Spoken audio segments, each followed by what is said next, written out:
We've got a great selection of speakers today that include representatives from the WisDOT regions, WisDOT Central Office, the Federal Highway Administration, and the University of Wisconsin. So next slide, please.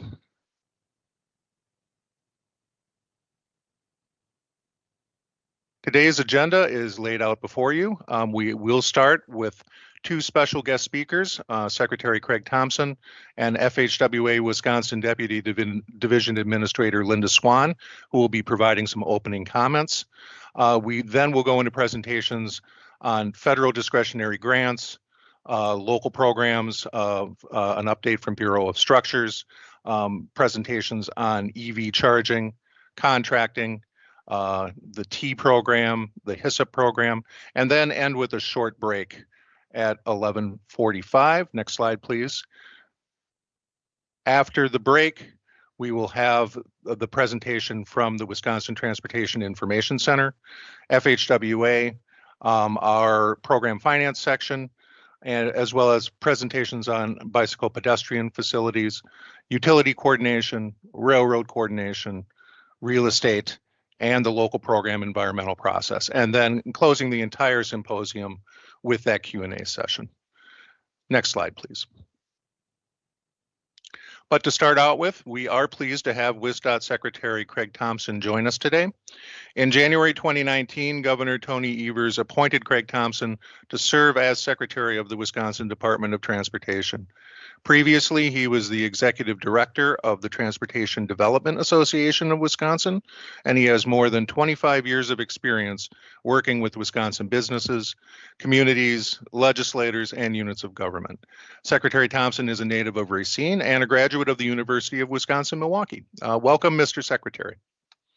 Thanks, Merrill. Good morning, everyone. That's actually UW-Madison. I just feel the need to, as a proud Badger, I got to point that one out, Merrill. Good morning, everyone. It really is a pleasure to welcome everybody to our 2023 Local Program Symposium.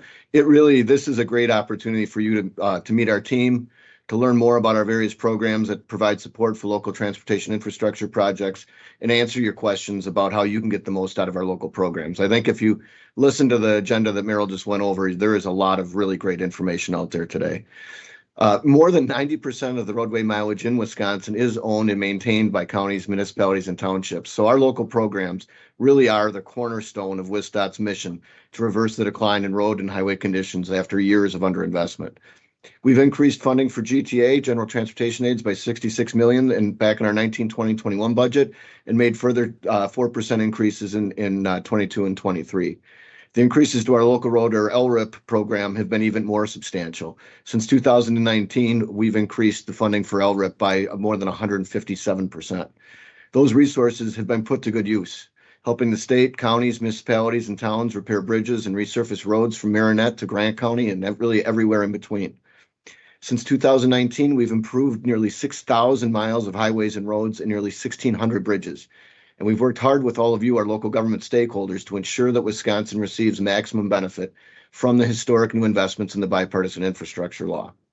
Thanks to your hard work and the work of Merrill and his team and the folks at WisDOT, we are on track to apply federal bill funding on 513 local road and bridge projects for a total of $615.6 million from fiscal 22 to 26. And there's a lot more to come. That accomplishment will improve the quality of life in communities throughout our entire state. In fact, if you include the increases in Governor Evers' budgets to date, and as well as we add in the federal investments from the BIL, there will be $1.65 billion that will be directed to WisDOT programs specifically for local road and bridge projects through the end of fiscal year 26.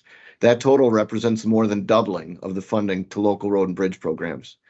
And then if you look at the budget that we're proposing right now for 23-25, we're continuing on that momentum for Wisconsin to really receive safe, high-quality roads and bridges that our people deserve. So that includes another $143.5 million in federal funding for the local surface transportation and highway safety improvement programs, and it also devotes $90 million in federal funding for the local bridge program.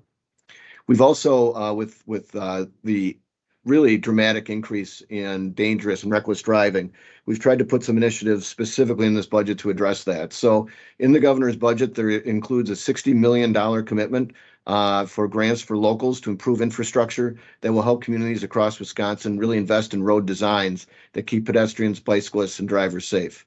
The funding will lead to solutions that are tailored to meet specific community needs, where you decide whether it's in a large city or small town. So we're really hopeful that funding, along with requesting 35 new state troopers to help for enforcement, will really help us curb the epidemic of reckless driving that we've seen. Finally, Wisconsin really is unique among all the states in the country in our partnership with local governments as we contract with counties to maintain the lion's share of our roadway mileage. Those partnerships have certainly strengthened our ability to bring the state's transportation infrastructure fully into the 21st century. So there's a lot on that agenda today. There's really good speakers, great information. Please make sure you take part of it. The work that you're going to do together today with us really will help us maintain the tremendous momentum that we have, really to provide the safe and efficient transportation system that the people of Wisconsin deserve. So thanks for being part of this symposium today, and I hope that you have a tremendously productive day. Thank you.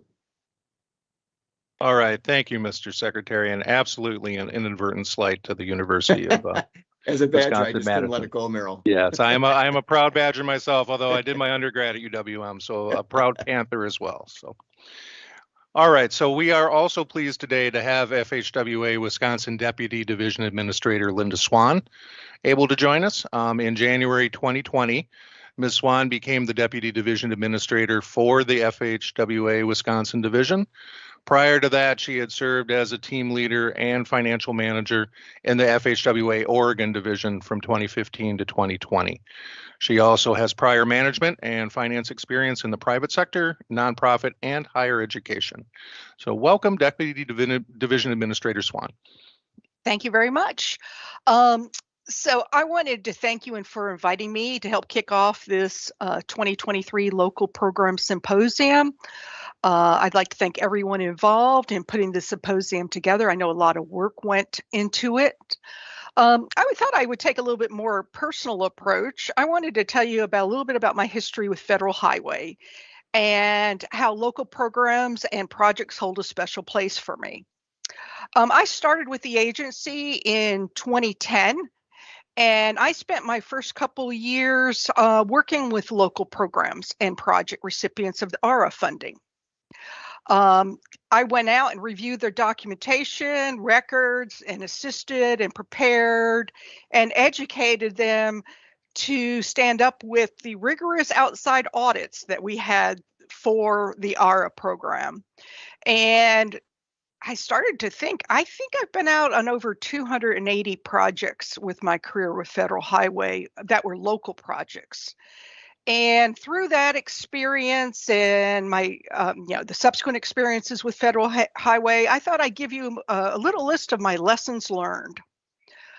Whether you're applying for a state managed application or a federal managed application, my advice is clearly tell the application reviewer about your experience delivering grants.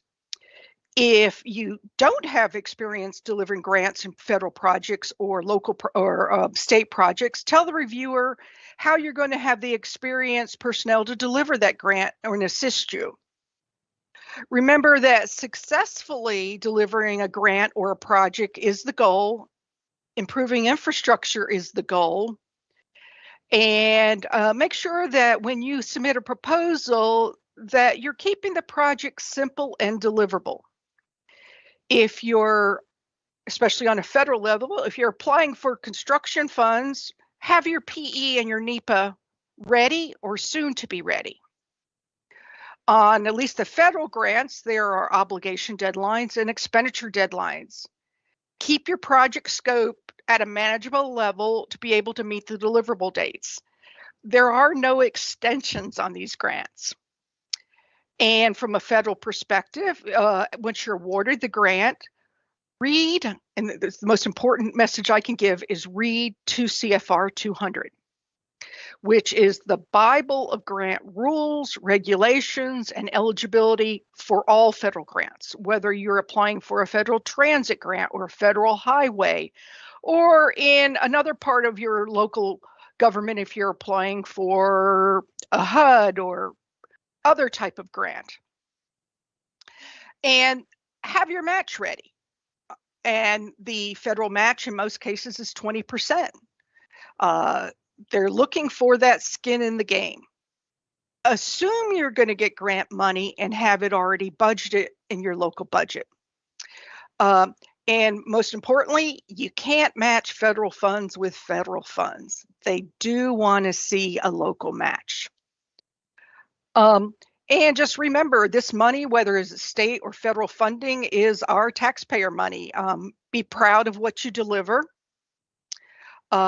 Just wanted to say that I have had the pleasure of working with a lot of the people that are going to be presenting. You have some great people lined up with some great information. And thank you for giving me the ability to give my little lessons learned. And like I said, I have a special place for local programs and local projects. And I want you to really enjoy your day. Thank you. All right. Thank you, Deputy Division Administrator Swan and Secretary Thompson, for your participation today. So let's get started with the presentations. Our first presenter today is Jessica Wagner. Next slide, please. Jessica is the Federal Discretionary Fund Coordinator with the Division of Business Management at WisDOT. Jessica is responsible for coordinating WisDOT's BIL federal discretionary grant efforts, as well as partnering with stakeholders and federal partners. She has managed the development of online resources and tools to aid WisDOT and Wisconsin communities in their federal discretionary grant applications. Jessica has more than 15 years of experience in leadership, project management, and financial planning in both the public and private sectors. She holds a bachelor's degree in communication with a minor in economics from the University of Wisconsin-Milwaukee and a master's degree in business administration from Indiana Wesleyan University. So welcome, Jessica. Great. Thank you so much, Meryl. I appreciate that. And thank you again for the opportunity to be able to present this information. Today, I am going to be presenting on the federal discretionary grant opportunities and the efforts that WisDOT has undertaken to provide resources to local Wisconsin communities that are interested in applying for these highly competitive federal discretionary opportunities. Next slide, please. So as Secretary Thompson had mentioned, the money that is set aside in the budget and the funds that are coming into the state of Wisconsin are through the Bipartisan Infrastructure Law, also known as the Infrastructure Investment and Jobs Act, IIJA. And this slide provides an opportunity for us to see the different modes and the funds that are available. Transportation has a lot of funds available, and over the next 5 years, this historic investment to help improve our infrastructure is very important. We have seen that over $30 billion in discretionary grants has been funded and will be funded for those couple that are still remaining. The one thing that I really want to point out in my presentation is, as I said, these are highly competitive. There is no amount guaranteed for these, and I will be providing those information on the additional resources. Next slide, please. So as we talk about and we see that there's billions of dollars available, we know that through IIJA, the bill, with bipartisan infrastructure law, we have $150 billion worth of new discretionary grant opportunities across 105 grant possibilities. And so with that, we now have a total of $258 billion available. And on the screen, we have the 6 major modes of transportation where we, WisDOT, are also applying for these grants. And some of the ones that I'm sure many of you are aware of are listed here on the screen. And as I said, I will be showing you the different opportunities and hopefully helpful guides if you are interested in applying for one of these federal grants. Next slide, please. So when looking at applying for a federal discretionary grant, where do you start? The White House, President Biden has put together, they have the Building a Better America, the Bill Guidebook. And this, as you can see from the snippet here, it's 450 plus pages. It provides information on the competitive discretionary opportunities along with the formula fund programs that WisDOT has received directly through Bill.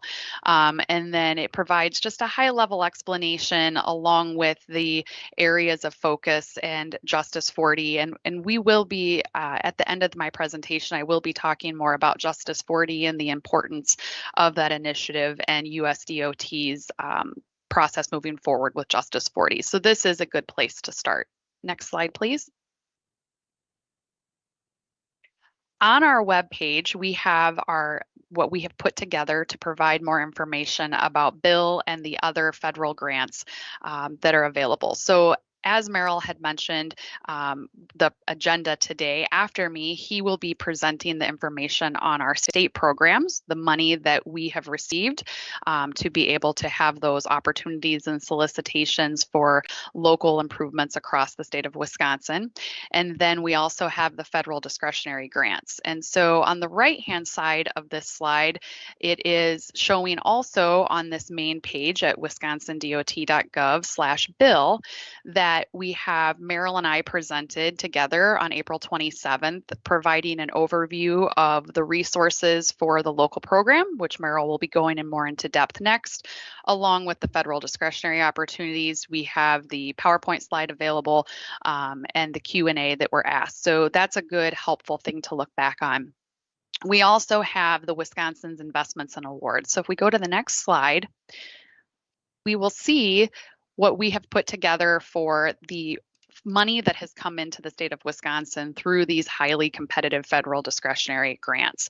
And we see that WisDOT, the amount that we've received, the locals, and then also the tribes. And GSA, the map that we see here on the page, that it provides information on the formula funds that the state has received along with the discretionary. So when you click that and you go to that link, you're able to see the United States as a whole and where those opportunities have been.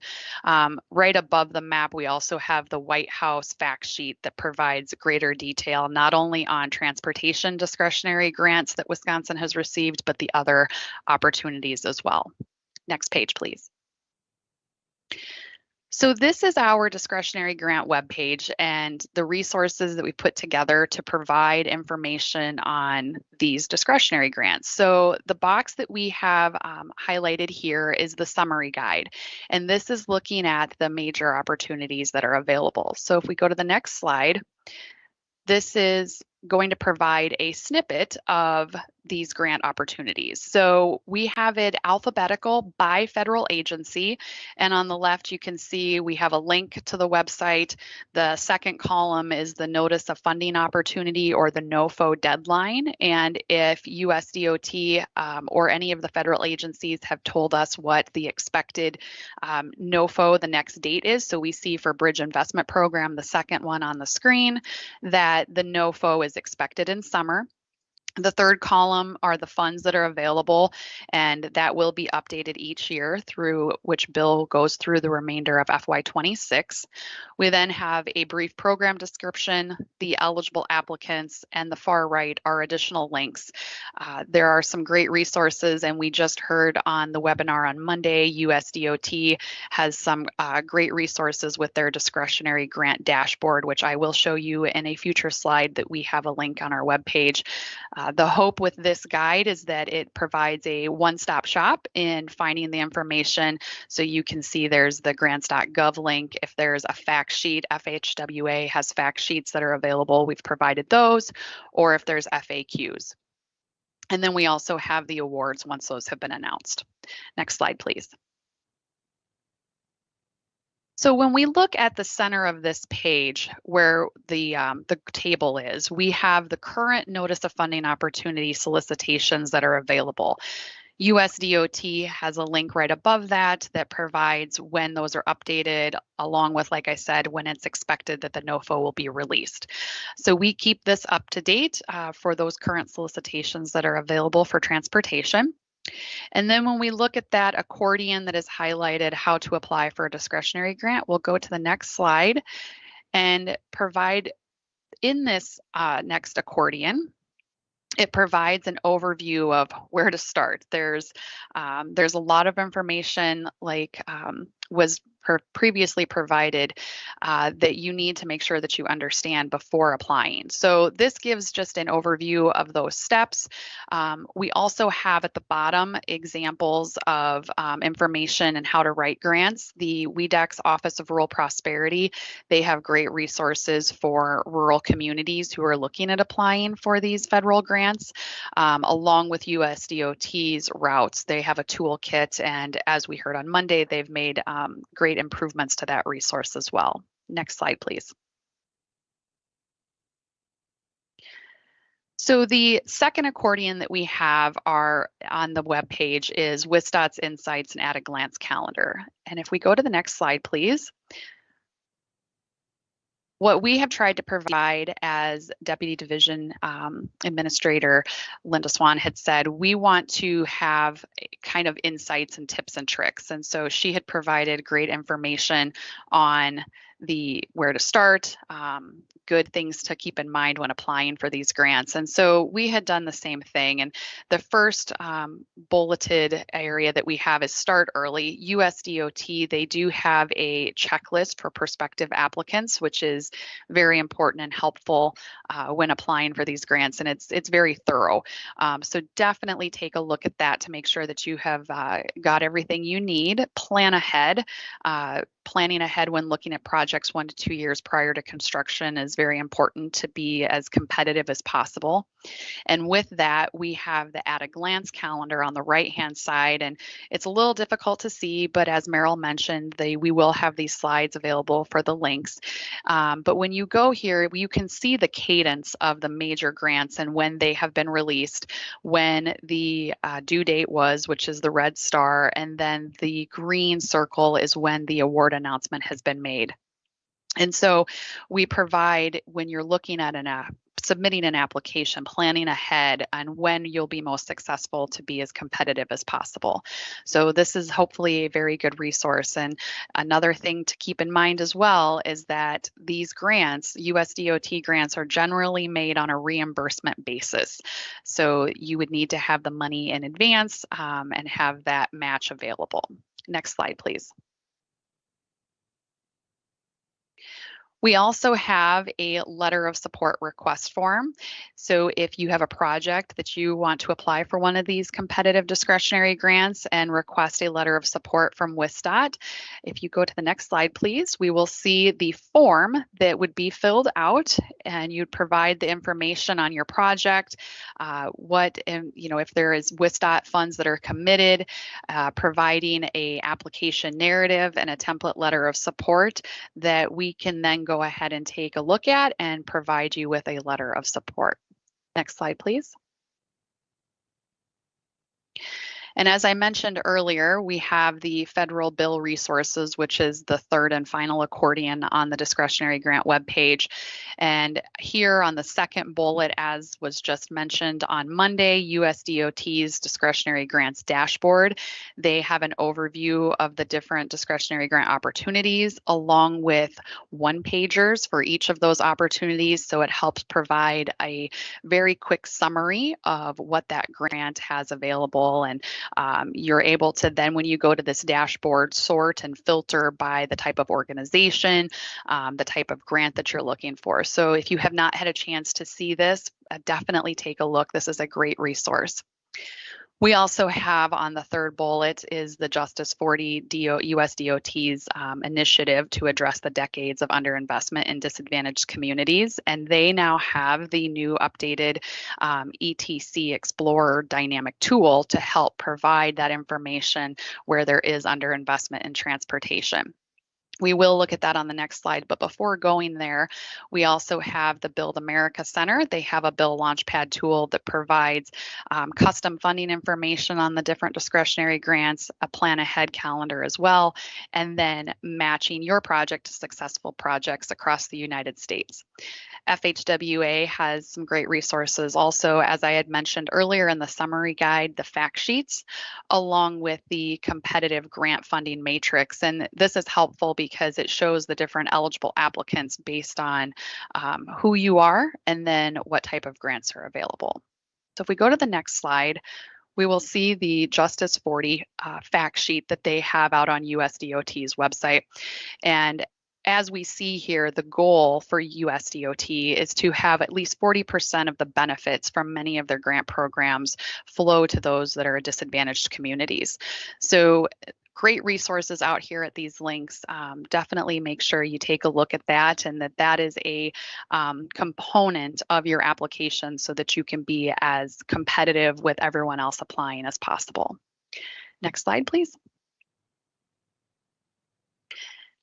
And I appreciate this opportunity once again. Thank you. And if you have any questions, my contact information is located here. Thank you. All right, great. Thank you, Jessica. Next, I will continue with a short overview of WisDOT local programs and the formula-funded transportation programs that are administered in the department, specifically within the local programs and finance section. Next slide, please. So for those of you who are unfamiliar with WisDOT local programs, we are the central office staff who administer and schedule the formula programs that assist local governments with needed improvements to local roads, highways, bridges, as well as bicycle and pedestrian facilities. Local programs is housed in the WisDOT Bureau of Transit, Local Roads, Railroads, and Harbors. Jen Murray, whose contact information is in the upper left of this screen, is our Butler Bureau Director. My contact information is up in the upper right. Tim Alushigan, who some of you may have spoken to previously, is the local program supervisor, and all of us are available to assist you with any local programs questions you may have. Our contact information here is here on the screen. I know it's maybe a little hard to read on a computer. Don't worry about rushing to write anything down. Again, a PDF of this entire deck will be made available on the WisDOT webpage after the presentation today. This slide also has the contact information for the statewide program managers in local programs, and most of these folks have been established in their roles now for well over a year. In the interests of time, I'm not going to go through the entire list, but definitely please feel free to reach out to any of the individuals here if you have specific questions regarding any of the local programs they manage. Or again, please feel free to reach out to Jen, Tim, or me directly. Next slide, please.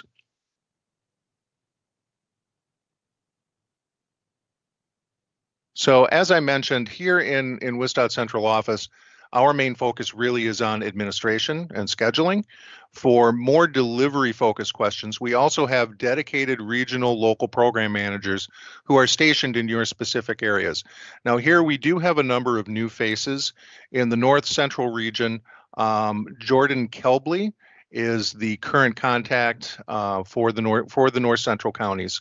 In the Northwest region, please contact Randy Kirk. In the Southwest region, long-serving local program manager Michael Erickson has left. In the interim, please contact Rob Winterton. In the Northeast region, we actually have two contacts for local programs. For the TAP, CMAQ, and carbon reduction programs, please contact Kelsey Lorenz. And for STP and local bridge, please contact Alex Dooms.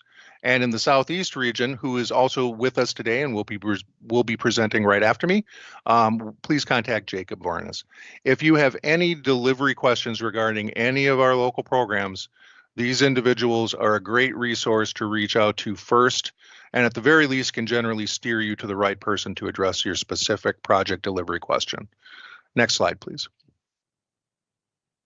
So as we talk about local programs this morning, the first thing I wanted to highlight is how the individual local programs are funded and explain how the recent bipartisan infrastructure law plays into that funding. And really the best way to think about how these programs are funded is to understand that when we're talking about BIL funded, essentially we're talking about federal funding.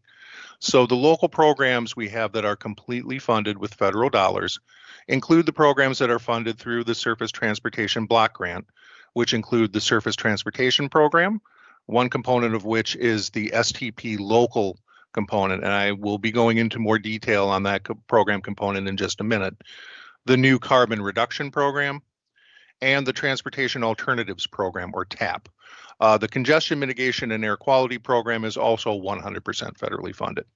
Now, in addition to these federally funded local programs, we also have some programs that are funded with 100% state funding. The biggest examples of these are the General Transportation Aids, or GTA program, and the Local Roads Improvement Program, or LRIP. Additionally, we have one program, the Local Bridge Program, which receives both state and federal funding, and like the other exclusively federally funded programs, has seen a large increase in funding since the passage of the BIL. And I will be going into each of these programs in more detail in just a couple of slides. Next slide, please. But just to back up, I did just want to highlight for folks who may be completely new to transportation funding discussions what exactly we're talking about when we reference the BIL.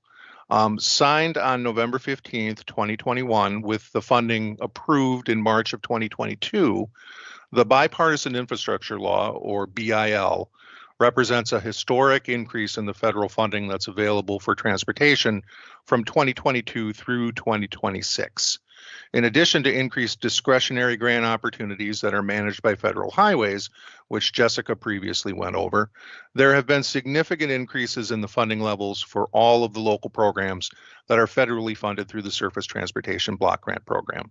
Now, adding to this historic federal funding increase, in Wisconsin, it happens to also be a historic state funding period for LRIP, which has received an infusion of $190 million in supplemental funds over the last two state biennial budgets. So we definitely have had our work cut out for us here at WisDOT Local Programs recently, with many supplemental project solicitations to award and utilize this additional funding. Next slide, please. The main takeaway from all of these incredible bill and state funding increases is right now is a time of historic investment in our local road and bridge programs. When you consider this administration's LRIP improvements in government EVERS budgets to date since state fiscal year 2020, and considering local road and bridge program investments from state fiscal year 22 and subsequent years projected out through 2026, again, which is the lifespan of the Bipartisan Infrastructure Law, $1.65 billion will be directed to WisDOT programs specifically for local road and bridge projects. Now, this total represents more than doubling of funding to local road and bridge programs. And you can add to that roughly another $200 million in that same time period for the multimodal programs, for TAP, carbon reduction, and CMAQ. Additionally, General Transportation Aids supplies roughly another $500 million annually to help address transportation needs. And all of these programs run through the local programs and finance section. Next slide, please. So I want to make sure that I'm giving folks on the call today the path to go online and get more information about local programs. On the main WisDOT website, if you simply type in local programs, the first result will be the Local Assistance Programs webpage that you see displayed here on the screen. The path is written out above. Again, this deck will be made available after the presentation today. Links in the box on the left-hand side of the page match the links on the right-hand column. So clicking on either of those will help you to navigate to the information on the specific programs. For STP, LRIP, and Local Bridge, you'll want to select the Road and Bridge link. For TAP, CMAQ, carbon reduction, and some other railroad and harbor programs, you will want to select Other Aid. Now, for information on the local programs bill supplemental solicitations, you can select the link that says BIL. Next slide, please. Now, these pages are still somewhat under construction. We're always looking for ways to improve them, make them a little bit more user-friendly. But if you can't find exactly what you're looking for, please always feel free to reach out to the appropriate local programs contact for the program that you're interested in, and we'll make sure that we can steer you to where you can find the right information.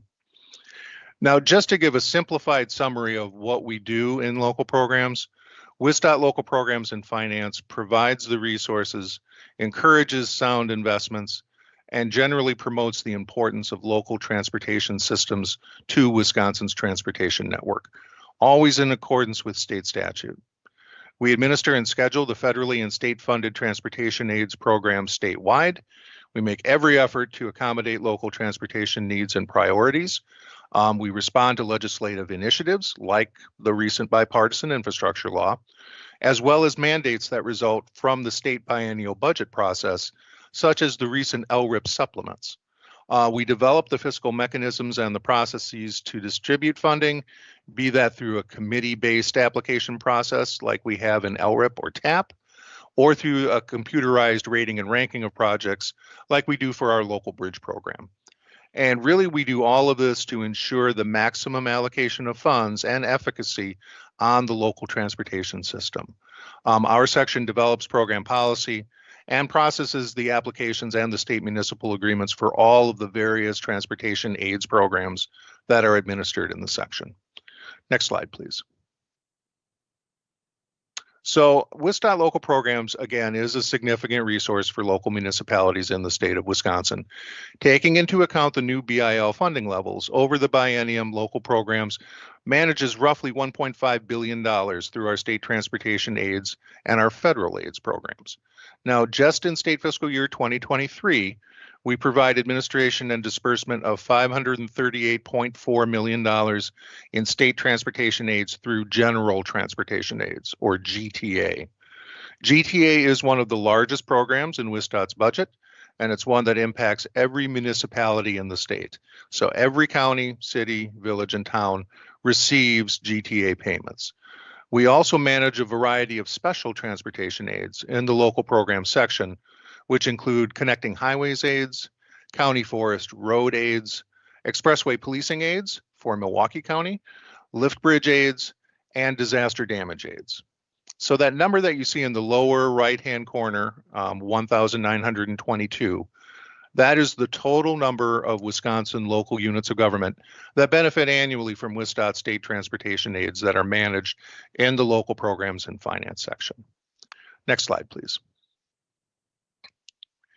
Now, I know I've been throwing around a lot of 3- and 4-letter acronyms in the last couple of slides, so especially for folks who are brand new to transportation funding programs, we thought it would be helpful to briefly go over each of the long-standing WisDOT federally and state-funded transportation grant programs. Some of the folks on the call may only have worked within a couple of these programs.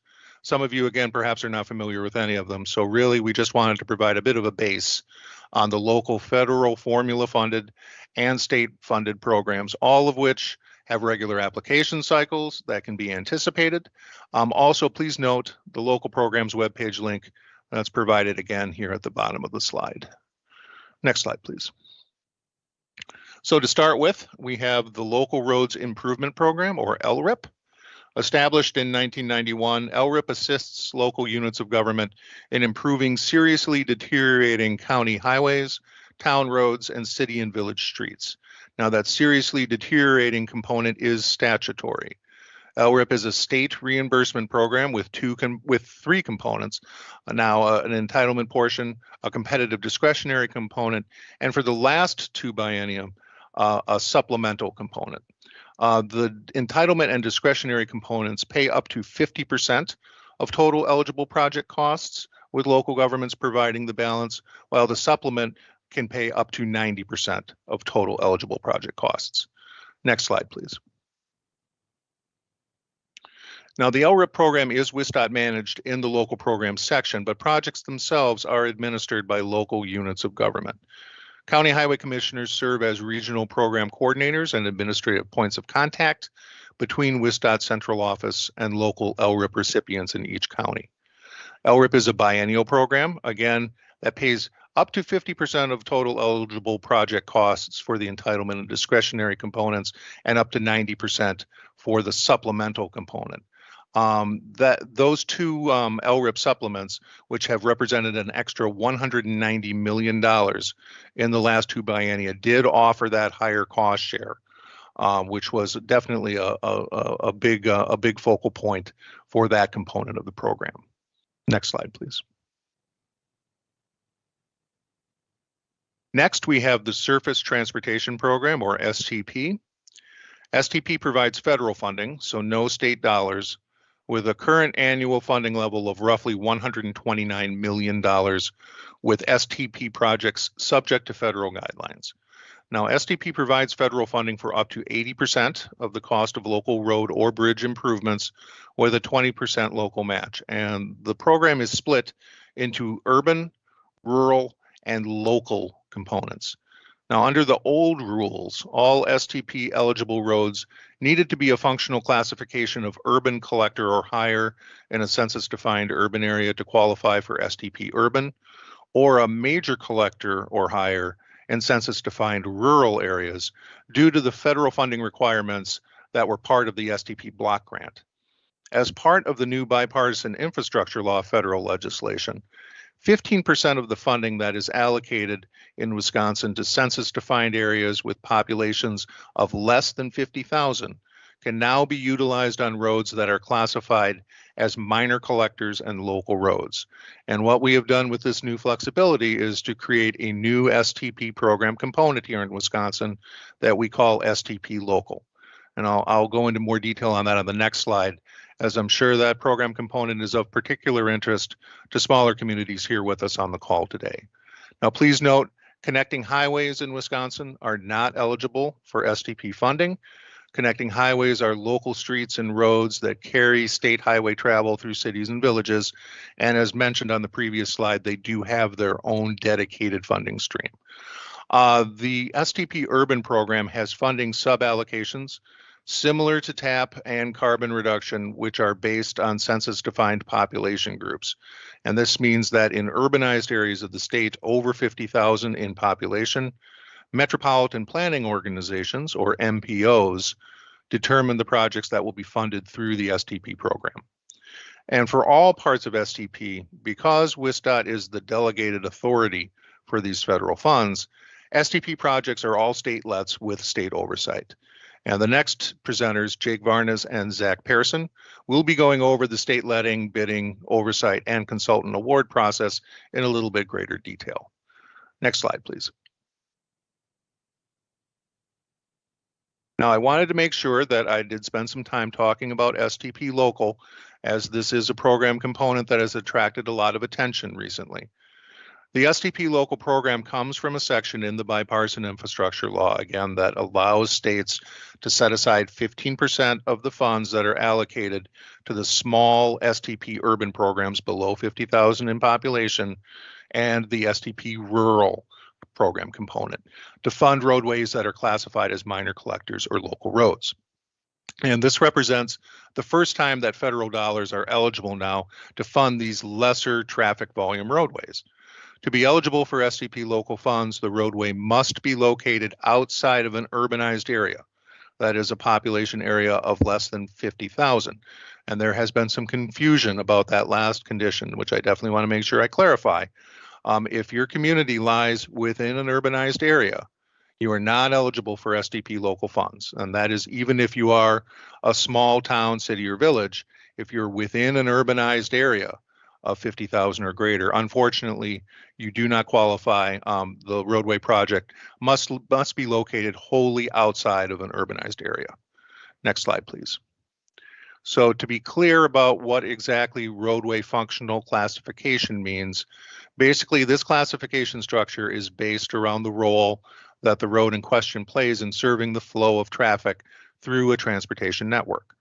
Roadways are assigned to one of several possible functional classifications within the hierarchy that's displayed here, according to the character of travel service that roadway provides. Busier roads, the arterials, meaning interstates, expressways, and some county highways, along with busier roads defined as major or rural collectors, are the only types of roadways that have been eligible for STP funding in the past. Now, what the bipartisan infrastructure law has done is open up the STP program through this new STP local component for roadways classified as minor collectors and local roads, but again, only in census-defined areas with less than 50,000 in population. This is a big deal because the vast majority of roads in the state are classified as local roads and minor collectors. If you are interested in finding out more about the road classifications in your area, the link on the bottom of this slide, which goes to WisDOT's functional classification webpage, is a great place to start. Again, don't worry about scrambling to write any of this information down. I know the links can be pretty long. Again, we will be making a copy of the deck available on the Symposium webpage today after the presentation. Next slide, please. Now, there are maps that are available on the WisDOT webpage that show the boundaries of the 18 urbanized areas in the state of Wisconsin. But WisDOT has also developed a GIS application that shows the specific roadways that meet the eligibility requirements for the STP local program component. The link to this tool is on this slide, and it is a great way to confirm if a project area that you are considering filling out an application for is eligible for STP local funding. On this tool, the blue roadways are eligible for STP local funding in the 5 to 50,000 population category, and the purple roadways are eligible for funding in the less than 5,000 population category. If the roadway that you're looking for is not present on this map, that means it is not eligible to apply for funding in STP local. Next slide, please. Next, we have the Local Bridge Improvement Assistance Program, commonly referred to just as Local Bridge, with a current annual funding level of roughly $87 million. And as mentioned before, Local Bridge is both state and federally funded, which makes it a unique program here in the local program section. Local Bridge program eligibility is fixed in state statute, and it is based on the overall sufficiency rating of your bridge. In general, bridges with a sufficiency rating of less than 50 are eligible for replacement, and bridges with a sufficiency rating of 80 or lower are eligible for rehabilitation. Eligible bridges must also be on a local street or highway with a clear span of 20 feet or more, and bridges constructed or reconstructed in the last 10 years are not eligible for funding through the Local Bridge program.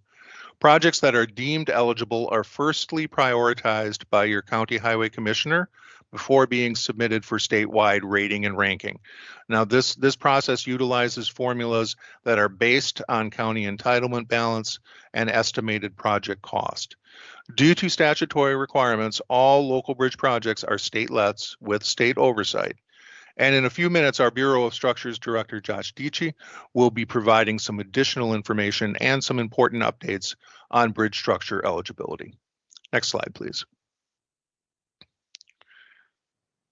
One exciting recent announcement in the local bridge program that was also made possible by changes in the bipartisan infrastructure law is that all off-system bridges, and this means bridges that are located on the non-federal aid highway system on a roadway functionally classified as a local road or minor collector, referencing back to that functional classification chart I showed a few slides previously, all of those off-system bridges must now be funded at 100% federal funding if they are selected for the program. Now, please note that the bridge must still meet the eligibility criteria with the sufficiency ratings, and off-system bridges are not guaranteed to be selected in our rating and ranking process. In other words, they're not given priority per se over on-system bridges. All applications need to go through the department's computerized rating and ranking process. But regardless, this new off-system funding mandate in the BIL is a great opportunity for smaller communities who might struggle with the local 20% match on a bridge replacement project. And we certainly did see increased interest in the number of applications that we received for the most recent supplemental local bridge project solicitation that just closed this past March. Next slide, please. Next, I wanted to cover the Transportation Alternatives Program, or TAP. TAP is an entirely federally funded competitive grant program that provides up to 80% federal project funding with a 20% local match. It currently has an annual funding level of roughly $17.9 million as a result of the BIL funding increase. TAP also has funding sub-allocations for large population areas over 200,000, where those areas pick their own projects.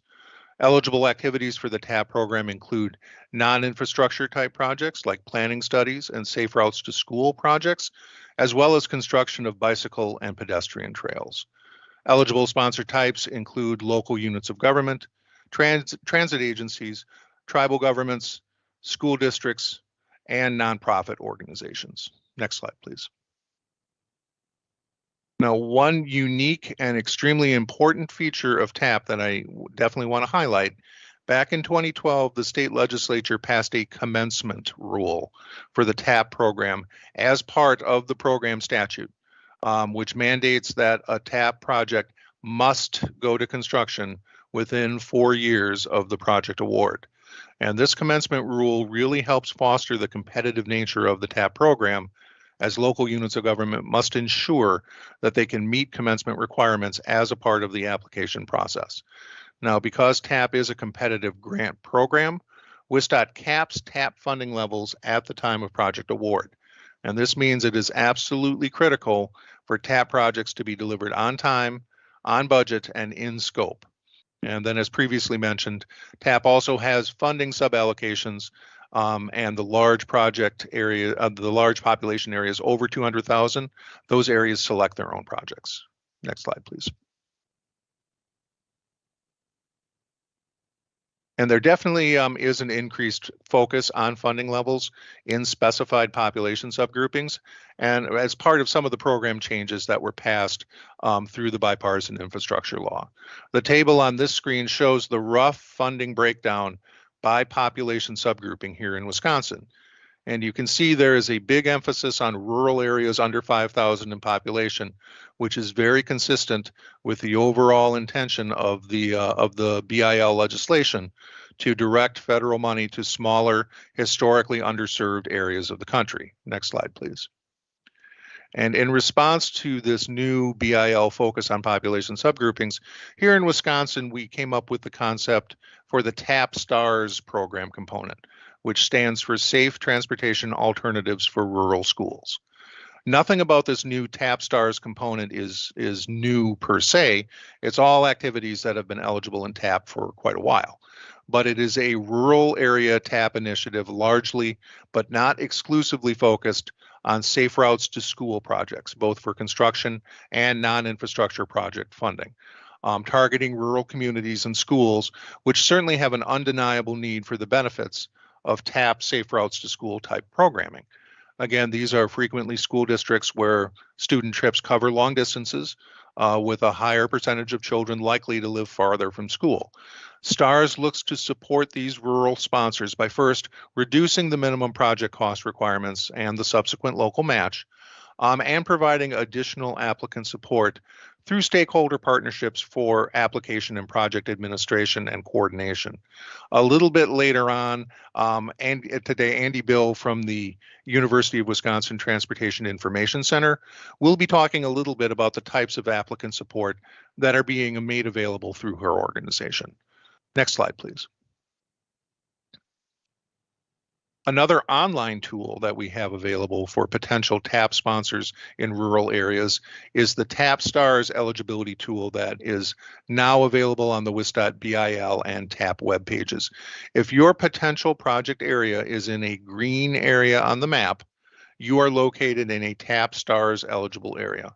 And as you can see, the vast majority of the state qualifies as an area that can benefit potentially from this rural-focused, non-traditional transportation initiative. Next slide, please. Like TAP, CMAQ, the Congestion Mitigation and Air Quality Program, is entirely federally funded at an 80-20 cost share with a current annual funding level of roughly $15 million. And only projects in Wisconsin's air quality and attainment areas, comprised of 10 counties, basically the eastern part of the state bordering Lake Michigan, only projects in these areas are eligible for CMAQ funds.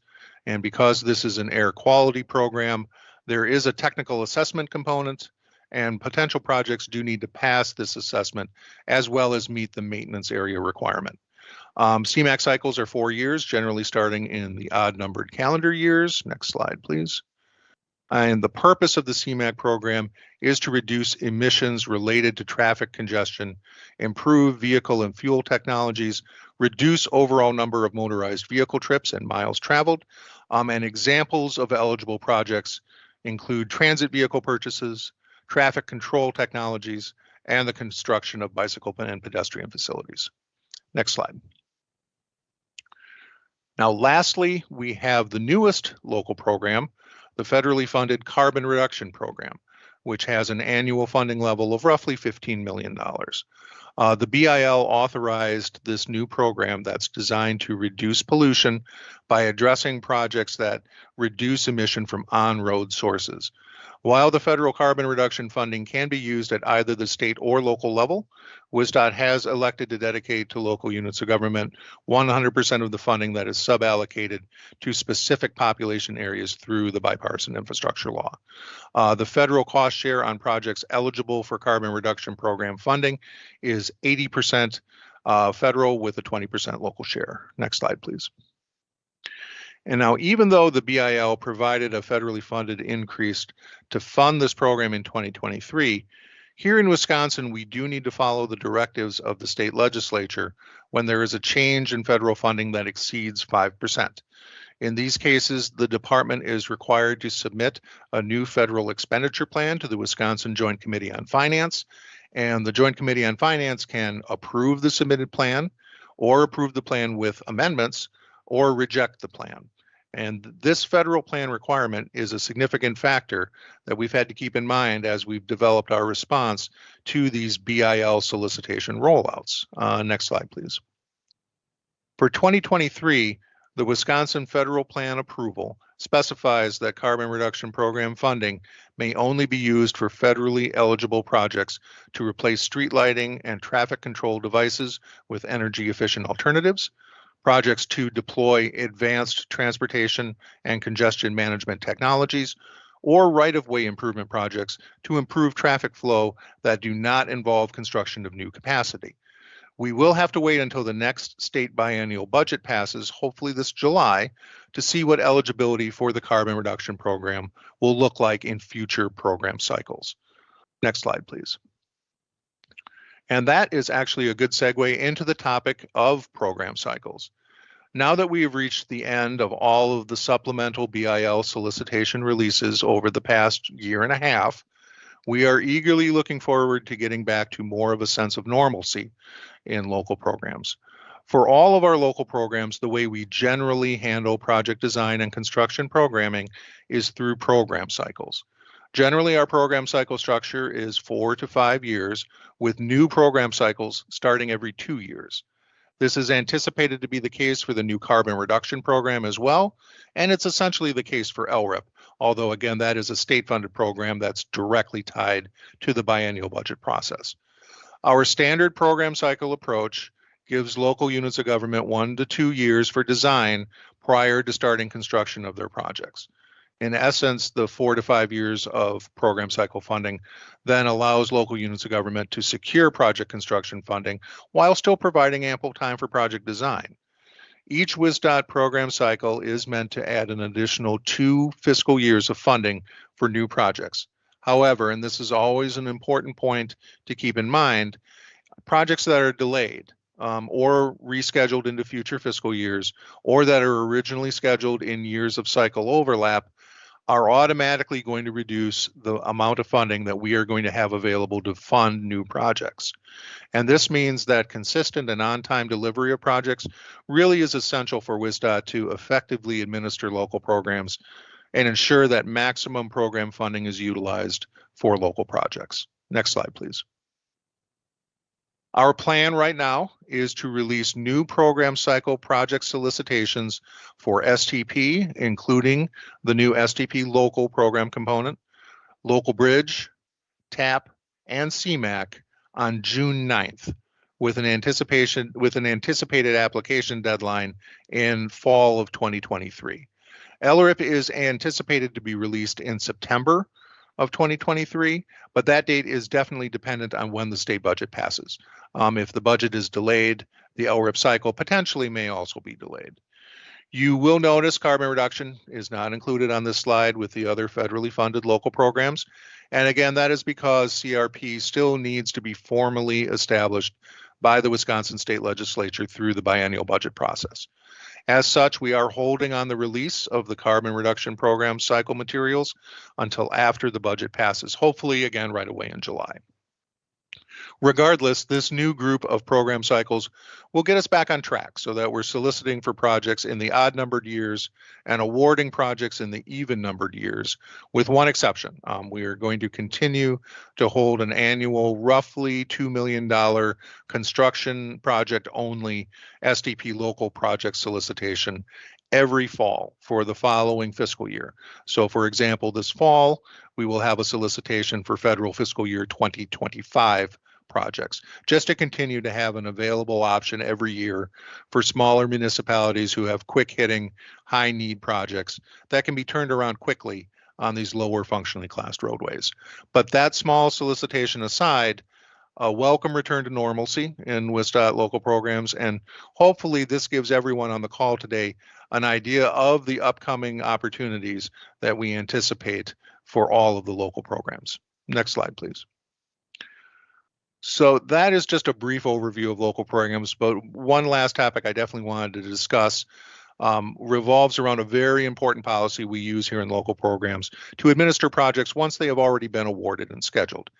And this is guidance that may be more helpful for folks on the call who have some familiarity with local programs. Essentially, this is the mechanism we use when project changes occur. Change management is not a new process, but it's a process that has been given a much more high-level focus, given some of the challenges and constraints that have been created by, for example, the COVID pandemic and associated project delays, as well as these large increases of both state and federal funding. Change management is a WisDOT mechanism that we use to manage WisDOT program budgets and schedules. Now, rather than capping each and every project at award, WisDOT introduced change management as a process for projects to apply for valid funding increases and schedule change requests. Look, we recognize things can happen during design and construction, like the 2020 pandemic, for example, and projects can get delayed for various reasons, and this can make projects more complex and more expensive. This creates a need for a mechanism that manages project changes programmatically, changes that are part of the previously approved project scope, and that allow us to manage local programs most effectively. These change management requests are submitted by WisDOT regional staff into WisDOT central office, and the requests can cover funding increase requests, project end date or sunset extension requests, project schedule changes, as well as project drops and substitutions. Project funding increases are contingent on the ability to deliver project within scopes, and certain competitively awarded programs like TAP and LRIP Discretionary, for example, do not allow for increases. If you have a project that is requesting to go outside of its initial scope, we would need to see a valid engineering need. If a project needs to be rescheduled, that project can be rescheduled. However, and this is important, we have to move it into a fiscal year where we have available funding. And this ties back into the program cycle scheduling restrictions that I mentioned a couple of slides ago. Essentially, funding must be available in the new fiscal year that the project wants to move to, and that is always dependent on fiscal year and programmatic restraints. Next slide, please. So thank you for your time today. I'm not going to go through all of these resources, but included in this deck are some additional helpful additional resources, including ADA standards, information on construction standards. Next slide. As well as some helpful resources for bicycle and pedestrian and non-traditional transportation project guidance. Next slide. And in case anyone needs it, once again, here is my contact information, along with the contact information for local program supervisor Tim Alushigan and the link to the main WisDOT Local Assistance Programs webpage. Again, these slides will be made available after the conclusion of today's symposium. Next slide. So thank you for your time. With that, I will turn the presentation over to Southeast Region Local Program Manager Jake Barnes and Southwest Local Programs Project Manager Zach Pearson, who will be giving an overview of local program delivery roles and responsibilities. So take it away, Jake. All right, thanks a lot, Merrill. Yeah, my name is Jake Barnes, and I am the local program manager here in the Southeast region. So Zach and I will be going over local program oversight and delivery. So basically, as Merrill mentioned, we'll be your main point of contact for the majority of programs. The big exception would be the LRIP program that is managed with the county highway commissioners in cooperation with our central office. Another thing to keep in mind in the time we have, we'll be speaking in general terms. So there's a bit of nuance between the different programs. An STP project, for example, will be a little bit different than a CMAQ project, but definitely a lot of common themes that we can go over as we talk about them. Next slide, please. So the first two presentations have mentioned this as well, but I definitely want to highlight our website. There's a whole host of information you can find here. I would definitely encourage anybody with a question, start out on the website, see if you can find it. You know, for example, if you're here today, you're not sure you want to do a bridge project. We get to July, you decide, oh, okay, yeah, I want to go ahead and apply. I'm not sure how to do it. I lost the presentation link. Go to our website, type in local bridge. I guarantee you'll find it, and you'll find the materials. Through the course of Bill the last several years, I know as a person that's seen hundreds of project applications come in, I definitely appreciate the calls and emails that go something like, you know, Jake, I'm 80% done with my application. I've got a couple questions. Can you help me out? So if you're able to do some of the research ahead of time, definitely helpful to have productive discussions on whether it's an application or a project issue. Next slide, please. So I want to go over a few somewhat new changes. For those of you who apply year in and year out, a lot of this will be old news. But since we haven't had one of these symposiums in a while, and we're definitely seeing a lot of new folks, especially with 100% local bridge, a few high points from the last 5 years plus that have changed. One of the major changes is our oversight management consultant, commonly referred to as the MC, was eliminated in 2018. So that means basically that oversight is directly the responsibility of the regions and the local sponsor. So whenever we make a change like this, you know, there's always pros and cons. The pro, obviously, cost savings. The con, if you want to look at it that way, is more responsibility being placed on the local project agency, the LPA, or the sponsor. So really what we need is, you know, as the project sponsor, to take ownership of your project, you know, be involved in coordination, approval of various documents, delivery of the project, more so in the past, more so than in pre-2018. We as WisDOT, we will coordinate with you as far as the schedule of the project through our SMA process. As Merrill went over, each of these programs has a budget. We need to allocate your projects in various years to balance things out. So as you apply, you'll request a specific year. We may or may not be able to accommodate that. We will obviously be trying to do our best to get schedules that work with you. And then again, as was touched on, change management, a very important process. Whenever we have a change with scope, schedule, or budget, we need to take a look at that and see if we're able to approve or not to help manage our program overall. Next slide, please. So I want to go over a few of the key stakeholders here that are involved. Obviously here, this isn't an exhaustive list of people who will be coordinating, obviously a host of agencies, DNR, potentially, Federal Fish and Wildlife, Army Corps, the list could go on and on, but in terms of funding, project oversight, project management, and delivery, these are the four key stakeholders. Next slide, please. So let's start with FHWA. As Meryl mentioned, a vast majority of this funding that we're talking about here is federal funding. So FHWA is the federal agency that is providing that to WisDOT. For these projects we're discussing, the oversight, the federal oversight has been delegated from the federal government to WisDOT. So we take that on their behalf. FHWA can become involved in projects directly. That is fairly unusual in the programs we're talking about. If some direct coordination were to be required, your WisDOT project manager would let you know, and you'd definitely be made aware of what was needed. Next slide, please.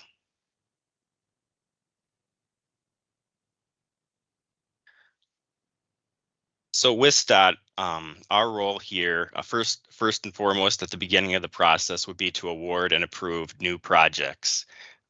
We recently had several cycles of application and are approving projects now as we speak. As Meryl said, we'll have a new round coming up in June.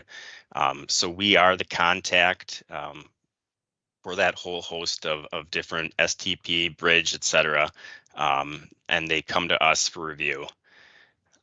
As mentioned, change management, since it affects the overall program, we review that. We do provide limited oversight of design and construction. As I mentioned, the MCs are no longer with us, so that role has been scaled back from years past. We ensure that whatever program we're looking at, we follow our FDM and environmental regulations. We do a review of the PS&E package, the real estate, utilities, everything else that's submitted to us. But it's important to note that that's review. That's not quality control. The vast majority of these projects will have a consultant designer. We would expect them and the local sponsor to take care of that quality control process. Next slide, please. So the sponsor or the LPA, this can be a county, excuse me, it can be a county, town, city, village. They are the owner, the applicant of the project. They take the lead in scoping and design. The scoping process would start out with your application. What are you asking for? What kind of project do you envision constructing? Once we have an approved project, they take the lead in hiring a design consultant. As far as public involvement as well, obviously your community better than we do. You're right there. So certainly the design consultant can assist in that effort, but that would be yours to lead. And making sure that the project complies with any and all regulations that apply to the program it's in. Following the FDM, quality control. If you do have real estate, utilities, or railroad, making sure that coordination happens and is clear. Next slide, please. Then finally, the design firm I mentioned. So contracted by the sponsor, we'll have a three-party contract between us, them, and WisDOT. A few things to keep in mind. We want to make sure they're on our eligible roster to perform design work. They should be regularly reporting to you, with issues, questions as far as design goes.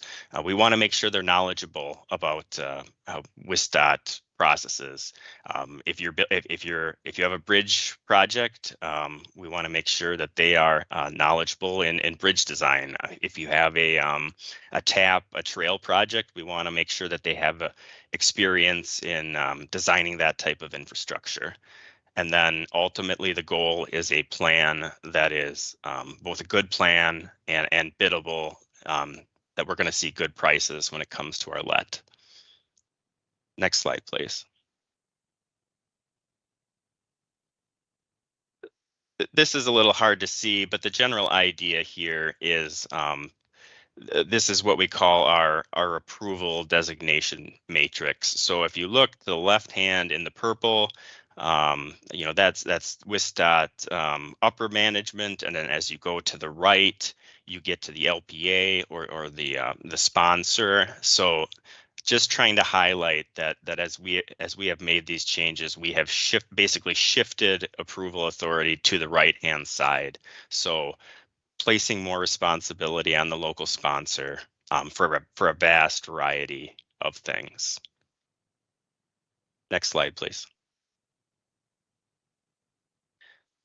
So now I want to get into a little bit on MPOs. Merrill touched on this as far as eligibility or not for a variety of different programs. So to get into it a little deeper, for a couple of reasons. One, your MPOs and your regional planning commissions are a vast wealth of knowledge. So just with general planning questions, they're definitely somebody that you can reach out to on anything transportation related, whether it's relating to a WisDOT program or not. But then as far as it relates to your applications to WisDOT programs, it's important to know whether you're in an urban area or not.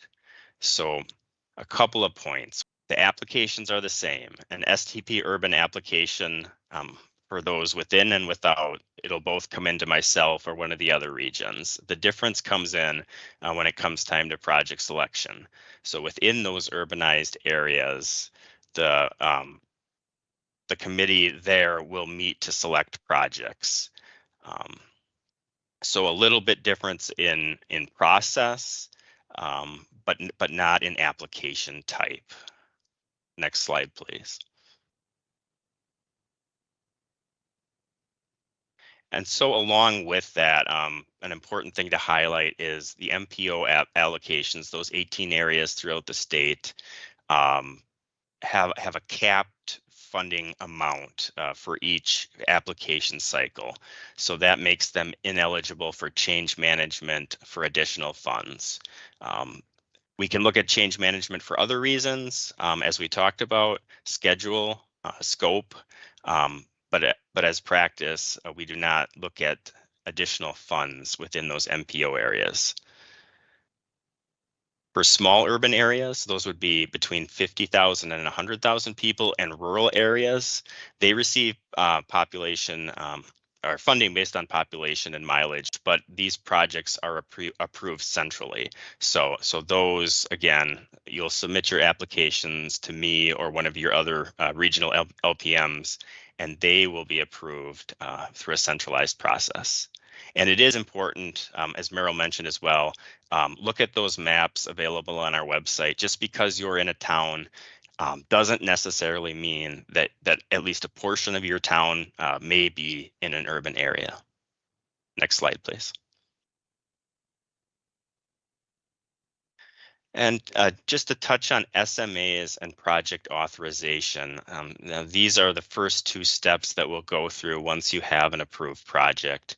The state municipal agreement, or SMA, it's basically a financial document between WisDOT and yourselves on the funding and scope of the project. So once we write that and it's executed, that is limiting your funding at a capped amount unless we would have an approved change request.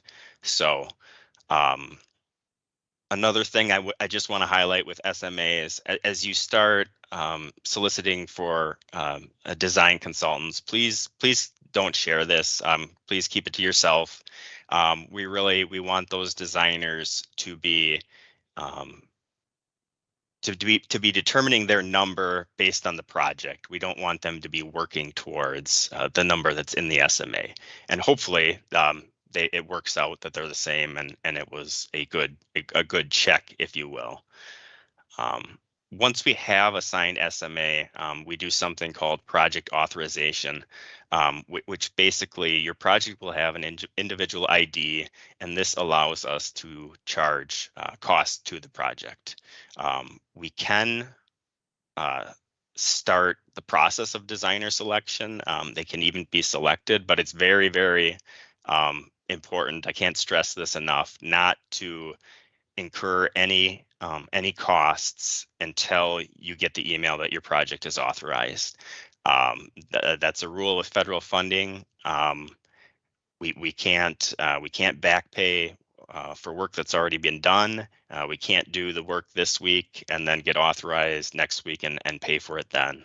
So that's not allowed. And that is one of the somewhat more common errors that we see. Next slide, please. And now I will hand it over to Zach to continue with consultant selection. Thank you, Jake.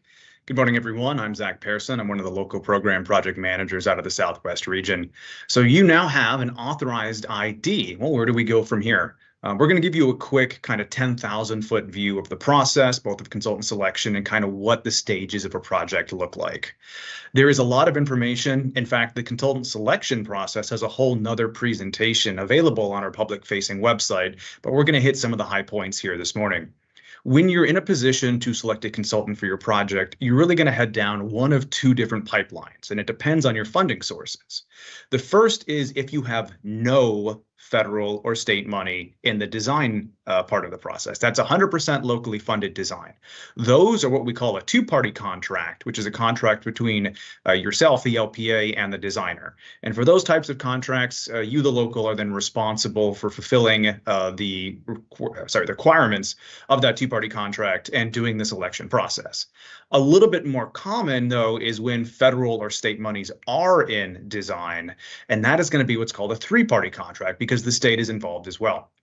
If you have federal or state funds used in this design process, you need to use a QBS, a quality-based selection. It is required via the Brooks Act, so it is the law. The process does take a little bit longer usually, and the actual QBS process and the local design selection are available for review in the FDM. If it wasn't mentioned earlier today, the FDM is the Facilities Development Manual. It's the big book that a lot of our resources are put into, and it is also available on our public-facing website. Next slide, please.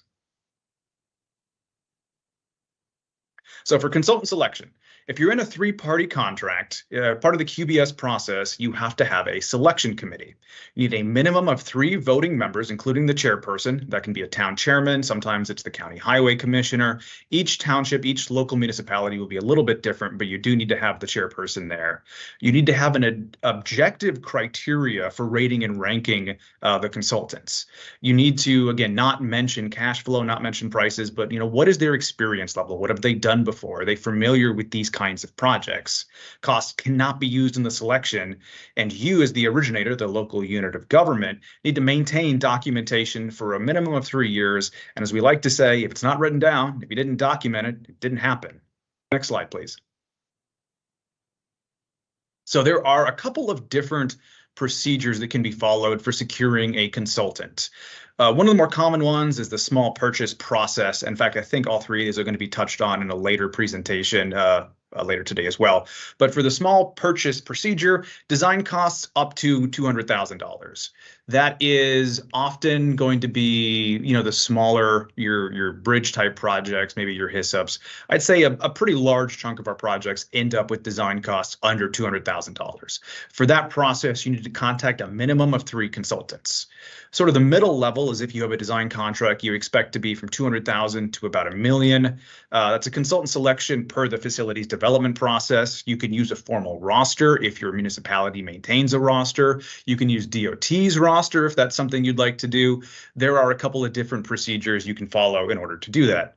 Lastly is if you have a project where the design is expected to cost over $1 million, that is exceedingly rare. I've been in this position for going on 6 years now, and I have not seen one. So they're Pretty uncommon. If you do end up with a design over $1 million, you need to have an interview, and WisDOT has to be on the panel. Next slide, please. So, small purchase procedure. Again, the majority of the projects fall under this. You need to identify the scope of the project. You need to develop a list of criteria that should be used in the ranking responses. Again, this can be, what is their familiarity with the WisDOT process? Have they done these kinds of projects before?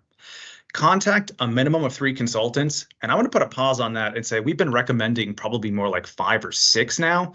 A lot of consultants have gotten very busy. And the important thing is you need to get a minimum of 3 responses. If you don't get 3 responses, then this process falls apart. You might end up in an issue where you're looking at sole source provider where you only have 1 response and additional levels of scrutiny are required.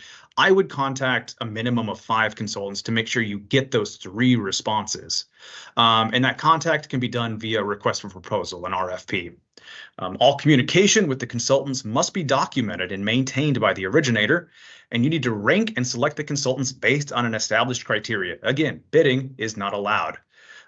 There's a note there on the conflict of interest. There's 10 of these that are listed in the FDM, and I'm going to go through them now, 3 specifically that come up almost every year, but I do recommend that you take a look at these before you go too far in your consultant selection process to make sure you're not running afoul of them.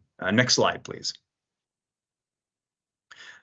So again, all 10 of these are listed in Chapter 8 of the FDM, but the big 3 that I see on an almost yearly basis are 2, 5, and 9.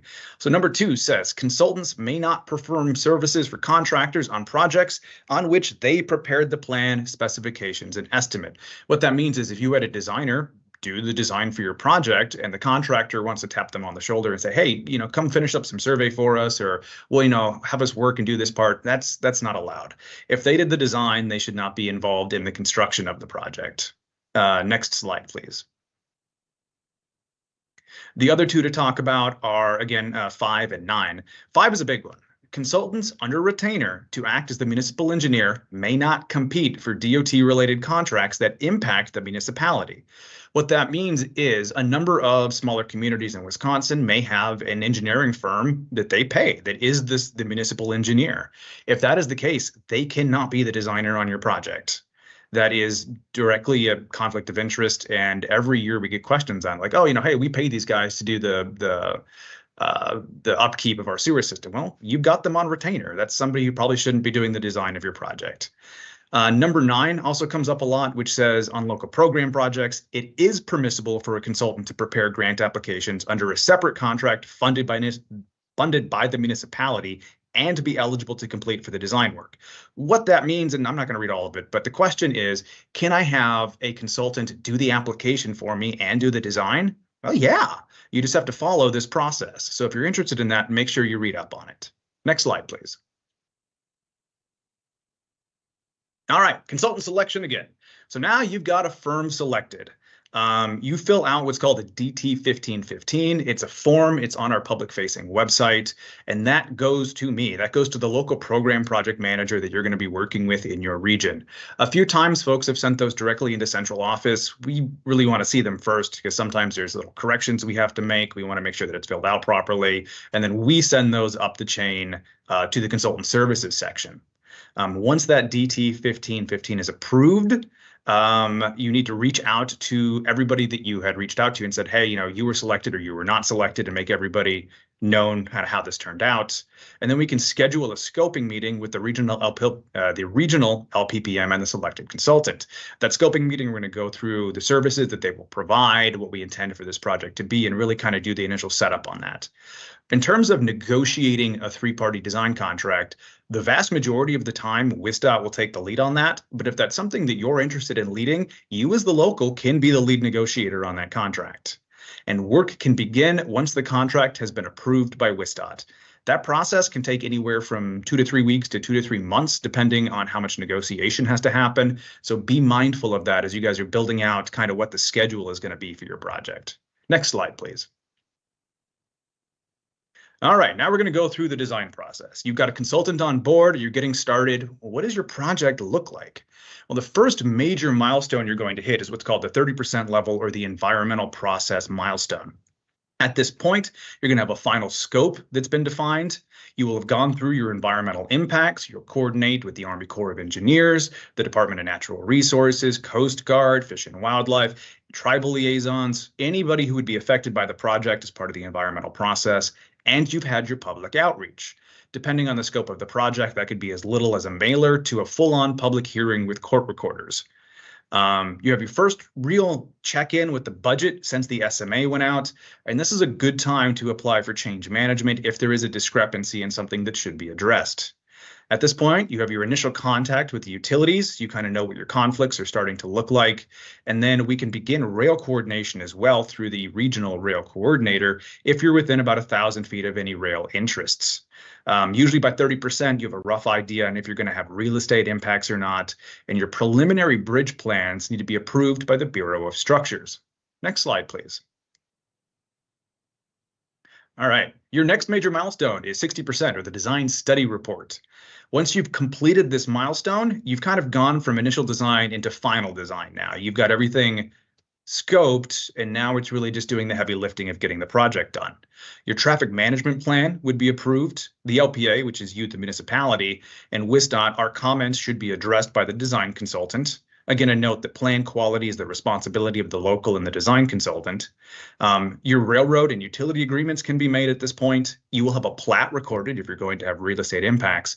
And once the DSR is signed, you can start the real estate acquisition process. Next slide, please. One of your last major milestones is the 90% or the pre-plan specifications and estimate, your PS&E. The municipality and WisDOT will make our final comments. Everything after this point should just be polishing. We should have all the major milestones, all the major kinks kind of worked out of the plan at this point. You should have an accurate estimate. Again, this is another good time to check in to make sure that the estimate provided by the design consultant matches kind of what we expect and the funding levels appropriated for the project. Another good time to do change management if something is off or if new information has come to light. You need to have your certifications prepared. So your real estate has to be certified that it is complete and done. Same thing with utility and rail. Agreements should be finalized. We can reach out to the DNR to get their final concurrence. And your final structure plans, if you're doing a bridge, need to go to the Bureau of Structures 60 days ahead of the final PS&E. Next slide, please. So at the actual PS&E date, which again, you'll be communicated what that date is very early into the project. It's a known milestone. That's the submittal of the final plan package to central office. All your certifications should be signed, so your real estate should be done, your railroad should be done, and then if there is an agreement, it should be signed by all parties, and your utilities need to be signed off on what are they going to do? Are they going to be impacted? Will they move prior to construction, during to construction? All of that should be figured out and signed by the PS&E date. Failure of cert clearance can jeopardize your project. It happens. Sometimes the project isn't certed.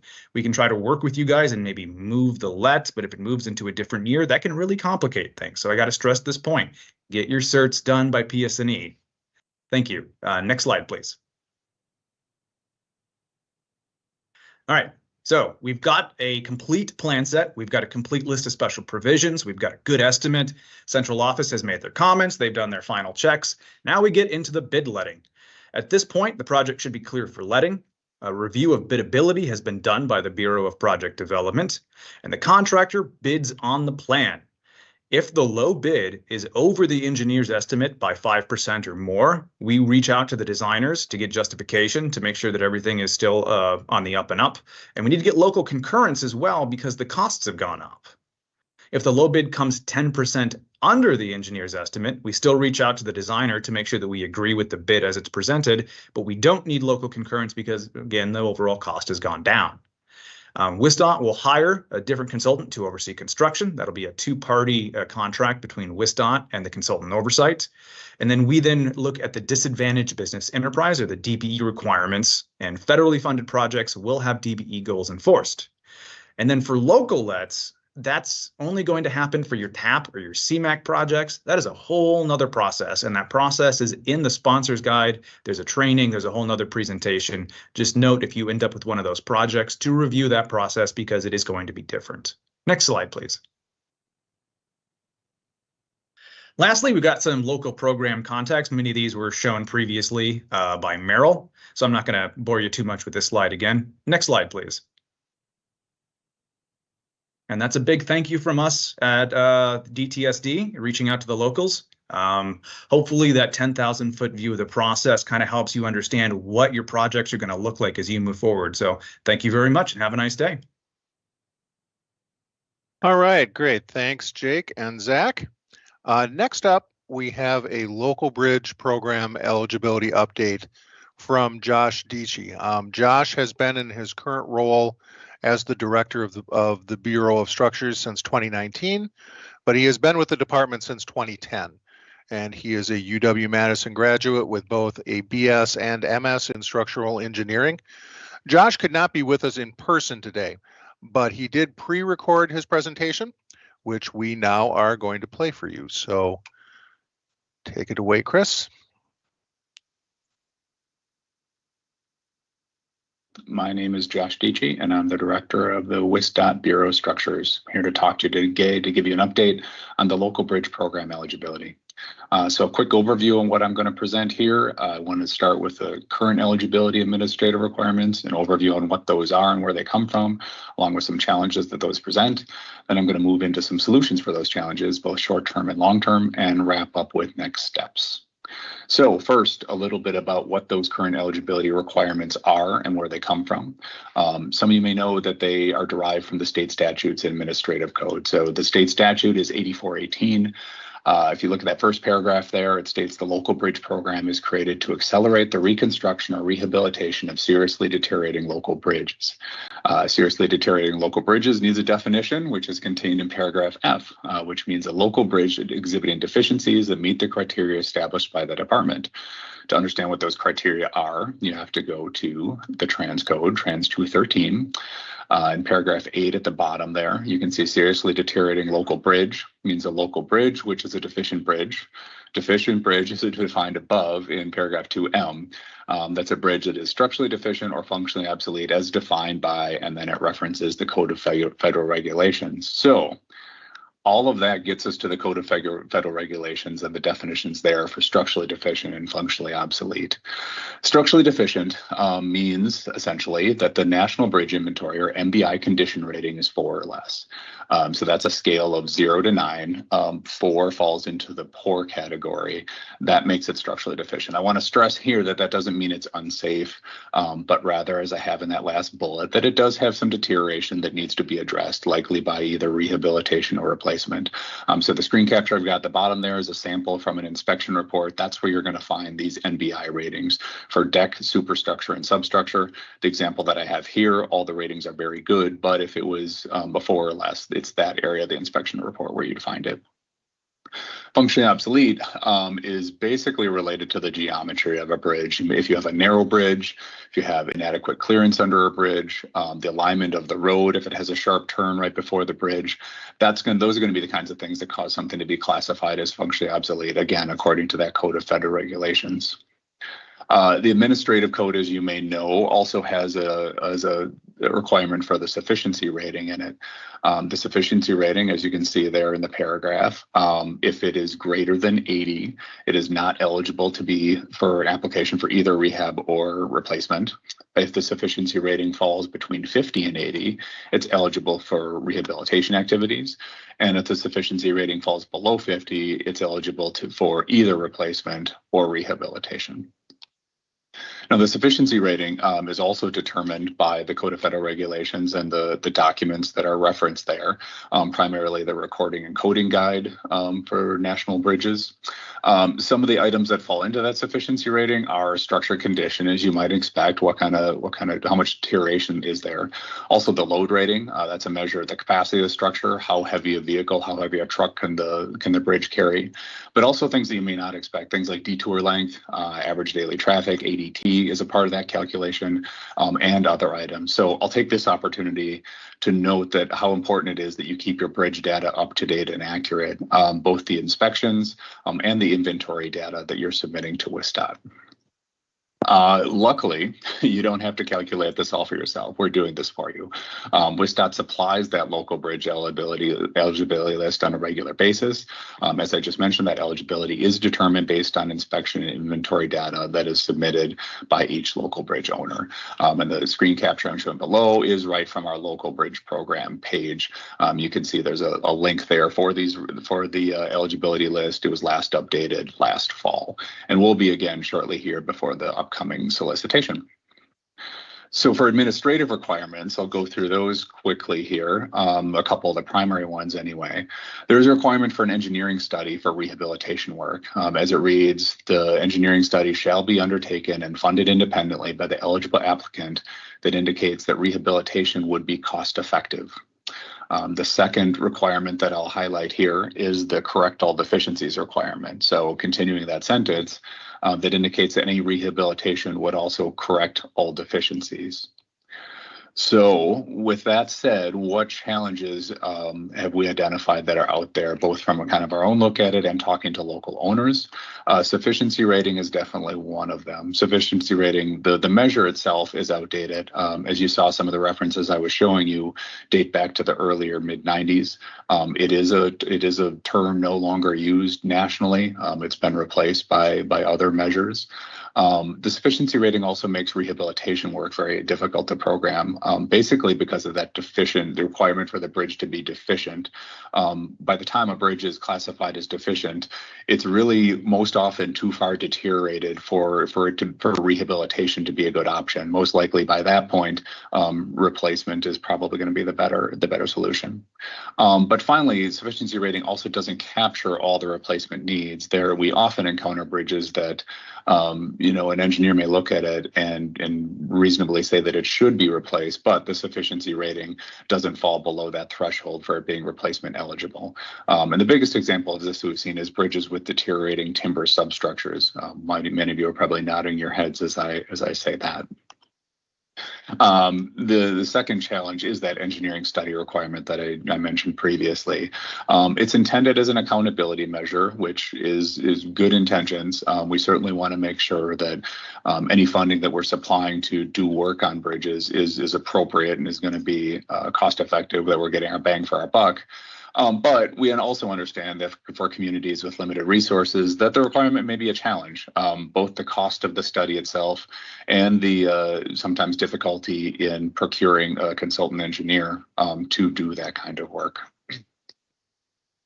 And finally, the other challenge that we've identified is that correct all deficiencies language.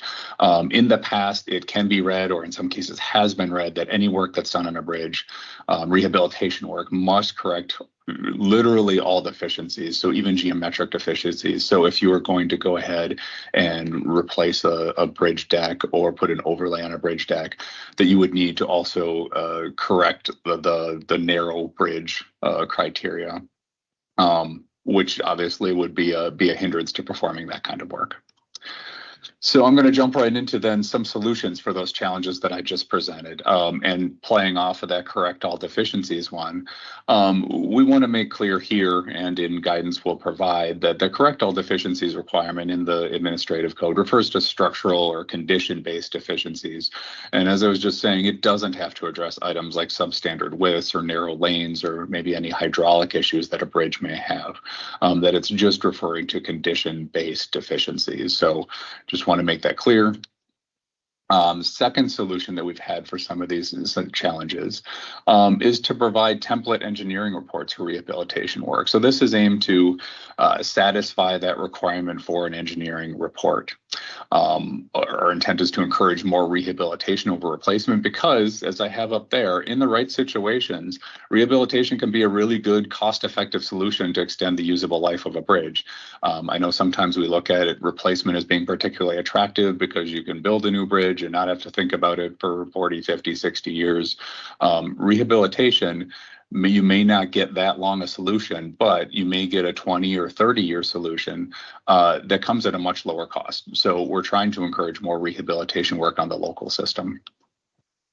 These reports can be used when WisDOT has identified a viable rehab option. So when we've determined that a bridge is rehab eligible and we think that there's a good rehab solution, that's when these would come into play. We determine those recommendations by using our internal asset management tools. So again, I'll use this opportunity to stress how important it is that your bridge data is up to date and accurate. How does that work? Well, we're taking the data that's contained in the inspection reports, the data that's the inventory information that you've submitted that's stored in our Highway Structures Information System, or HSIS, things like ADT that I mentioned before, things like some of the geometries of the bridge, the hydraulics of the bridge. We're applying our asset management policies to it, and those policies are contained within the WisDOT Bridge Manual.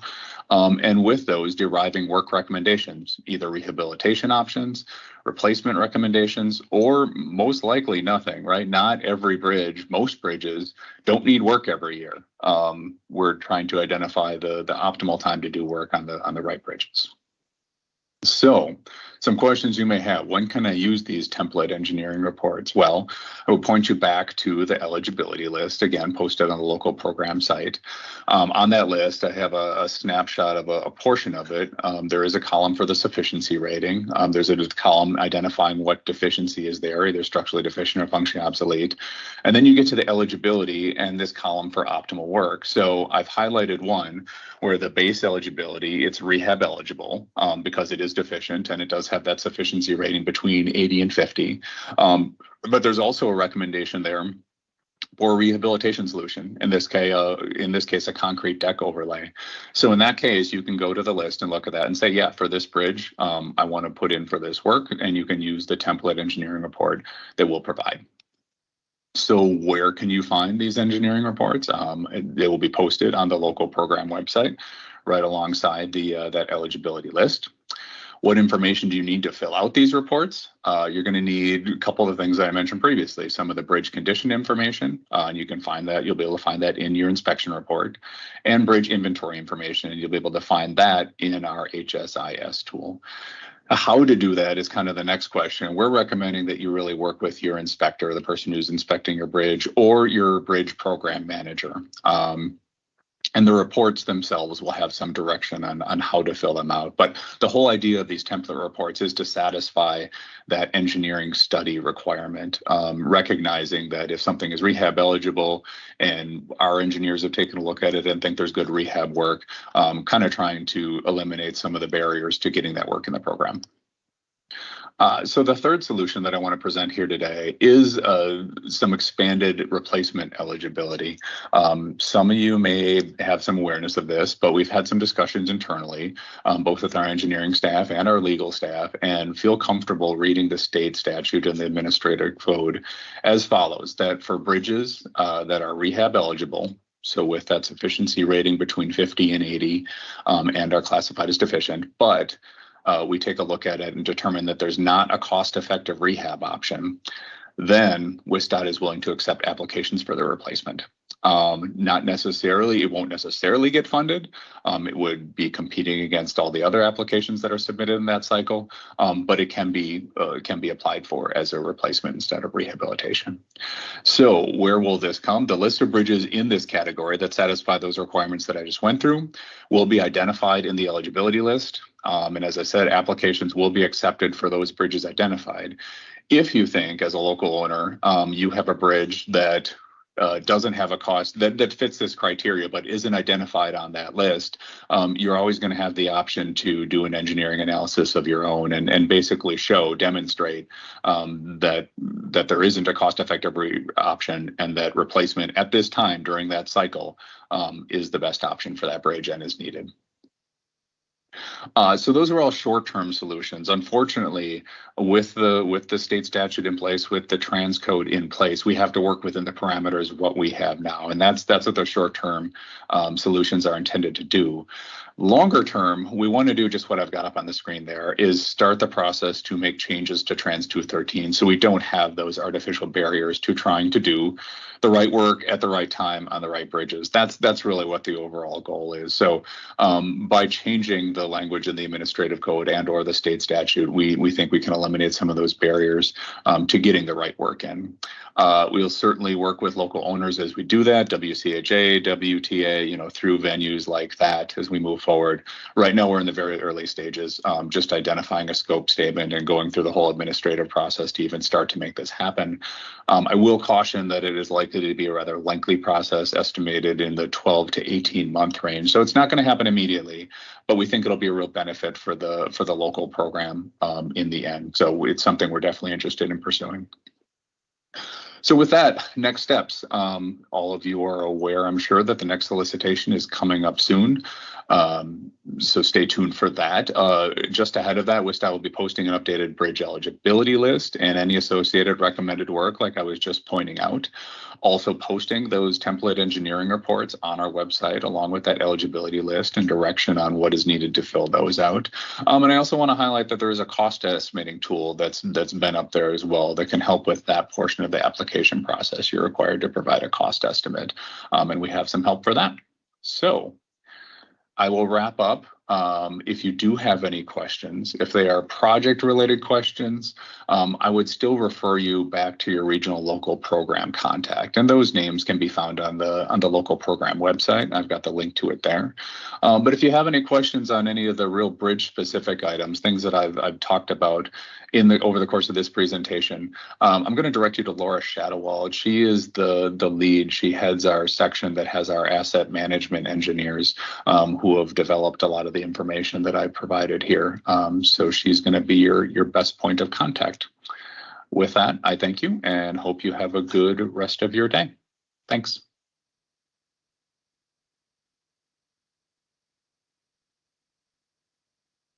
My name is Josh Deach. All right, great. Are we set to go, Chris? It takes a lot of people to put together the local program symposium. So actually, I do want to take a moment here to recognize two individuals who aren't actually presenting today. First, our carbon reduction program statewide manager, Chris Brooks, is the individual advancing the slides for all of the presenters today. And additionally, Mike Denreuter from the Office of Public Affairs is providing technical support and helping with the live feed that's going out over YouTube. So thanks a lot, guys. Your support today is definitely really appreciated. So next, let's see. The next we have Traffic Forecasting Section Chief Corey Dirks, who will be giving a presentation on forecasting in the local programs. Corey has a degree in geography from the University of Wisconsin-Eau Claire and has worked in the traffic forecasting section for the last 9 years, developing traffic forecasts and performing travel demand modeling for projects all around the state. So welcome, Corey. All right, thanks, Merrill. Good morning, everyone. I'm Corey Dirks, and I'm here to talk to you about traffic forecasts for local program projects. Next slide, please.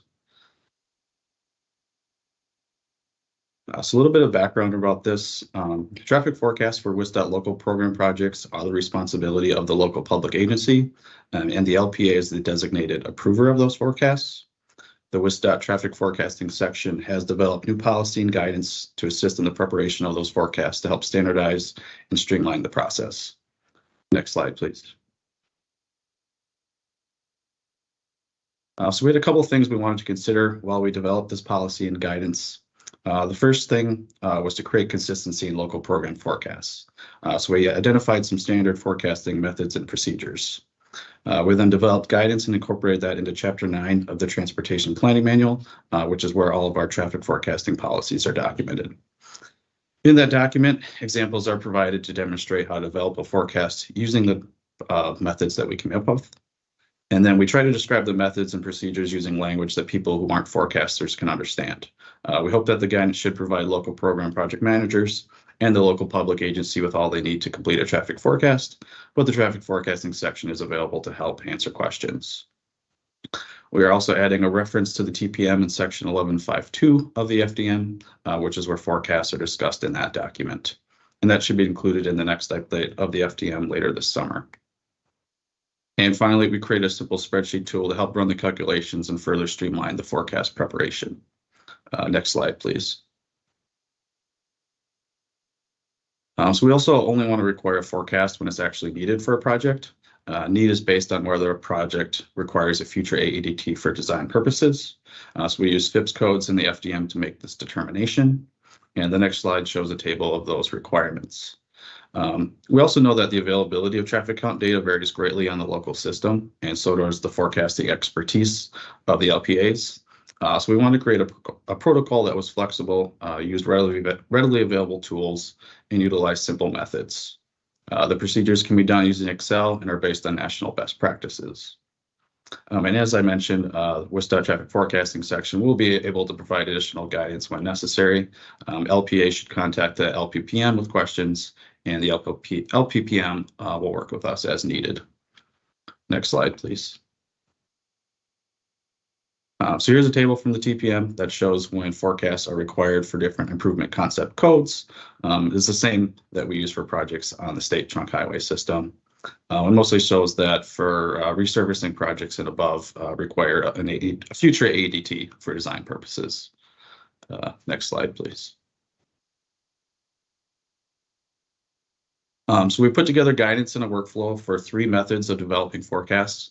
Again, this guidance is based on national best practices and recommendations as outlined in CHRP 765.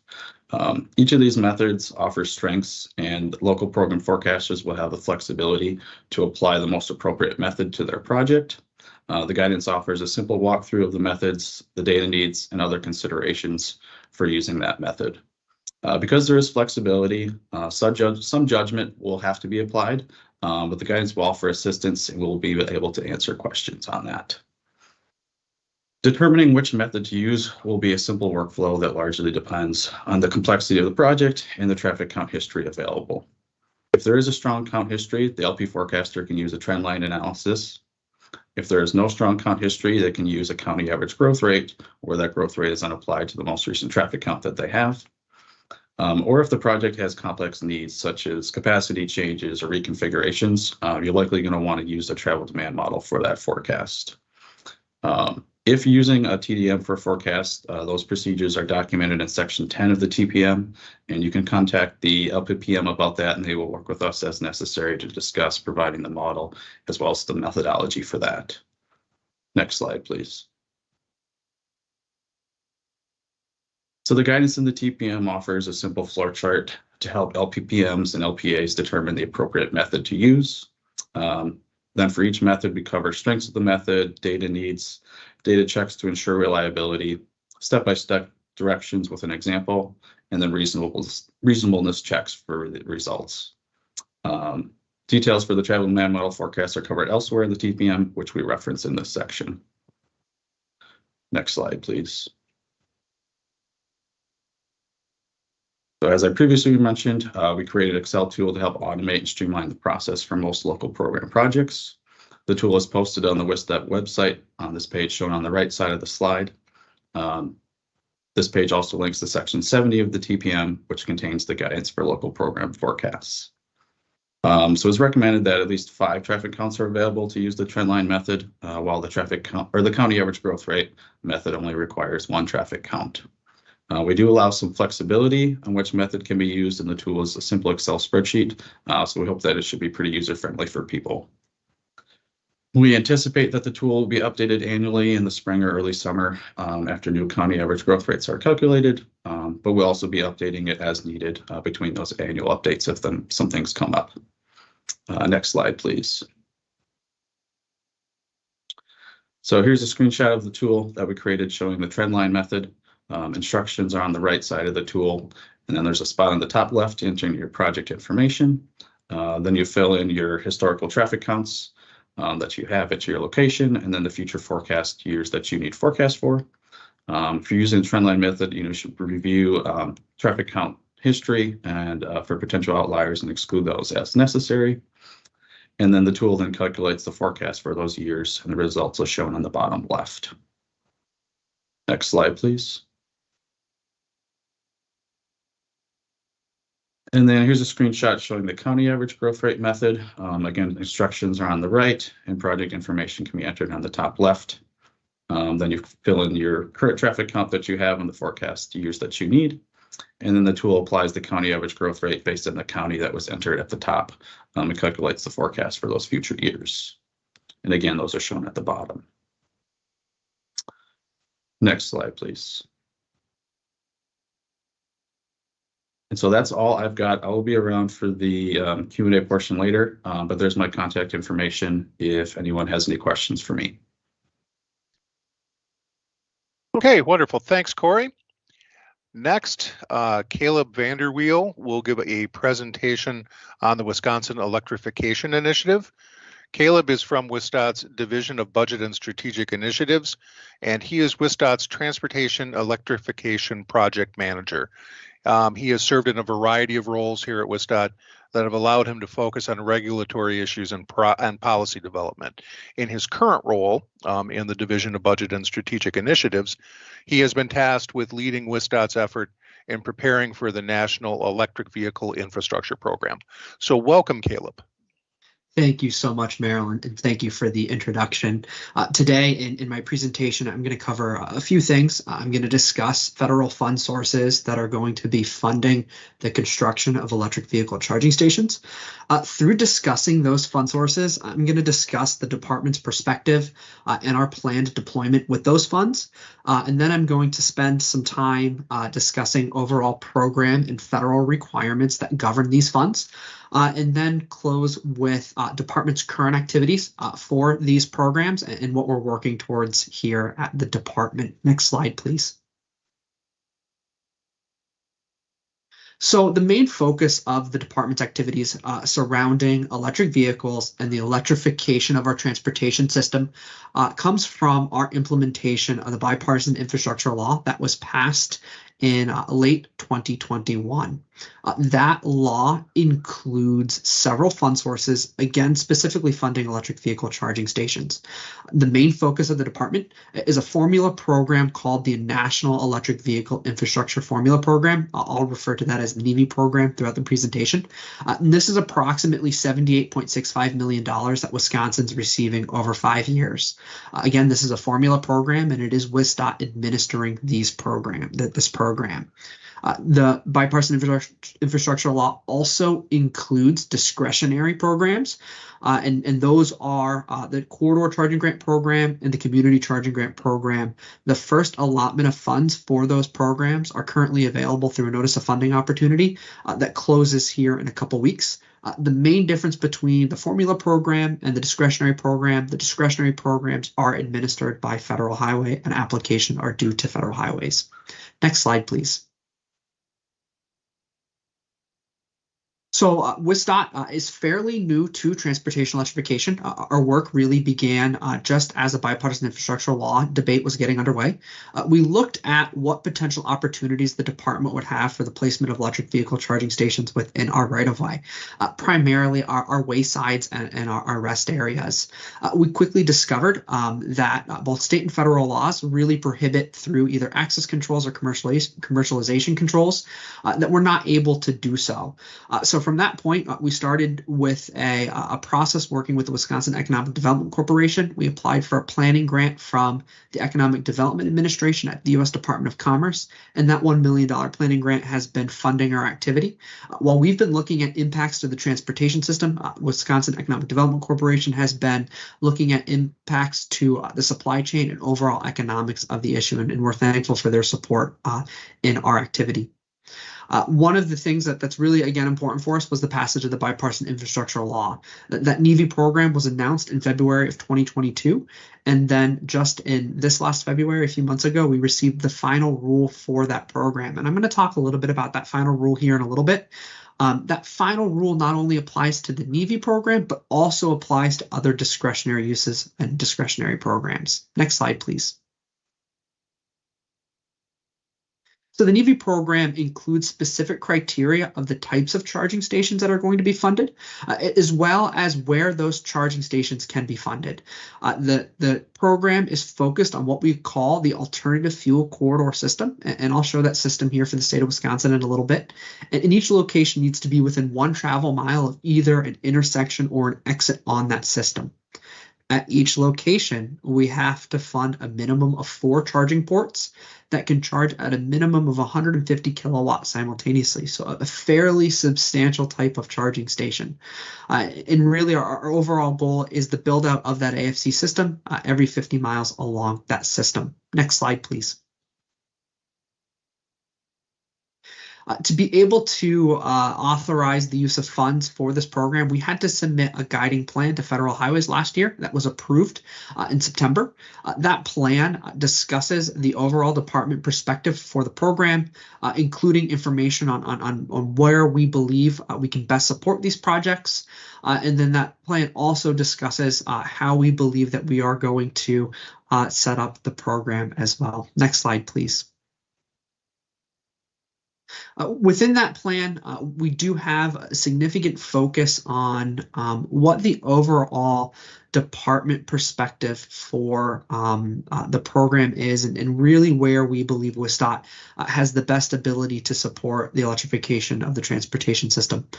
First and foremost, part of that perspective, WisDOT, we do not intend to own and operate charging stations. Rather, charging stations funded by WIEV will be hosted by other partners, including private businesses.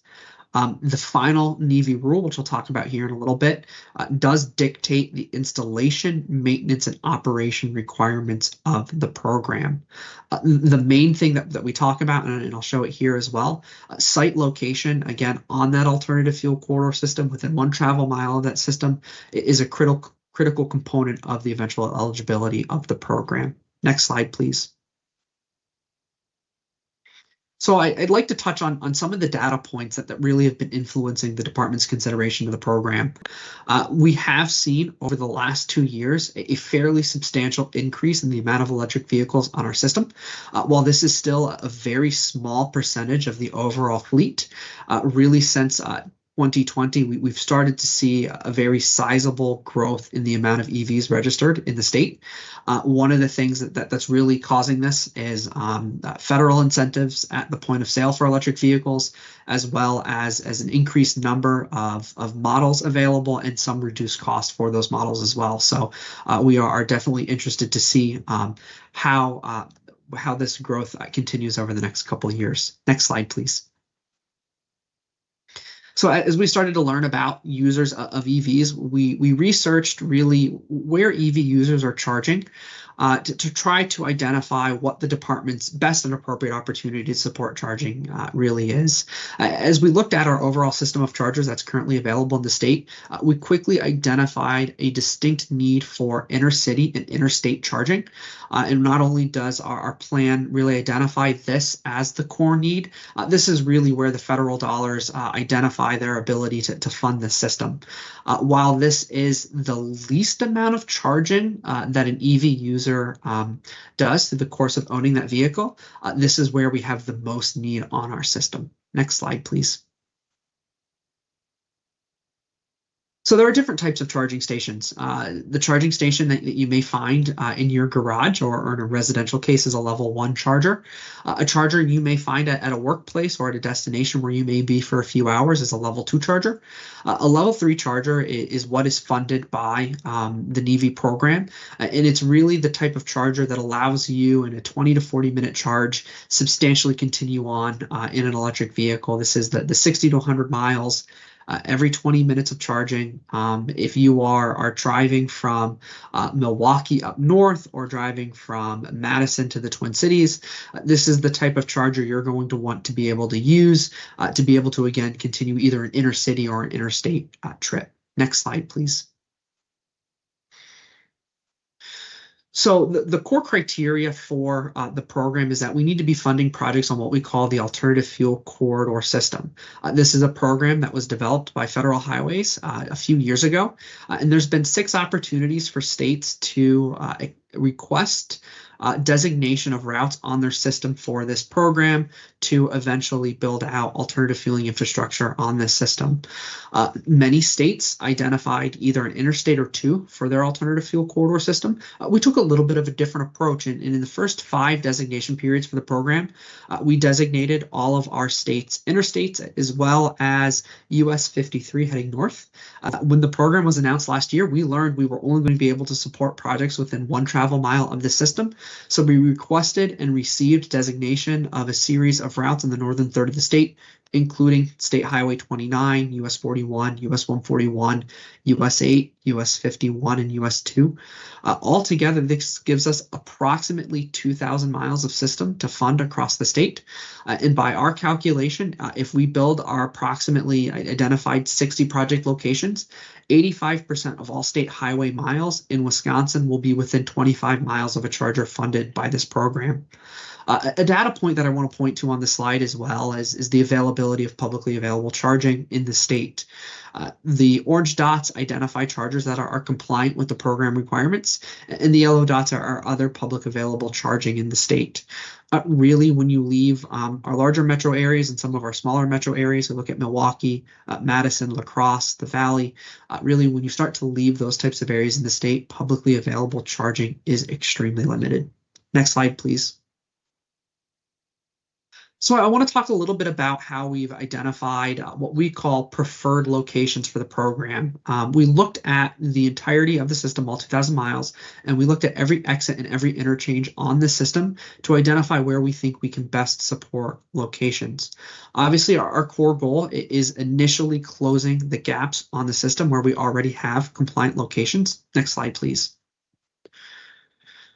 So when we look at a gap location, we want to ensure that we're funding a project that helps us ensure that we are closing that gap. And here's an example of the charging station gap between Milwaukee and Madison. Primarily, for this example, we look at the mileage between locations as determining what may be a preferred location. The exits and the purple icons is where we believe we would successfully close that 50-mile charging gap. Next slide, please. Looking a little bit more specifically at locations and talking about what we're able to fund for projects also helps us determine what we were able to prefer for a location. The funds allow us to fund the capital construction, operation and maintenance of a location, and the connection to the grid. But we cannot fund any grid capacity increase. As a result, we are primarily interested in locations where we can make a general assumption that grid capacity already exists. And we do so by looking at current commercial activities at exits and interchanges on our alternative fuel corridor system. Here's an example in Lake Mills, Wisconsin, of where we think we would be able to support a project. You have, like many exits in the state, a Quick Trip, McDonald's, a Walgreens, a Culver's, a Subway. There's a truck stop. There's some big box retail. Once we get to a certain level of commercialization, we make a general assumption that we would be able to support a project from a grid capacity perspective. But also from a return on investment perspective. When you fuel up a traditional gas vehicle, you're at that gas station 7 to 15 minutes. Charging, when you're there 20 to 40 minutes, we want to ensure that while you're engaged in that charging activity, that you're able to get something to eat, you're able to do a little bit of shopping. That type of economic development is going to be important. Next slide, please. So in general, where we wouldn't have a priority or a preference for a project is an exit or interchange that doesn't have any commercial activity or is limited commercial activity. It's not to say that a project would be impossible, but there may not be the grid capacity that exists for that location. And as we're not able to fund that activity, it may increase the cost of that project. Next slide, please. So altogether, we have approximately 200 candidate exits or interchanges on our system that we believe will help us cover that every 50-mile requirement. Altogether, it's about 60 to 63 project locations that we will need to have that coverage. But again, altogether, it's about 200 potential locations that we believe work. Next slide, please. While we work to visualize what our deployment looks like, we are applying a substantial set of federal rules and requirements to the development of the program. The program is governed by 23 CFR Part 680. This is the final rule that was finalized back in February of this year, and it dictates the overall requirements for this program, as well as dictates any program requirement for any charging station funded by Title 23 transportation dollars. So the discretionary programs that currently have a NOFA that's available, and any other discretionary uses of dollars that FHWA has announced, are all governed by this rule. There is a limitation to the rule, and the rule really is that it's specifically focused for light duty and passenger vehicles. At some point, Federal Highways has discussed the creation of an additional rule that would support a conversation around medium and heavy duty charging. But big ticket issues here is there's two standards for charging, either chargers focused for the alternative fuel corridor system, or then chargers not focused on that system under the discretionary programs. For the AFCs, again, this is the 4 ports at 150 kilowatt per hour. Chargers funded under the community discretionary program through the rule can be either these level 3 chargers or can be level 2 chargers as well, which would be in some communities a more cost-efficient activity. But altogether, one of the program rules that I'd like to point to, chargers on our alternative fuel corridor system have to be open and available 24 hours a day, 7 days a week, 365 days a year. Next slide, please. One of the requirements in the final rule that we're working towards has a legislative need at this point, and conversations are ongoing. The program does require charging stations to sell by the kilowatt per hour under the program. This is important because an anecdote that I often use: when you're refueling a traditional gas vehicle, you're paying for that gallon of gasoline for a specific price. The federal perspective is you should be able to do so for a kilowatt per hour. So you understand when you get to that charging station, what you are going to be paying for that kilowatt per hour charge throughout the duration of that charging activity. Next slide, please.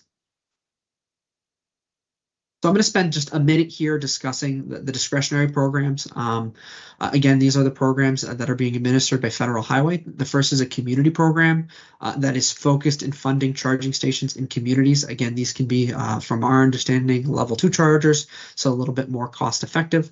But again, to support other methods of publicly available charging in communities. Next slide, please. The corridor grant program really is a program that funds additional chargers at that AFC criteria, just like the NEVI program, again, but just having dollars administered by Federal Highways and not by WisDOT. This NOFO is currently open and available. It closes here in a couple of weeks. While the department doesn't have official role and responsibility with the programs, we do have an understanding of, again, that guiding federal rule that governs all these programs. So we're happy to provide assistance in helping understand that rule when needed. Next slide, please. Another requirement for the program is a Build America, Buy America requirement for the program. The final version of this rule that was released a couple months ago is delayed a little bit and a little less complex than the draft rule. But overall, the waiver for the program by July of 2024, 55% of charging stations funded by these dollars have to be 55% of the components of that charging station have to be made here in America, except for housing components. Primarily, any components of steel and iron must be entirely U.S. made as well. Next slide, please. In closing here, I want to touch on some of our next steps as a department, as well as what we are doing to overall support the electrification of the system here in the state. We are working on developing the program. With that, we are working on finalizing our mapping and potential preferred locations for the program. A really substantial part of our program development has been our ongoing stakeholder outreach and public outreach for the program. Again, this is a new type of program for the department in a new issue area. We want to ensure that we are being inclusive in how we are approaching communities, stakeholders, and industries that are getting ready for this program. So those activities are ongoing. This is leading to here in a few months, we will be submitting a year 2 WIEV plan, and we are excited about the document that we are putting together there. Next slide, please. As we've worked to develop this program, we've had opportunities to provide technical support to industry, communities, and those interested in the program. Some areas where we've been able to provide assistance, and we're happy to provide assistance, is understanding the final rulemaking for the program. We are and have a series of resources that we're able to provide on charging station development, and what processes you can do to help start to conceptualize what a project for you may look like. Also, we have been working with helping individuals in industry and local communities have those initial conversations with their electric utility provider and what they may be able to do for electric vehicle charging. And then lastly, helping people understand how to work with the charging station industry. There's a variety of charging station options on the market, ownership and operation models, helping communities, helping local industries start to navigate what may be available, what may be both best appropriate for any type of a deployment example. Overall, as we've worked through developing the program, we are happy to help navigate some of these more technical topics as, again, projects start to be developed. Next slide, please. With that, that is the end of my presentation, and later for the question and answer time, I will be available for questions. Thank you so much. All right, great. Thanks, Caleb. Next, Mitch Patoka will give a presentation on consultant contracting. Welcome, Mitch.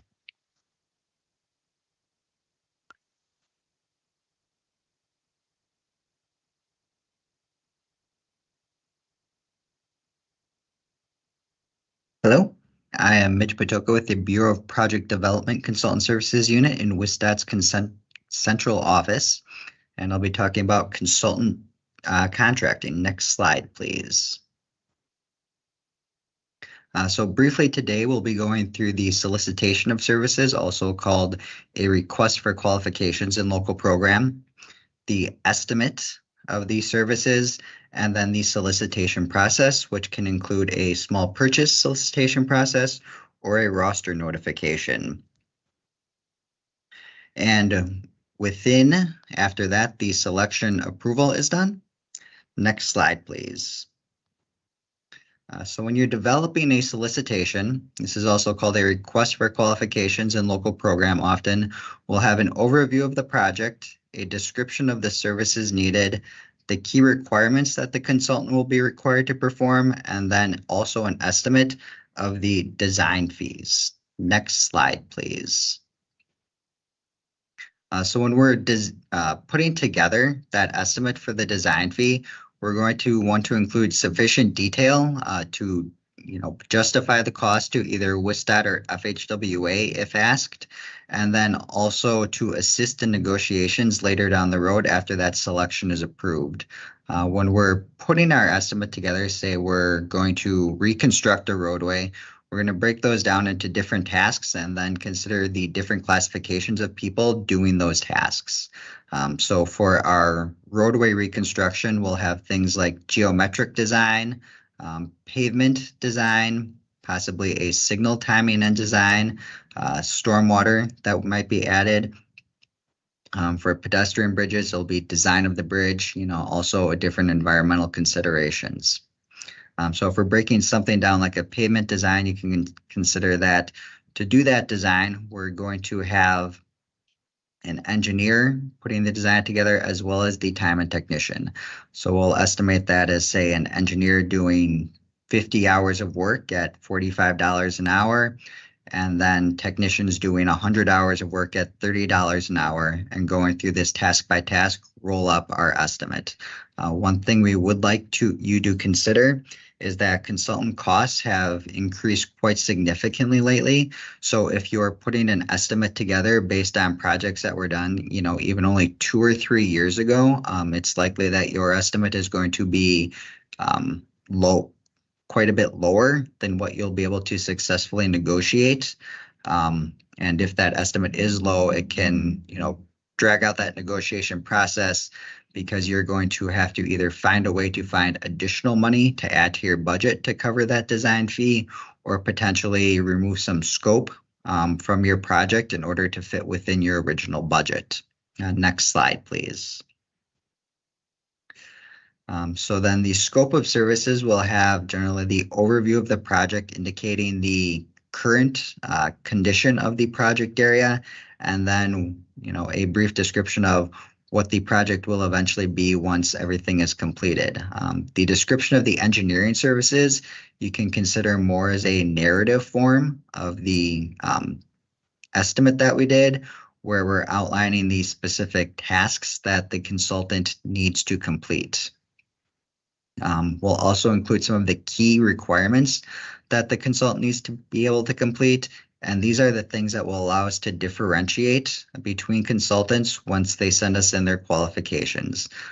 So, some things that a consultant may need to be familiar with if you're doing, things like familiar with hazmat, if you're near gas stations, and, potentially if you had a roundabout experience with roundabout design.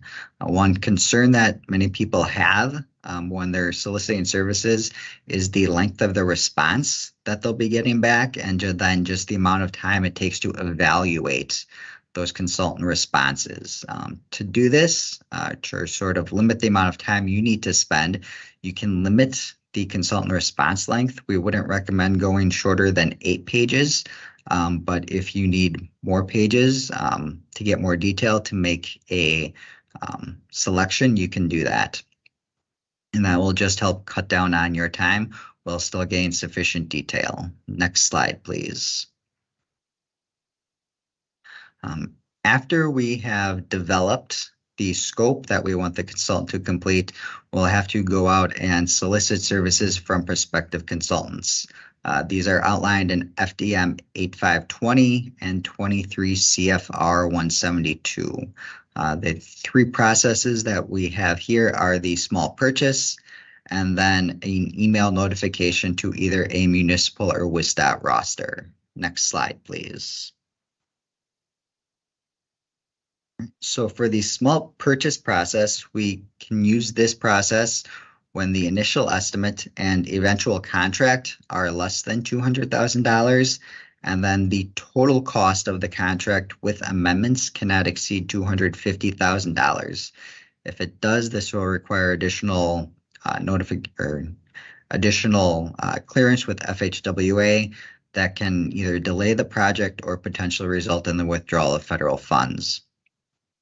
When we're doing this, we need to identify at least 3 willing and able consultants and ask them to submit their qualifications.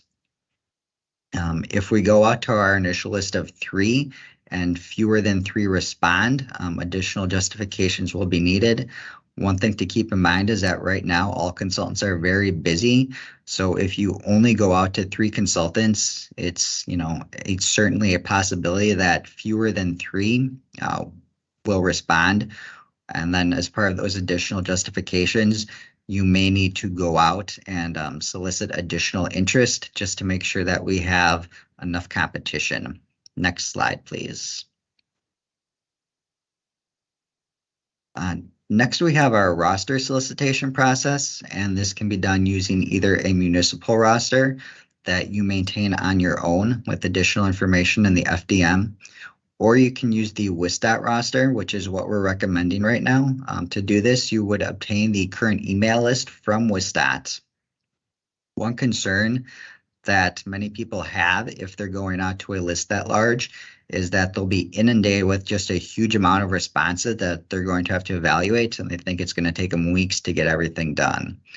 So right now for WisDOT projects, when we go out to our roster, we're generally receiving fewer than 20 responses per project, and local program projects tend to receive even fewer responses than that.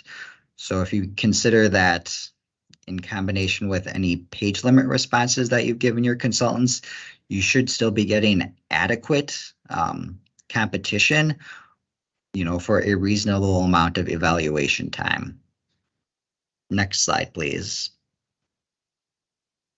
When it comes to our consultant evaluations, we'll be doing a qualification-based selection. So we do not consider cost, only the qualifications as the consultant has presented them to us. And we'll do that through a selection committee of at least 3 qualified people. WisDOT uses a qualitative evaluation, so we do not set up specific categories, say, and then rank the consultants 1 through 5 in each category to come up with a total final score. It is the evaluation committee looking through those responses and then, ranking them 1 through, 10, depending upon, that committee's experience.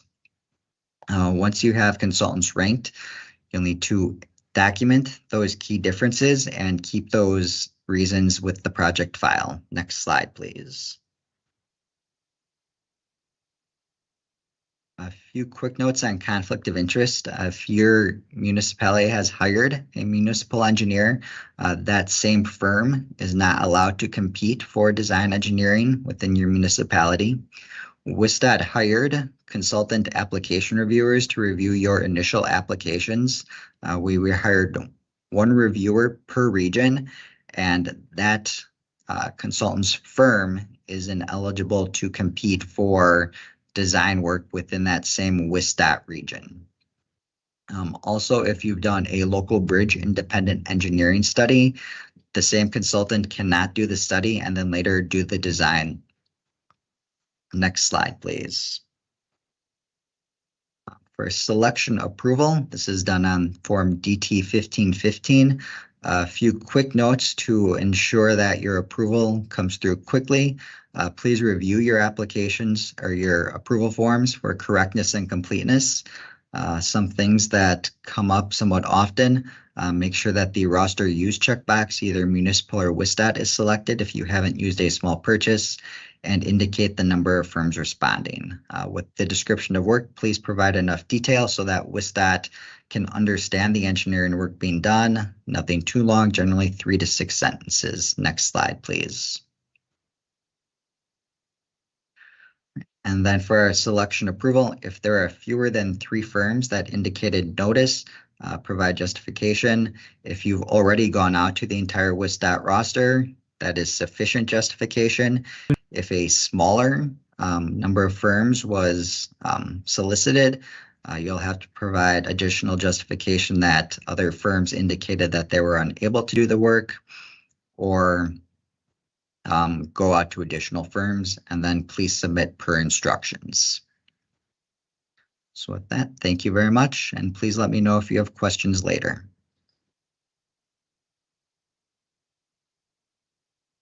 All right, thanks, Mitch.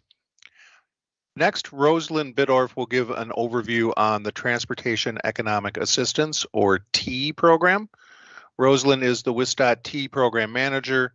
Prior to joining WisDOT, she managed one of the largest categorical aid programs for the Department of Public Instruction, managing over $479 million to support special education programs throughout the state.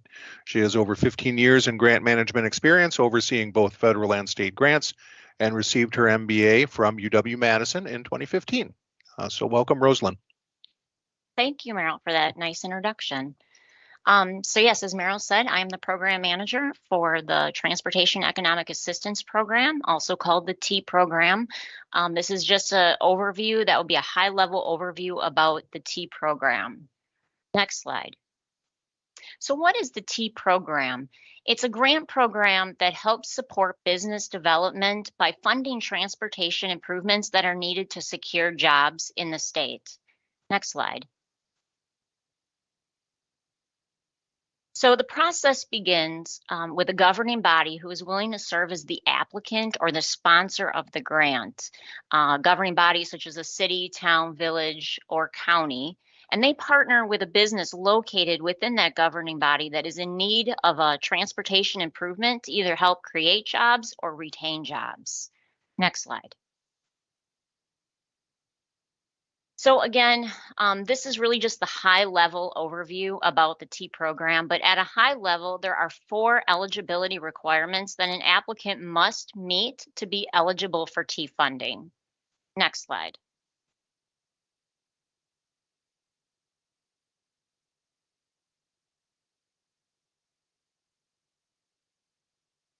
Next slide, please. Thank you. Eligibility requirement number 1, go back. Eligibility requirement number 1, the economic development project is unlikely to occur in Wisconsin unless the transportation facility improvement is built. So we have 2 things going on here. How do we define economic development project, and what are examples of transportation facility improvements? Next slide. So economic development project is defined in statute as a business development that directly retains jobs or increases the number of jobs in this state. Next slide. And our statute goes on to identify examples of transportation facility improvements. And you can see from this slide, it can pretty much be anything. It can be road, rail, harbor, or airport. With that being said, there are a few caveats. Next slide. So while it can be any of those things, it must be open to the public for travel and come under either jurisdiction or ownership of public authority. So no private roads, driveways, parking lots, or parking lanes would be eligible for T funding. So getting back to what eligibility requirement number 1 is really saying, it's saying that without this transportation facility improvement, you are unable to make job creation or retention happen. Next slide. Eligibility requirement number 2, the transportation facility improvement is not likely to occur without the grant. So how does the applicant prove this out? Next slide. So the applicant or the sponsor of the grant must demonstrate why they are unable to pay 100% of the funding by passing a resolution that acknowledges the need for the additional T funding and to agree to abide to the terms and conditions of the T grant. Next slide. Eligibility requirement number 3, the business development meets the definition of an economic development project set forth in statute. So let's revisit that definition again. Next slide. Economic development project is defined in statute as a business development that directly retains jobs or increases the number of jobs in this state. Next slide. So note that meeting this requirement can either be done through creating new jobs or retaining jobs. So if your application is based on creating new jobs, the requirement is met by creating new jobs that would have otherwise not been created if your transportation improvement did not happen. If your application is based on retaining jobs, then the requirement is met by retaining jobs that would have otherwise been let go if your transportation improvement did not happen. Next slide. So the job timeline is based on a 7-year timeline with the clock starting at the point of which you sign your project agreement.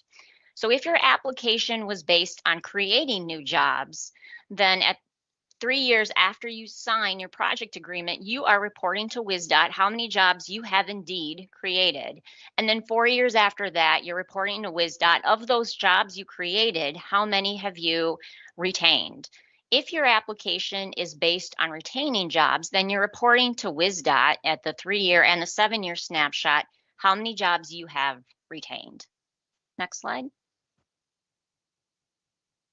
Eligibility requirement number 4, construction of the transportation facility improvement would be scheduled to begin within 3 years of the date when the grant is awarded for the improvements. And next slide. So to kind of explain this better, I'm going to actually back the timeline up even a little more. So the applicant submits their materials to WisDOT. I'm reviewing those materials along with other point staff at the DOT. Once we determine that your materials are satisfactory, we forward your grant to the secretary for final review and approval. When the secretary signs off on your grant, that is your grant award. So this eligibility requirement is saying you must begin construction within 3 years of the secretary signing that grant award. Then, depending if your project is a road project or a rail project, I either turn it over to Rail and Harbors for rail projects, or I turn it over to one of the DOT regions for road projects. And at that point, they put together the project agreement with you, which kind of outlines the terms and conditions, responsibilities of the parties, and the scheduling of your transportation improvement. So at that point, when you sign your project agreement, that is when the clock will start ticking for the job creation or retention. Next slide. So the funding that an applicant ultimately received is based on these 3 criteria, with the applicant receiving the lowest of the 3. So that would be 50% of your T eligible cost, $5,000 per job created or retained, or $1 million. So the most an applicant can receive is $1 million. Now we are nearing the end of my presentation, and I always like to recap things in a creative way to help people remember the material. So if you recognize the tune, you can hum it to yourself, but I don't sing. So next slide, please. Here's a story of a municipality who is looking to expand their industrial park. All they had was empty land and a site plan, but the future was looking somewhat stark. Next slide. Here's a story of a business who had a transportation structure need. A way to move their product was their dream, but due to lack of funding, they had no lead. Next slide. So the one day when the municipality learned of T funding, and they knew it was much more than a hunch, that they must somehow connect with this business. So they completed the T grant application packet bunch. Next slide. Now the T partnership is off and running. As the T grant has provided resources to grow, the funding helped the business expand further, and the municipality has a successful project to show. Next slide. So thank you for your time today. Here is links to the information that I talked about, along with my contact information, and I look forward to getting your next T grant. All right, thank you, Rosalind. Our next presenter is Mike Finkenbinder. Mike is the Highway Safety Improvement Program Manager, and he will be providing an overview of that program. Mike has been with the department for 10 years, and he spent the first 6 years in the Bureau of Highway Maintenance before moving to his current position for the last 4 years. Welcome, Mike. Thanks, Merrill. As Merrill said, I'm Mike Finkenbinder, and I'll be talking about the Highway Safety Improvement Program, otherwise known as HSIP. Next slide. So today we'll give a little overview, talk about funding, program cycles and deadlines, typical projects that we see, other initiatives that we have going on, and then talk about the process, application requirements, how those applications are analyzed, and then programming of the applications. Next slide. So HSIP is a federal aid program that is focused on reducing the number and severity of crashes on all public roads. So really it's looking at fatals and serious injuries as the #1 priority, but also looking at all crashes.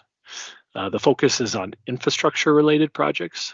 So anything out there that is directly affecting the infrastructure is the primary focus of applications, and it should be done through a data-driven approach. So looking at crash data that's out there, different roadway characteristics and features. The bipartisan infrastructure law did introduce some eligibility for non-infrastructure items, such as education, enforcement, safe routes to school, things like that. We don't currently have any projects for those types of projects going on right now, but we are looking to position our program so that we can take applications for some non-infrastructure projects in the future. The focus also should be put on projects that can be implemented quickly. After all, these are safety projects, so if there's a safety issue out there, we would like to get them installed as soon as possible to address that safety concern. Part of the HSIP, we also run the high-risk rural road sub-program, which addresses run-off-the-road crashes on rural, major, and minor collectors, and I'll get into that a little bit later. Next slide. So funding. HSIP is a reimbursement program, not a grant program. There is a cost share component to it, so it's set up as a 90-10 program, 90% federal share, 10% local or state, whoever the applicant may be. Next slide.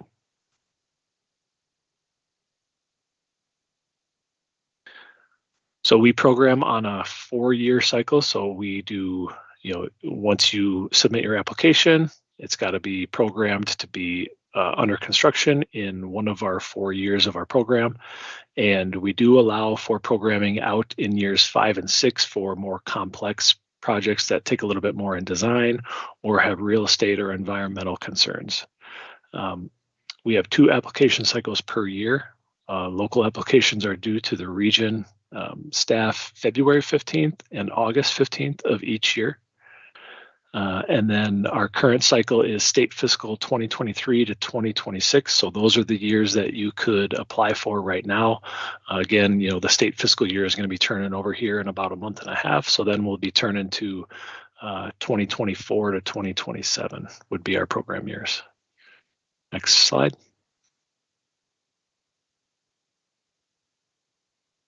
So there's kind of 2 different types of projects that we usually see. Spot projects, which think about like a single intersection that's getting some work done, or corridor projects, which is kind of a long, couple mile stretch or whatnot of like a rural county road or something of that nature.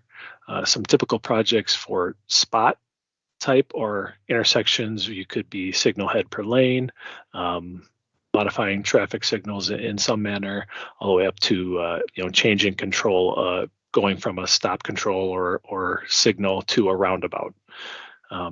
Also, it doesn't have to be just at an intersection. You could have a spot project that is fixing a horizontal curve or a vertical curve, something of that nature to improve sight distance. Also installing signs, pavement markings, delineators. Some examples of corridor projects. You could have intersections in a corridor. So let's say you got 5 intersections in a row and all of the signals need upgrades along those along that corridor. You could submit for all 5 of those intersection improvements at once instead of 5 individual applications, as long as the improvements are of a similar type. We also do road diets, 2-way left turns, twiddle conversions for corridors, and then also pavement marking rumble strips along a corridor that's kind of more in a rural setting, and signage as well. Next slide. So some initiatives that we have the high-risk rural road program that I mentioned earlier. We currently have that running and intend to keep that running in the future. We also have a local road safety plans. That has been a topic of discussion for a while now. It's kind of fell on and off the priority list, but it's back on. And our intent is to develop some sort of program where we can help locals develop local road safety plans using HSIP funding. That's in development right now, so don't have a lot to share, but that's something that we hope to see here in the near future. Some other initiatives, one is required through the bipartisan infrastructure law, is the vulnerable road user assessment. So basically we need to go out and identify areas of high risk to those vulnerable road users. And then once those areas are identified, come up with either specific projects or strategies to help mitigate that risk. So what we're thinking could stem from that assessment is a systemic approach to get HSIP funding with. So for those specific vulnerable road users, again, that might be a year or more out. The actual assessment is due here in the fall of 2023. So then once we have that assessment done, we could use that to develop a systemic initiative within our HSIP. So it would be after that. Next slide. So as I mentioned, the high-risk rural road program, that's focused on local, rural, minor, and major collectors. It's for run-off the road crashes. And again, it's looking at fatal and serious injuries primarily, and trying to look at low-cost improvements that could be made to help mitigate those risks. So the program starts where we do, and the state does an annual review of crash data to identify the top 20 or so corridors based on crash data. And then once those are identified, we will go out and have a consultant drive the corridor, look for possible safety improvements that could help mitigate the crash trends that are out there. And then we'll provide that evaluation to the county, and they can use that as a basis for funding in their application. Next slide. So for standard application, turning back to our standard process, getting away from the high-risk rural roads now, we have the DT 1501 form, which can be found out on the public website, on the WisDOT public website under the safety tab. You need a general sketch of the proposed improvement, collision diagrams, crash history for the most recent 5 years. You don't have to have all the crash reports included with your application, but at least a summary of the crashes there in the last 5 years. And then if we need to, we could request the individual reports. Also cite photos of what is the existing conditions, a cost estimate, and then the last thing that goes with it is the project evaluation factor, but the locals do not need to provide that. That will be done by WisDOT staff. Next slide. So just a little bit more about that project evaluation factor. It might be beneficial for you all to know what that is, because it is a big tool in how we analyze and compare the projects. So it might be good to know how we use that when you're thinking about potential projects. So the PEF uses estimated crash reduction potential for proposed improvements and compares them to the costs over a 10-year period. So what it includes is a cost estimate for what that proposed safety improvement will be, the crash history and severity of those crashes that are being addressed. So you might have some crashes out there that the safety improvement doesn't quite address. We're only looking at the ones that whatever safety improvement is being installed addresses those types of crashes. And then there's different studies and research that's done to estimate how much reduction we anticipate seeing based on that improvement that we install. So basically it's kind of like a benefit cost. How much does it cost to install that improvement, and how much reduction are we expected to see in the crash value after that improvement is installed? Next slide. So as I mentioned, when we program these projects, they're 90-10, so 90 fed, 10% local share. We do cap the funding at the 90% of the estimate at time of approval. The cap is used to encourage proper scoping, accurate estimates, and then just generally help manage the financial impacts to the program. We do allow cap increase with adequate justification. We know as projects move through design, things come up. So you can submit a request. You would work with your region staff, and they'll submit a request to me that I would review and increase funding if there's adequate justification. If through the design you find that you need to change the scope, that is essentially a new application that needs to be reviewed by the committee. Next slide.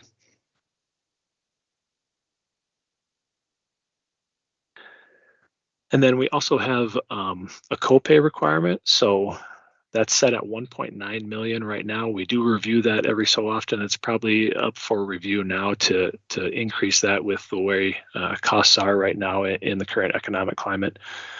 So what this means is, if let's say you have an application come in at $4 million, that first 1.9 million will be the standard 90% federal, 10% applicant share. The second 1.9 million, so 1.9 to 3.8, would be the responsibility of the applicant 100%. And then anything over that, so in this example, the 3.8 to 4 million, that 200,000 would be split 50-50 between HSIP funding and non-HSIP funding, so local participation. And the reason we do this is to prevent to prevent a few large projects from eating up all of our available HSIP funding within a given year. It just kind of helps diversify the funds throughout projects and allows us to implement more safety projects. Next slide.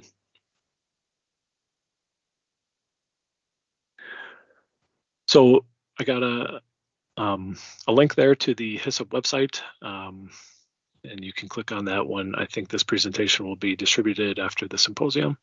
The application is on that site as well. And then if you have questions on project-specific questions or things of that nature, the region staff would be most appropriate to help you with there. If you have general program questions, you can feel free to contact me. I'm the program manager out of central office. My contact information is there.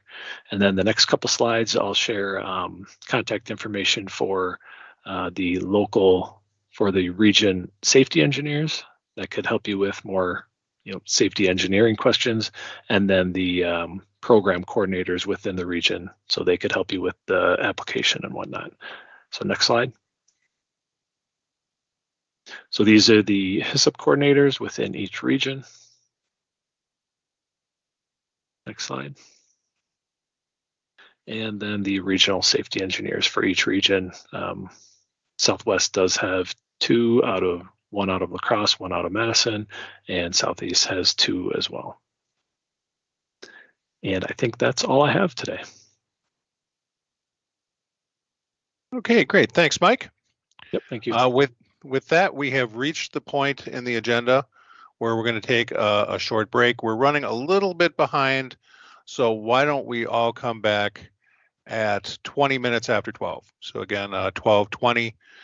We will start up the afternoon portion of the symposium. All right, welcome back, everyone. So to start the afternoon portion of the symposium agenda, we are delighted to have with us today Andy Bill from the University of Wisconsin Transportation Information Center. Andy is the director of the Wisconsin Local Technical Assistance Program and the associate director of the Traffic Operations and Safety Laboratory at the University of Wisconsin-Madison. With these dual roles, she has been bringing research to technology transfer through in-person and virtual webinars throughout Wisconsin and the U.S. She is actively involved in the Transportation Research Board, the Institute of Transportation Engineers, the Association of Traffic Safety Information Professionals, and the American Society of Engineering Education. So welcome, Andy. Thank you, Merrill, and thank you to everybody for being here this afternoon. I really appreciate everyone's hard work in putting the symposium together. Each time I sit through the symposium, I learn stuff. I'm excited to see about the afternoon. So we'll go to the next slide, Chris. So what is a Transportation Information Center? We are one out of 51 local technical assistance program centers nationwide. There is one in every state and in Puerto Rico. Federal Highway Administration, which you'll hear from Tracy in just a minute, created the LTAP program in 1982 to provide local agencies with information and training programs to address the maintenance of local roads and bridges. The TIC here in Wisconsin was founded in 1983. Next slide, please. So what do we do and why are we here a little bit? So the TIC serves over 1,900 units of local government in Wisconsin. This could be counties, cities, villages, towns, anything that's not state DOT. Otherwise, we do work with WisDOT to make sure that we are providing the correct information down to the local levels and helping build that conduit between WisDOT and the local units of government. Next slide, please. We provide training This can either be through on-site training, virtual training, or in-person training. It is looking for local street and highway agencies on topics including but not limited to highway safety, work zone and flagger safety, pavement conditioning, pavement maintenance, and winter road maintenance. If there are other topics that you would be interested in, please let me know. My contact information will be at the end. Also on our Facebook site, I have a survey up to try to get a needs assessment started. We also provide on-site training upon request to local government agencies and groups in Wisconsin. So this could be another topic completely different, like complete streets or ADA. And so we're able to have that training just to meet your needs and what your folks need. Next slide, please. We also have certificate programs. This could be helpful as you're moving forward with it. This is just one example of building your skills, advancing your career, becoming an effective public works leader. Next slide, please. We do this through the Public Works Supervisory Academy, PWSA, and the Public Works Management Institute, PWMI. These certificate programs are in cooperation with the Wisconsin chapter of American Public Works Association. The PWSA has 9 one-day training courses, a total of 54 hours. The PWMI builds on the PWSA with 5 additional 1- and 2-day courses for an addition of 36 additional hours. This program is approved in the National APWA Institute's program with a link at the bottom of that screen. Next slide, please. We also have publications and are looking to update these. Bill Bremer will actually be helping me update a lot of these publications in the next year as well too. So if there are specific bulletins or information that you're looking at, we do know that the Speed Management Guide is really helpful in that, and so we'll continue to put that out. But we have work zone guidelines for construction, maintenance, and utility operations, the Flaggers Handbook, PACER, which is the Pavement Surface Evaluation and Rating, manuals for asphalt, concrete, seal coat, gravel, brick, block pavements, and unimproved roads. And then we also have those transportation bulletin series. So these are kind of like frequently asked questions that go along with it. These are all available online. The guidebooks and the handbooks, we can send them to you if you're part of a local government agency. These are all free. Next slide, please. So as we think about upcoming training, we're going to be doing PACER and Whistler training. This is a WisDOT and TIC partnership. Pavement ratings are due by December 15th in the odd years, so that is this year. I heard earlier today about bridges, about talking about making sure that there's good data in the system, and that is very true for this. And we're continuing to work with DTIM to determine how else can we make Whistler a little bit easier to use and utilize as you go through with it and being able to look at it. We will go ahead and watch for online PACER and Whistler trainings from TIC later this summer. And then there is a helpline at the bottom of that screen. Next slide, please. So once you have the data in there, what are the tools that you can use? We want to utilize the pavement management tools in Whistler. It is able to give you a GIS map with the conditions, frequency, and ratings. You can see the pavement, the rating range down below, how many of your roadways are in the 1 to 2, how many are in the 3 to 4, how many are in the 5 to 6, and so on and so forth. These are also very helpful as you are putting together your applications for the various grant projects as well too. I can't stress enough, we want to have good data coming in and then being able to make sure that we get good data so that we can utilize this. So we're continuing to work on the feedback loop with this data. Next slide, please. The other thing that is asked for, and this is the head of the Traffic Operations and Safety Laboratory, is crash data. There's lots of different ways that you can get to crash data. I'm also available to walk you through this and help you get the data that you need. Through WisTrans portal, you can see the link there. There's data services and web applications. The data services is where you can request a login account information. If you're a part of a government agency, you get a login for free. If you are a consultant working on behalf of a local agency, all you have to do is have the local government contact us and we'll get you a login information as well too. There is web applications that gets to the crash data part of it itself. Next slide, please. So there's two ways to get to crash data. It depends on what you're looking at. We've built these for two different purposes. They are filled with the same data set. How you query it might get you a little bit different answers, but for the most part, they are exactly the same. The first one is a Wisconsin crash data analysis tool. This gets you the crash report forms. It gets you the crash data. You can do a little bit further in-depth data analysis in it. This was really built for WisDOT and safety engineers to begin with. We also built community maps, which is for the traffic safety commissions at each of your counties. This fulfills the requirement by state statute of having all of the fatal crashes on a map. We have all crashes on the map. And you're able to do several different things with this. So you are able to look at the flags associated with the data. You're able to look at the crash report form. If you have a login access, if you're part of a government agency, and you also can use what we call predictive analytics, which is kind of a fancier way to do some hotspot analysis. So if you're thinking about putting together some information, maybe for Streets for All grant applications or some other applications that you need the crash data, feel free to look here, but don't hesitate to reach out to me and I can make sure you get the information that you need. Next slide, please. Technical assistance. We are here. We are here to provide answers to any questions that you have dealing with street and highway issues, human factors as well too. If we don't have the information or we're not the right person for you, we'll refer you to other resources that can help. With that collaborative relationship with WisDOT and Federal Highway, sometimes we're just saying, here's the correct person at WisDOT that you can contact and get more information about. Most of the technical assistance is provided by phone or email. We can do in person if we need to do like a road safety audit or something else to that extent, we can go ahead and do that. As you're looking at grant applications, if there's specific data that you don't have that you want, if you want us to review your narratives and your descriptions that you have out there, please don't hesitate to reach out, and there'll be a contact information at the last slide here. Next slide, please. Our partnerships work cooperatively with WCHA, the Towns Association. You might have seen if you were doing new town official training in the past couple of weeks, you might have seen my colleague Ben Jordan there. League of Wisconsin Municipalities, the Wisconsin Chapter American Public Works Association. My colleague Andrew McFadden was up at the spring meeting of APWA. And then the Institute of Transportation Engineers in Wisconsin. This is a way for us to see what's out there, making sure we are keeping ahead of what's happening, with the new manual and uniform traffic control devices that is coming out. How does that affect the locals? What are we going to do?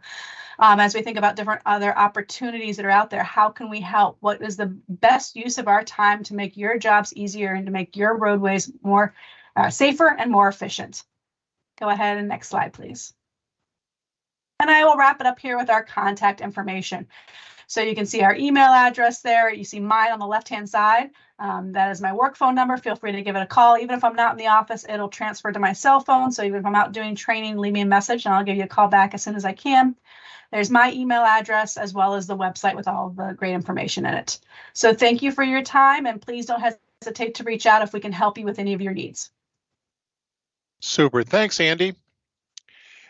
Next, we have Tracy Duvall from the Federal Highway Administration, who will be giving a presentation detailing the FHWA perspective on local programs. As of 2020, Tracy has served as the FHWA Wisconsin Division Local Programs Coordinator and Technical Services Team Leader. She has over 10 plus years of experience with FHWA, serving at the Wisconsin DC headquarters, the Florida division, and now here in the Wisconsin division. So welcome, Tracy. Thank you, Merle, and I'm excited to be here. Once again, my name is Tracy Duvall, and I serve as the local programs coordinator here in Federal Highway Administration in Wisconsin, located actually in Madison, Wisconsin, on the west side of town. For those of you who never came across us or even not even sure where we're located in the state. Next slide. So just a couple of things I'm going to talk about very briefly, being mindful of the time. I do want to give kind of like an overview of where we are, Federal Highway, just a quick slide on our strategic goals, working with us, the certification program. You guys are very familiar with or may not be, especially if this is your first time getting a project where it's going to be locally led. Some focus areas for success, you probably heard earlier from Linda Swan, my deputy administrator, just about some lessons learned when we had a huge influx of funding as it translates down to the local level, and most importantly, resources and contact information for any follow-up information needed after today. Next slide, please. Okay, so where we are today. So nothing is new, but for those of you who are new in this space or starting to work in transportation-related projects, you probably heard it throughout the presentation. BILL, the Bipartisan Infrastructure Law, also known as the Infrastructure Investment and Jobs Act. It was passed back in 2021. And so a lot of the things that we're going to be talking about today or been talking about previously in the last few hours is all stemming from BILL. In addition to, of course, authorities that relates a lot to local program. I didn't list all of them because, as you can imagine, there is a series of laws and guidance documents that kind of administer what we do here at Federal Highway. In addition to me in the office in Wisconsin, I have 24 other colleagues that specialize in different program areas. So we all work as a team to ensure that all of our projects are being administered in the compliant order. Next slide, please. I also want to give a chance to kind of like take us back. One of the things I'm so proud of is the amount of work that we're putting in to help successfully deliver BILL. But at the same time, I also want to recognize where we started, where we are today, and where we do have to go. Because of course we still have some time left in the authorization to get work done. So as you can imagine, last year it was, you know, a huge lift in terms of getting the information out. The year and the year before as well, kind of like presentations throughout the state. A lot of the speakers you heard today, I'm sure you guys probably heard their voices and their name in numerous of different spaces that you're involved in. Just going over BILL, what is BILL, what's included in BILL, what is new, what is existing. And so that was pretty much year one of BILL. Of course, we have quite a few new program, which caused a lot of the modes, in this particular case, Federal Highway, out in Washington, D.C., our headquarters, to roll out program guidance documents for the formula funds. And by formula funds, we mean funds that comes directly to the state, which then filter down to the locals, in this particular case, WisDOT, and then new programs, and as well as discretionary programs, which you heard a little bit about earlier. I know the primary purpose of today is more of the formula funds, but that is an area that we're trying to balance while we're dealing with formula fund as well as discretionary funds. A lot of NOFOs, which is the notice of funding opportunities out there, and understanding what the technical assistant needs and resources are to successfully deliver BILL. I know we're not all decision makers and in crafting the BILL or any type of transportation bill that comes out from previous years. However, for the individuals that are boots on the ground, as well as implementers of the funding, we did talk to a lot of our partners to kind of understand what are the needs, what is the role that we have as Federal Highway to insist that everyone that is part of BILL is coming out successful at the end, given that it is a huge change in the way we used to operate.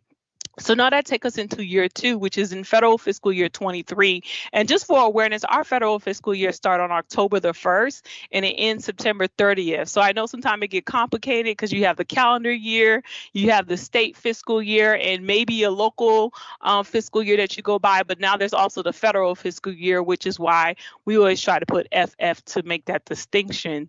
So now we're in federal fiscal year 23. I would say as of today, we rolled out a lot of technical assistance, the resources, Q&A, public website, which you'll see a hyperlink at the last slide on how to stay connected with the latest. A lot of workforce development and recruitment. This is very specific for Federal Highway. You will see a lot of new names coming across in different subject areas, regardless if that is different components of Federal Highway, meaning our resource center, which is our training arm of the agency, headquarters, our research side of the house, just trying to get staffed up to better assist our partners and all individuals that will be part in some form or fashion of bill. Of course, the continuation of the new programs and discretionary programs, as you can imagine, while the new programs were rolled out, a lot of states had to fit them into their budget and get their elected officials' approvals. So that's why it's a continuation, because not all the programs are 100% up and running. And then the last and not least, kind of like what we're doing today, just building capacity to all of our stakeholders. So we really enjoy these type of activities, these type of platforms. Federal Highway is always more than welcome to be part of the table, have a presentation ready to go, tailored to the audience, because we understand that even at the local level, there's a lot of turnover. Some folks need refreshers. Some folks are switching roles, probably working in new programs, which is probably outside our comfort zone. But we're in this together to kind of help build that capacity, as we do recognize we do have our own transportation challenges when it comes to the workforce. Next slide, please. So this is just a very quick slide, just to talk about our strategic goals, not to really go too much in details, but just to let you know that we do have some clear direction that we're working towards, mainly priorities set by WisDOT in Washington, D.C. with this administration that kind of governs a lot of things that we do. Of course, safety is always on there. I think it will always be on there until we hit that zero, that target on our roads and our infrastructure out there. And there's a lot of areas too that is mainly more critical when you're going after discretionary competitive grants, because they do try to cover a lot of those areas. But just to give you a sense that we do have a direction that we're moving towards as a Federal Highway Administration, that Federal Highway as a mode under WisDOT is also walking in that direction as we roll out our strategic plan that actually came out earlier this year. And once again, that will be hyperlink at the last slide if you would like to learn more on our strategic goals in our strategic plan to kind of address bill and some other areas that we've been working on pre-bill. Next slide, please.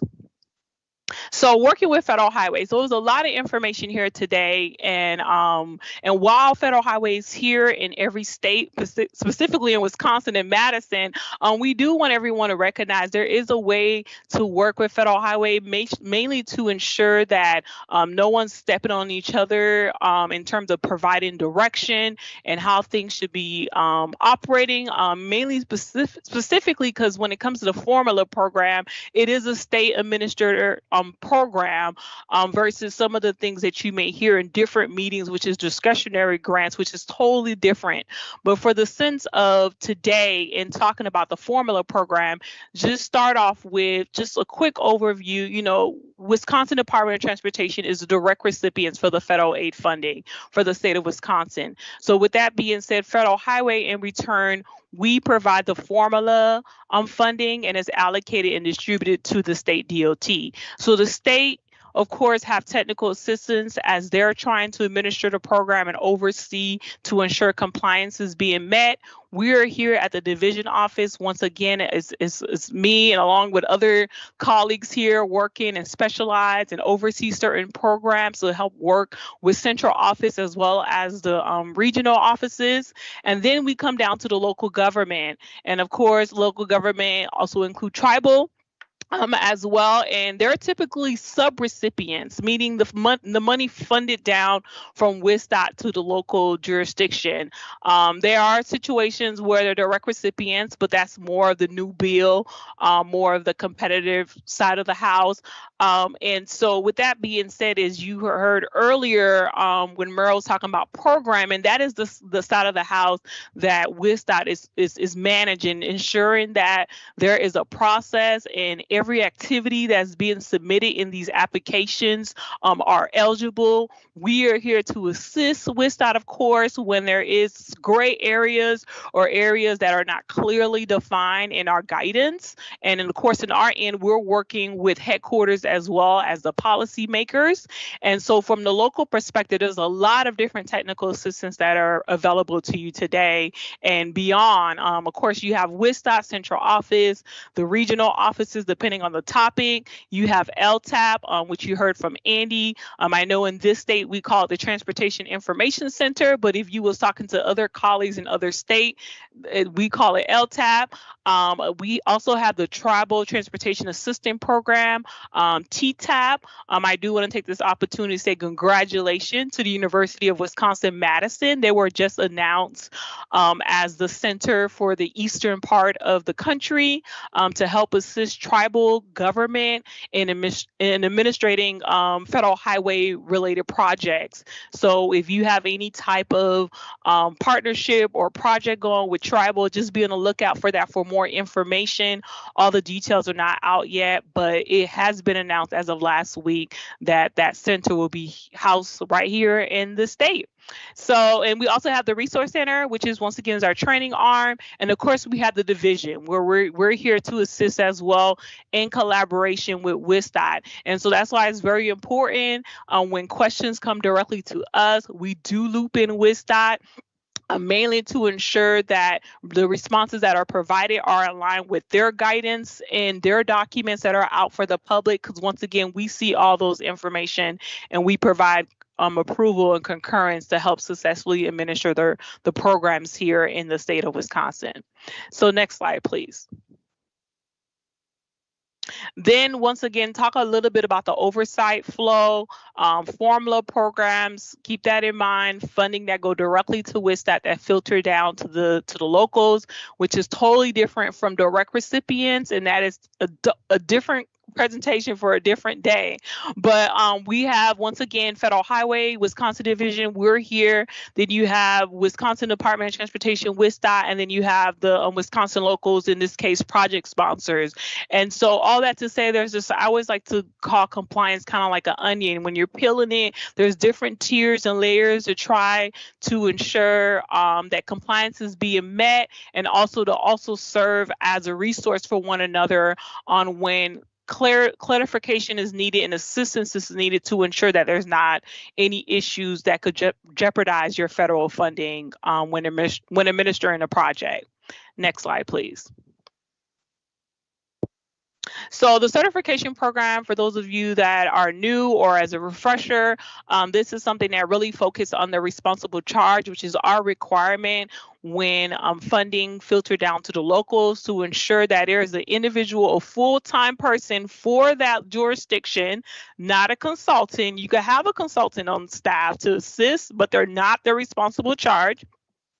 That kind of pretty much speak for the project. If WisDOT has a question, that person should be able to answer the questions. It doesn't necessarily mean you're a subject matter expert on all the areas as it relates to the project, but you have a sense of an overview of what's going on, or at least where to contact the individual to provide the information to you when there is some type of clarification that's needed. That certification, of course, covers federal and state requirements to administer a compliant project. And today it is applicable for locally led project. I know I say TAP, but we call it Federal Highway Transportation Alternative Set Aside, and of course CMAT. So just keep that in mind. I think responsible charge is one of those topics that come up every year. Nothing have changed. It's still the same under bill. That is still a full-time employee of that local government. Next slide, please. Okay, so focus areas for success, and I'm kind of wrapping up here. I always like to leave nuggets because we could go on and on about lesson learned and areas for improvement. But for those of you who are new, getting started, or even some that you've been doing this for a while and you just came here for a refresher, we want to leave you with these three areas that I think is relevant regardless if we in bill, pre-bill, post-bill. Is the first one is technical assistance. We have to get in the habit of making this a nature of the way we do business. We're constantly giving presentation, giving trainings, one-on-one, group session, whatever the platform may be, to ensure that the targeted audience are receiving the information timely, current, and accurately. The second thing is early communication and coordination. I cannot stress this enough. I know a lot of folks are busy and they have a lot going on, but there is time to kind of have a schedule and when to loop in the appropriate POC, especially when there's a question.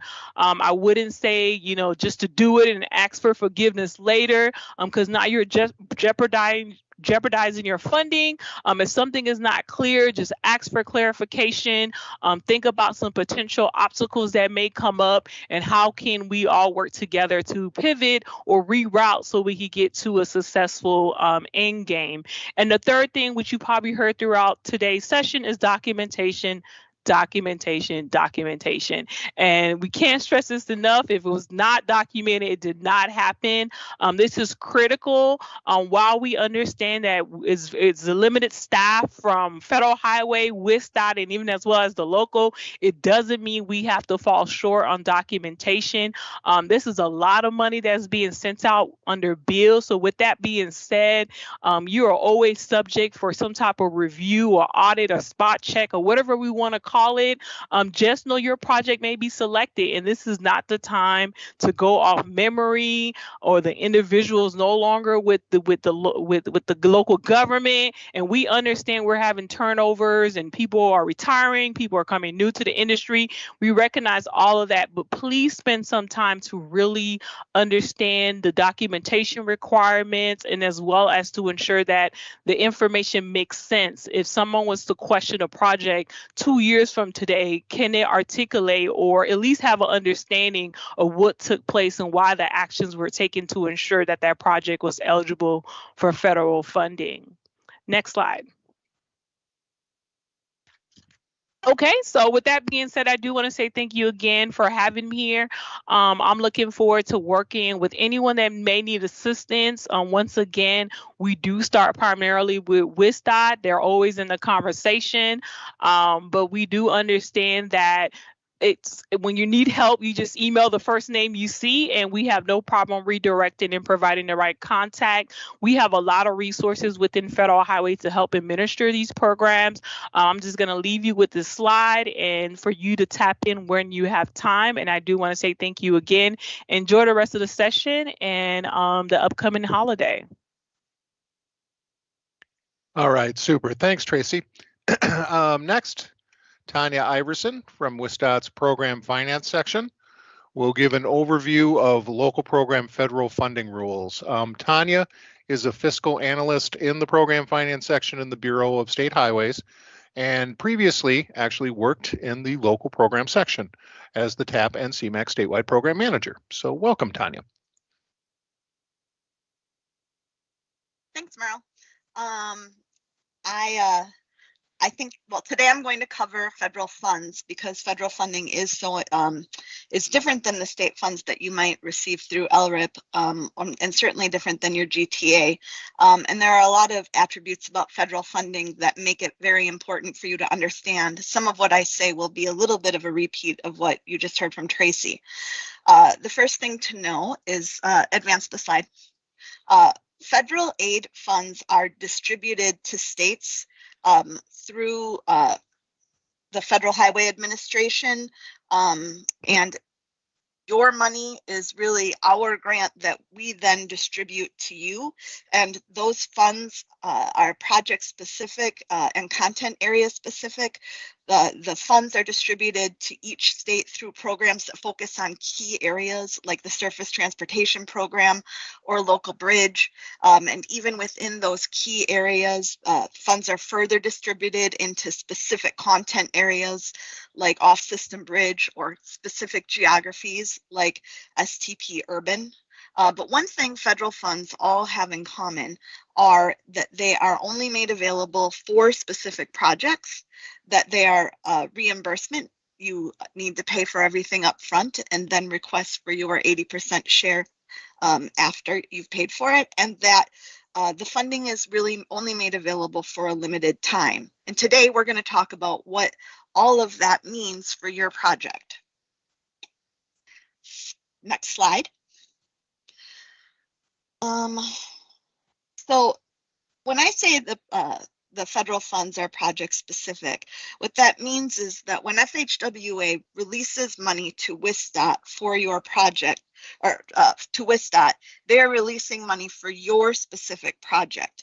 So when you need to make changes to the limits on your project, or you need to change the work type, or even when you need to move out the timeline, we will also need to get concurrence from FHWA that those changes are fine. Because again, even though it seems like it's WisDOT's money and pot to do as it sees fit, there are constraints within that, in that the money for your project come to WisDOT only through your approved FHWA concurred project. So the other aspect of all the FHWA projects is that they are reimbursement. The local sponsor, will pay for everything up front and then request from WisDOT your 80% share. Both WisDOT and FHWA will make sure that you have followed all the rules, and then, and only then, reimburse you. There are a few exceptions to the 80% reimbursement. We heard today from Meryl about the off-system bridge program, which is 100% reimbursed. But it is important for you to remember this reimbursement. Cash flow and local budgets can be an issue. This winter was a snowy winter, and there was a lot of salt that was needed. That could impact the cash flow for your local budget this year, which might make it hard for you to stay on top of the 20% reimbursement, or even pay for everything up front to begin with. So when you are looking at getting to go for your project, you will need to stay on top of the local budget and ensure that all the money is there for your 20% cost share. And finally, the third item that all of these federal dollars have in common is that they are time limited. And this is, there are three aspects to these limitations. First, your project is, the funding for your project is guaranteed. It is only specifically guaranteed in the year as enumerated in your SMA. If your project cannot go in the year enumerated in your SMA, it is not a guarantee that you can move it to any year that you see fit, or that it works best for you, because there are a whole lot of considerations that need to be taken into account when moving a project. We'll talk more about that in the next slide. Your project with these federal funds must be in the State Transportation Investment Plan, STIP, and if applicable, the TIP. The STIP is a six-year document of all the state's projects. If your project is not in the STIP and you want to move it, your project up, you will need to make sure that it gets into that document, and that usually takes about 2 months.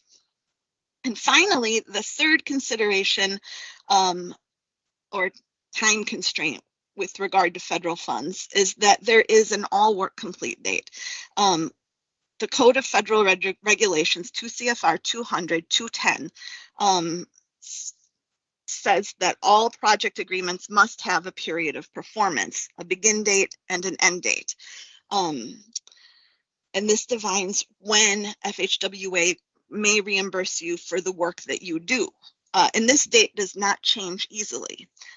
So if you start slipping on your begin date, do note that your end date doesn't change, but for a few extreme circumstances. So you need to make sure that you be as accountable to that begin date as you possibly can be, because if you hit against that end date, there can be complications. Now, I said before we were going to talk about why that federal, oops, next slide, sorry.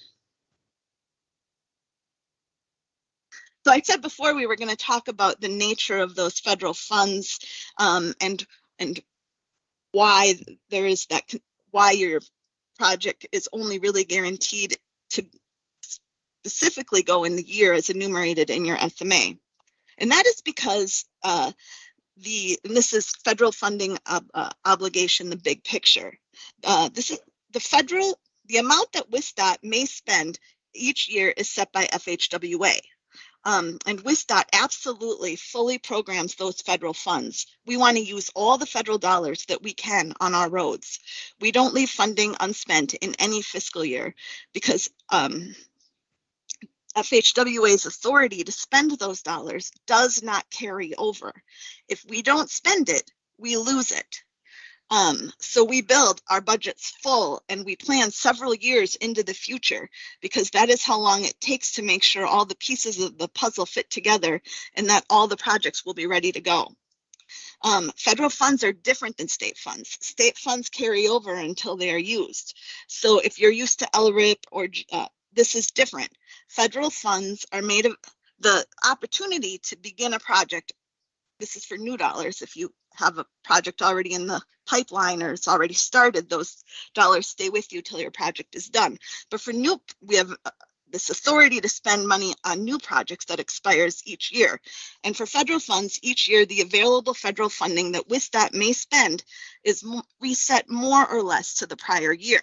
What this means is that if your project does not go in the year in which it was planned, the funds for that project lapse or go away unless there is another project to take its place. It also means that if a project does not go in the year in which it was planned, it must fit into another year that has some availability. And WisDOT, local program folk, we in program finance, we try really hard to make accommodation and we try to make sure that your project can move where it needs to. But sometimes it is not always a possibility for you to flip from one fiscal year into another. Again, we try really hard to accommodate your needs and your requests, but sometimes it's not possible. So when your projects need to move, local program and the department do everything in their power to accommodate your requests for different years. But again, sometimes it's not possible. So what can you do as you watch these projects and you watch things happen to them beyond your control? Next slide. To make sure that you are maximizing your potential for flexibility and for change when it is needed. First, remember and acknowledge that you cannot, your projects cannot always be accommodated in the year that you want, and that you cannot go beyond the all work complete date. Now that said, things will happen. Real coordination, sometimes endangered species, sometimes, you know, a local budget that got hammered by assault. When something happens and your project needs to move, the best thing that you can do is work with your local regional program manager as soon as you know there may need to be a move in the schedule, or sometimes if you need to request more funding, or like a change in scope. Those things take a while. Those things need approval and concurrence. Those things get complicated. So as soon as there's a hint that something may be amiss with the schedule for your project, you need to start working with WisDOT. And finally, the last thing you need to do is stay on top of your deliverables and your schedule. You can't start letting things slip because you forgot. Those deliverables are tight and they're packed in there, and it requires that you deliver and hit your milestones at every benchmark as, you know, close to the schedule and calendar as you can. These projects, there's a lot to them. They're complicated, but there's lots of help and support, and local program is a great team to work with. Thank you.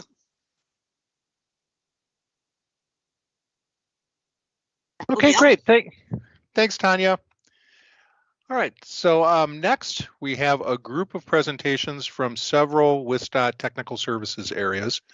Leading off, Chris Squires will give an overview of bicycle and pedestrian considerations on local facilities. Chris is the statewide bicycle and pedestrian coordinator here at WisDOT, providing statewide leadership and serving as a key advisor to department management for issues concerning bicycle and pedestrian planning and policy. He also manages the WisDOT standalone curb ramp improvement program, Previously, he provided technical and policy guidance for hundreds of projects as the WisDOT Southeast Region Bicycle and Pedestrian Coordinator. Welcome, Chris.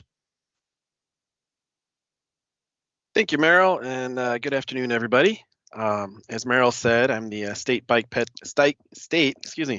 and pedestrian coordinator. I work out of our central office in the Bureau of Planning and Economic Development, and going to talk to you a little bit today about bike and pedestrian accommodations on your local programs projects. Next slide, please. I'm going to cover three main areas here: some programs and policies, planning and design resources, and safety, education, and outreach resources. Next slide, please. So there are various state and federal laws that focus on incorporating biking and walking accommodations so that they are integrated into the overall transportation network. There's an emphasis at both levels on creating connected networks between origins and destinations along the overall transportation network. Projects provide opportunities to address needs, gaps, and deficiencies within that network. Next slide, please. As you develop your projects, you'll want to make sure that you are evaluating options and needs and options for biking and walking. Keep in mind that small improvements can make a big difference. Sometimes there's flexibility in improvement projects to alter the design of the roadway in order to incorporate biking and walking accommodations. Examples of this could be varying the width of travel lanes or the number of travel lanes and other alterations to the overall typical section of the roadway. Other small improvements, again, can make a big difference, such as incorporating crosswalks and other pedestrian and bicycle safety countermeasures. Generally speaking, the decision to omit bicycle and pedestrian accommodations should not be the rule. It should generally be the exception. Look at every project as an opportunity to make improvements for biking and walking. And as I think you've heard probably many times today, documentation is key. Document the circumstances and decisions that went into omitting accommodations on any project. Next slide, please.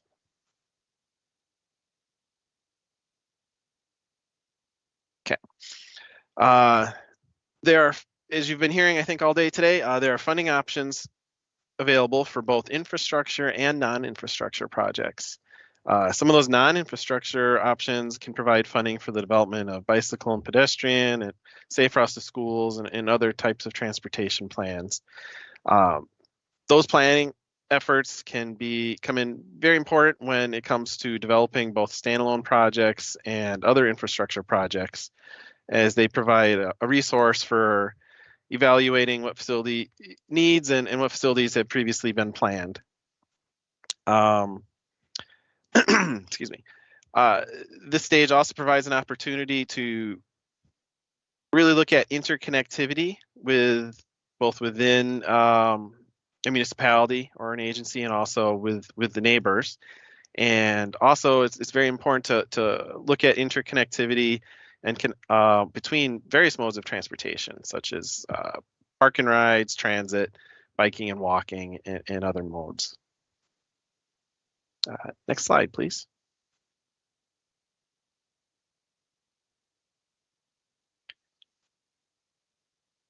WisDOT has a number of planning resources available to assist you in developing your projects. We also look at regional and local levels for plans and policies that they have in place. Keep in mind that some communities also have complete streets and other policies that may influence design decisions. There's also a number of state and national design guides that provide guidance regarding bicycle and pedestrian design best practices. You can see some of those guides on the side there, such as our Wisconsin Bicycle Facility Design Handbook. On a later slide, I'll have some links to our biking and walking pages where you can find access to state guides. Also keep in mind that projects that are defined as alterations under ADA need to incorporate ADA compliance within those projects to the maximum extent feasible. As many of you probably know, curb ramps have been a particular point of emphasis in recent years, and in terms of installing and updating curb ramps so that they are compliant, again, to the maximum extent feasible. Our facilities development manual, specifically chapter 46, provides guidance on what project concepts are defined as alterations under ADA. So if you have questions on whether or not your project is, I would refer you to that chapter. You'll also see in chapter 1146 that all projects, regardless of improvement type, provide opportunities to evaluate and potentially incorporate bike and ped facilities. Next slide, please.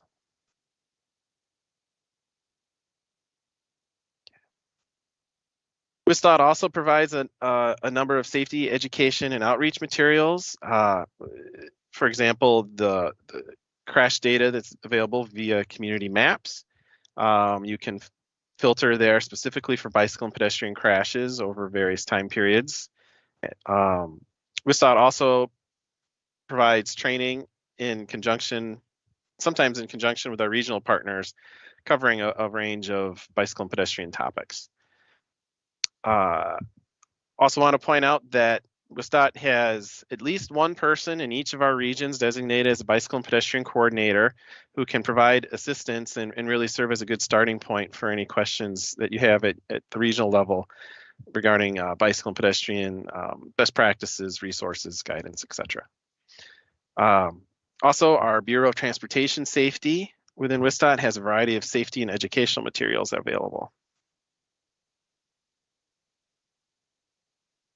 And next slide, please.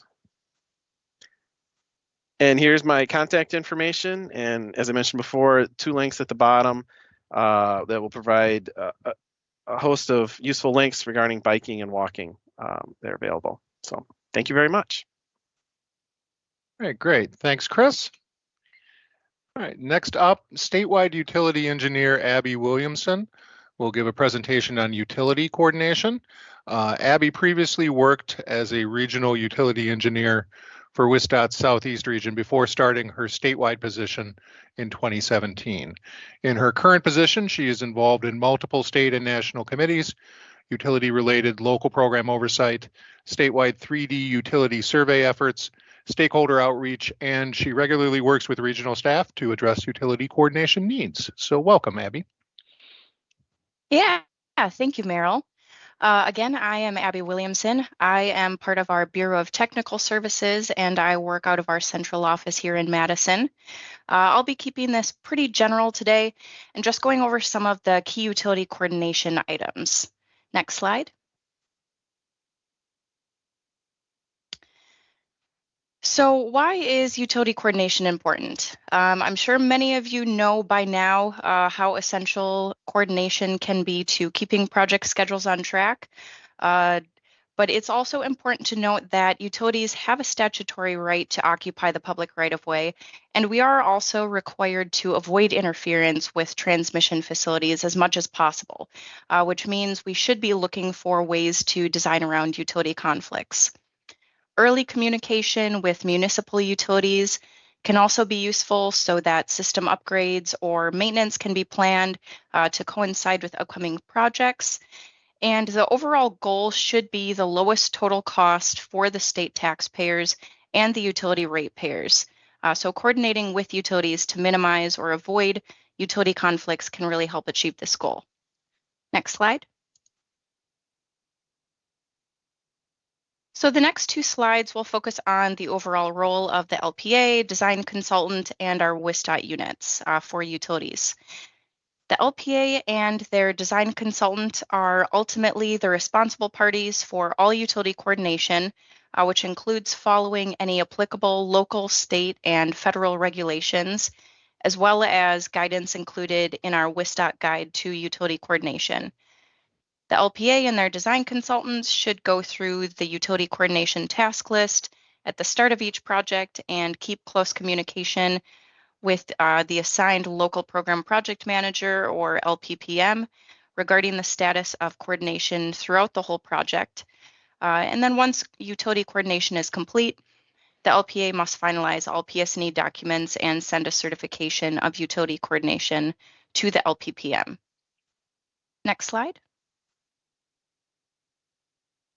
So while the LPPM is not technically responsible for utility coordination, we do still like them to keep close contact with the LPAs throughout just to keep things on track. And they are also responsible for the final signatures on the utility status report, or the USR. Our region utility staff will not be doing reviews of any documents, but our central office utility staff does review PS&E documentation prior to project clearing. And I'll touch on that a little bit more at the end of the presentation. So if there are any utility related questions, we recommend first consulting our utility coordination guide or other online resources that I also have linked at the end. And if there are still questions after that, the LPPMs can either contact me or reach out to their regional utility staff. Next. Here is just a very brief overview of the utility coordination timeline, which starts with creating a list of utilities in the area and then sending them a notice of the upcoming project. Utilities should then be field located and shown on the plan set to identify potential conflicts. Then further in design, a plan set should be shared with utilities that they can use to design their relocations, along with any necessary release of rights or compensable agreements. Once utilities return their proposed relocation plans, these should be reviewed and approved by the LPA or design consultant. And after plans have been approved, the next step is to finalize PS&E documents. And finally, the right-of-way should be staked as needed for utility relocations, and the LPA should continue to monitor the status of relocations prior to and during construction.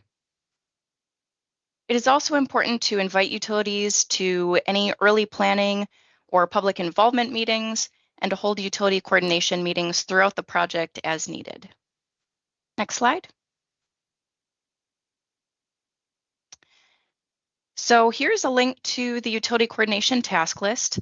This offers more details on specific tasks that may be required on your project. This list isn't set in stone. Each task may not apply to all of your projects, but gives you a good guideline to go by.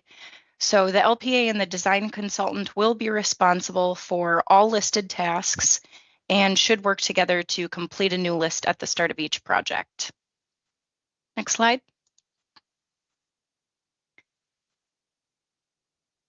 In order for utility companies to design relocation plans, they should be sent a project plan set with enough detail to fully identify conflicts with their facilities. Project plans should include, at minimum, the plan and profile, cross-section, and typical section sheets. And if these apply to your project, it's also helpful to include storm sewer, signal, lighting, and structure plans, or a right-of-way plat. And we recommend sending this plan set around 60 to 70% design, which should allow for a 30-day review timeframe of submitted work plans, as well as additional time for utilities to hopefully begin relocating prior to construction. Next slide. And you may have heard about Trans 220, so just want to touch on that briefly.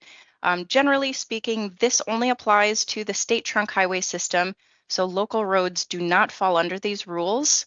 But with that being said, WisDOT still does recommend following the timelines and processes, as this helps to keep coordination consistent statewide.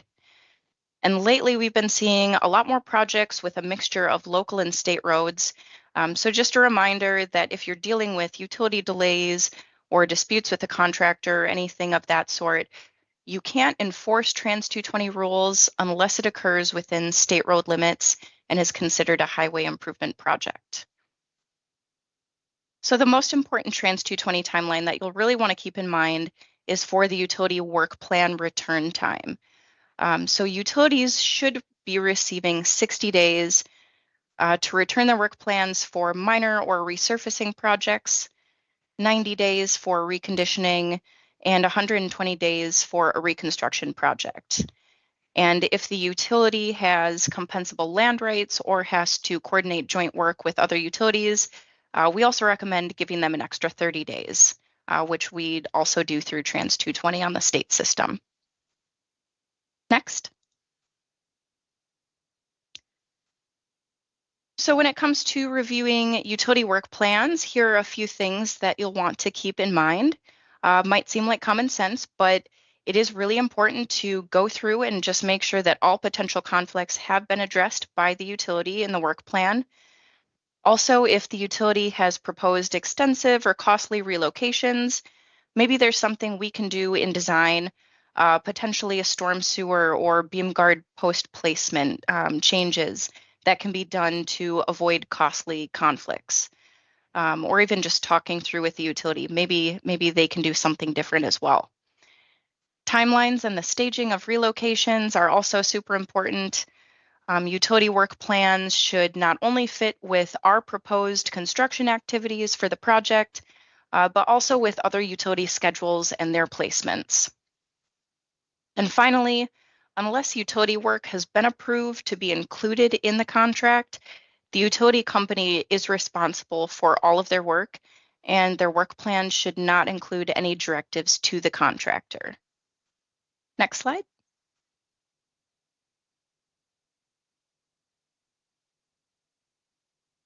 So if you have real estate and utility land rights on your project, probably plan for a lot of extra time needed in the schedule, and you'll want to communicate as early as possible with any affected utilities. And without calling out any specific names, this is especially important with larger multi-state companies, as you'll likely be working with folks who aren't in Wisconsin and they don't understand our processes. It can really slow things down and takes a lot of extra communication to get them on board. Then for the actual documentation, you'll want to either use a conveyance of rights or quitclaim deed when releasing utility rights that are in fee acquisition, and a temporary construction easement is used for TLE or PLE areas. Then shown here on the slide is the local version of the conveyance of rights. When filling this out, just make sure that that grantor name near the top is the legal name of the utility. If you're not sure what that legal name is, reach out to the utility, or you can follow up with me too, and we'll figure out what legal name is best to use. Also, the statutory authority, that drop down at the very top, as well as the grantee, should match the public agency who is actually going to own the acquired lands and not necessarily who is taking care of the acquisition, because sometimes those aren't the same. Next slide.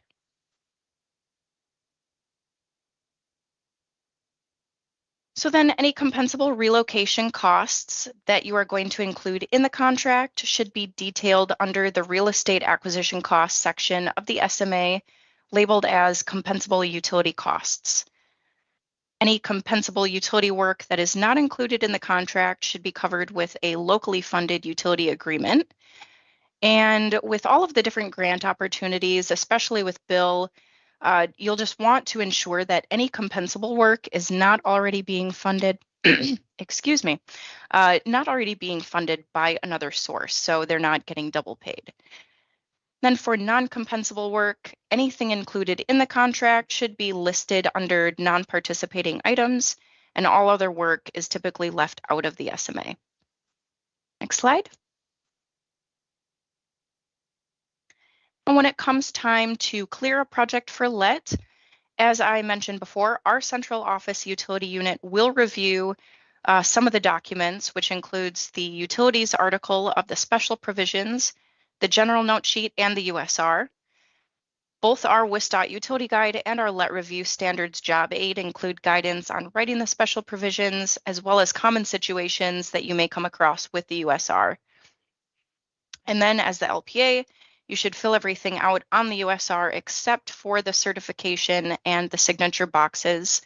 Then you'll send that off to the LPPM along with a statement certifying that coordination has been completed, and the LPPM can then finish those certification and signature boxes on the USR. If you do have a low risk project that does not use any federal funds, an official USR will not be required, but it is still necessary to certify that coordination has been completed. Next. So once we get past PS&E, it is very important to stay involved while utilities relocate, which starts with their permit application. So on WisDOT side, we try to send utilities a 30-day reminder roughly prior to their start date if they have not already applied for their permit. Kind of gets the ball moving and reminds them that they need to get going. Then regular check-ins should be set up with utility companies to track their work status, and if possible, intermittent field checks when utilities are relocating. Then prior to the pre-construction meeting, you should also get an update from all utilities on their status and continue check-ins for any relocations during construction. Next.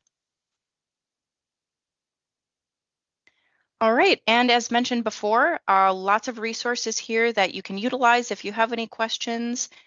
And I've also got my contact information, so feel free to reach out. Thank you so much. Okay, great. Thanks, Abby. Next, Chris Summers will give an overview of railroad coordination. Chris has been the WisDOT Supervisor of Railroad Engineering and Safety since December 2018. In this position, he works with highway and safety projects to help implement safety improvements at grade crossings. He earned a BS degree in Civil and Environmental Engineering from the University of Wisconsin-Madison in 1996 and became a Wisconsin Registered Professional Engineer in 2001. He has been with the department since 2000 and has more than 26 years of civil engineering experience in both private industry and state government. Welcome, Chris. Thank you, Merrill, and great to be here, and hats off to everybody, local programs team and all the speakers for doing such a great job keeping on schedule. So really happy to be talking about when the things for local stakeholders to be thinking about when you do have a railroad on your project, on or near your project. So we can go ahead to the next slide, please. The two main things to think about when we're talking about railroad coordination, at least in the at-grade crossings, we'll talk about bridges a little bit, are surfaces and warning devices. And the warning devices are certainly required. All of the local program projects have federal funds, so we are subject to the federal code that requires adequate warning devices before completion and opening to traffic of these projects. So that's one of the fundamental rules we always follow, and certainly would encourage locals to bring in their regional railroad coordinator, and we'll talk about that as we go through these discussions.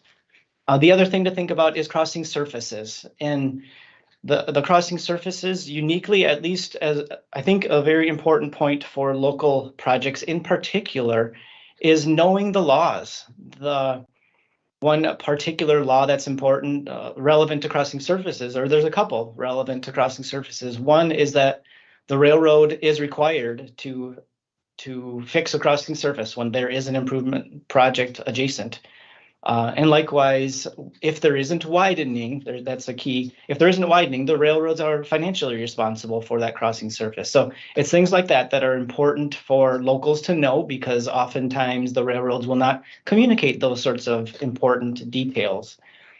Another important thing to know about when we're talking about railroad coordination and the construction work that goes along with it, that I think is unique, is the crossing surface and the warning device work that would need to be happening with these projects is always done by railroad forces. And so what we need to do in order to meet another federal CFR rule is we need to get our railroad agreements for that force account work in place before we let the projects. And we extend that in an internal policy to try to get those railroad agreements done by PS&E time. So I think that we can move on to our next slide, please. This slide is what it's meant to show you is that not only do we need to be concerned when there's a railroad crossing within our project, but also other considerations such as detours, other considerations such as advanced signing. So what this picture here is trying to show you on the left is what you might have envisioned your project scope or limits to be. And in this case, the railroad crossing is outside of the project limit. But the key nuance here is this is a federal highway determination, that we didn't make this up, but if there is advanced warning signs within the project limit, that can trigger railroad coordination being required. So that's an important nuance also that is very relevant to local program projects. Okay, we can move to the next one, please.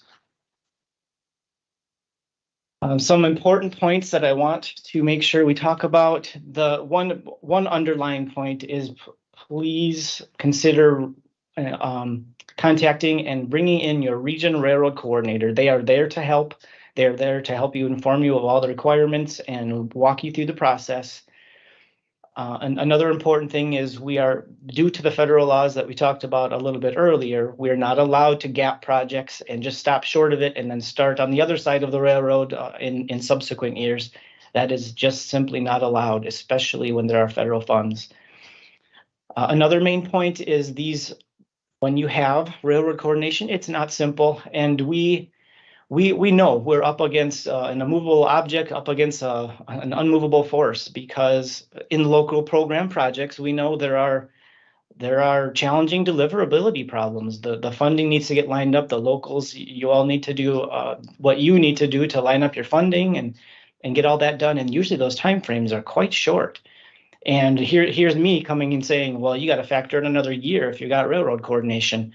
So it's for all those reasons that it's so important that when you to recognize it and bring in a qualified help, a consultant, if that need be, that is experienced in railroad coordination. That'll be a really key fundamental point that's important, because we're already, all these considerations said, we're starting kind of a step behind. And we got to pull together a lot of coordination in a short amount of time to make these projects happen. Railroads, the different railroad companies we have around the state really can vary in their responsiveness and their effectiveness. And another main point that you'll probably hear me say more than once is the warning devices. When they are as part of a project, they are part of the project cost and need to be factored in the estimate for the costs. So I think that's it for that slide. Thank you. The next thing we want to talk about is just the people and the entities that will be a part of your project if you have railroad coordination. Certainly, we talked about your project teams, the consultants that you might hire. There's also the region railroad coordinator that is that very important liaison that we talked about. My team is Rails and Harbors. We work specifically in working with the railroads to get those force work agreements completed. The Office of Commissioner of Railroads is what we call the OCR, and they will be the final. They have the final say and the final determination on adequacy of warning devices, on cost apportionment, and all things like that. And then finally, the rail companies, who will be the entities performing that work on their property. So I think that's it for that slide. And just to give you an idea, do all projects need OCR involvement? Not necessarily, but it is wise to consider it and think about it. And that OCR process can take 6 months from the time of a petition begins a docket to the time that the OCR administers a final order. That can be 6 to 9 months. It varies. Different reasons that the OCR can be mobilized. One is if there is a disagreement in cost apportionment or warning devices between the project team and the railroad, or between us and the railroad, that will mobilize an OCR involvement. Otherwise, OCR has and I heard a previous presentation talking about the word alteration. There's a specific definition of alteration particular to the OCR. That can include things like increasing the number of lanes, widening, and things like that, that are definitely fit under the definition of alteration for OCR. So that's it for that one. Thank you.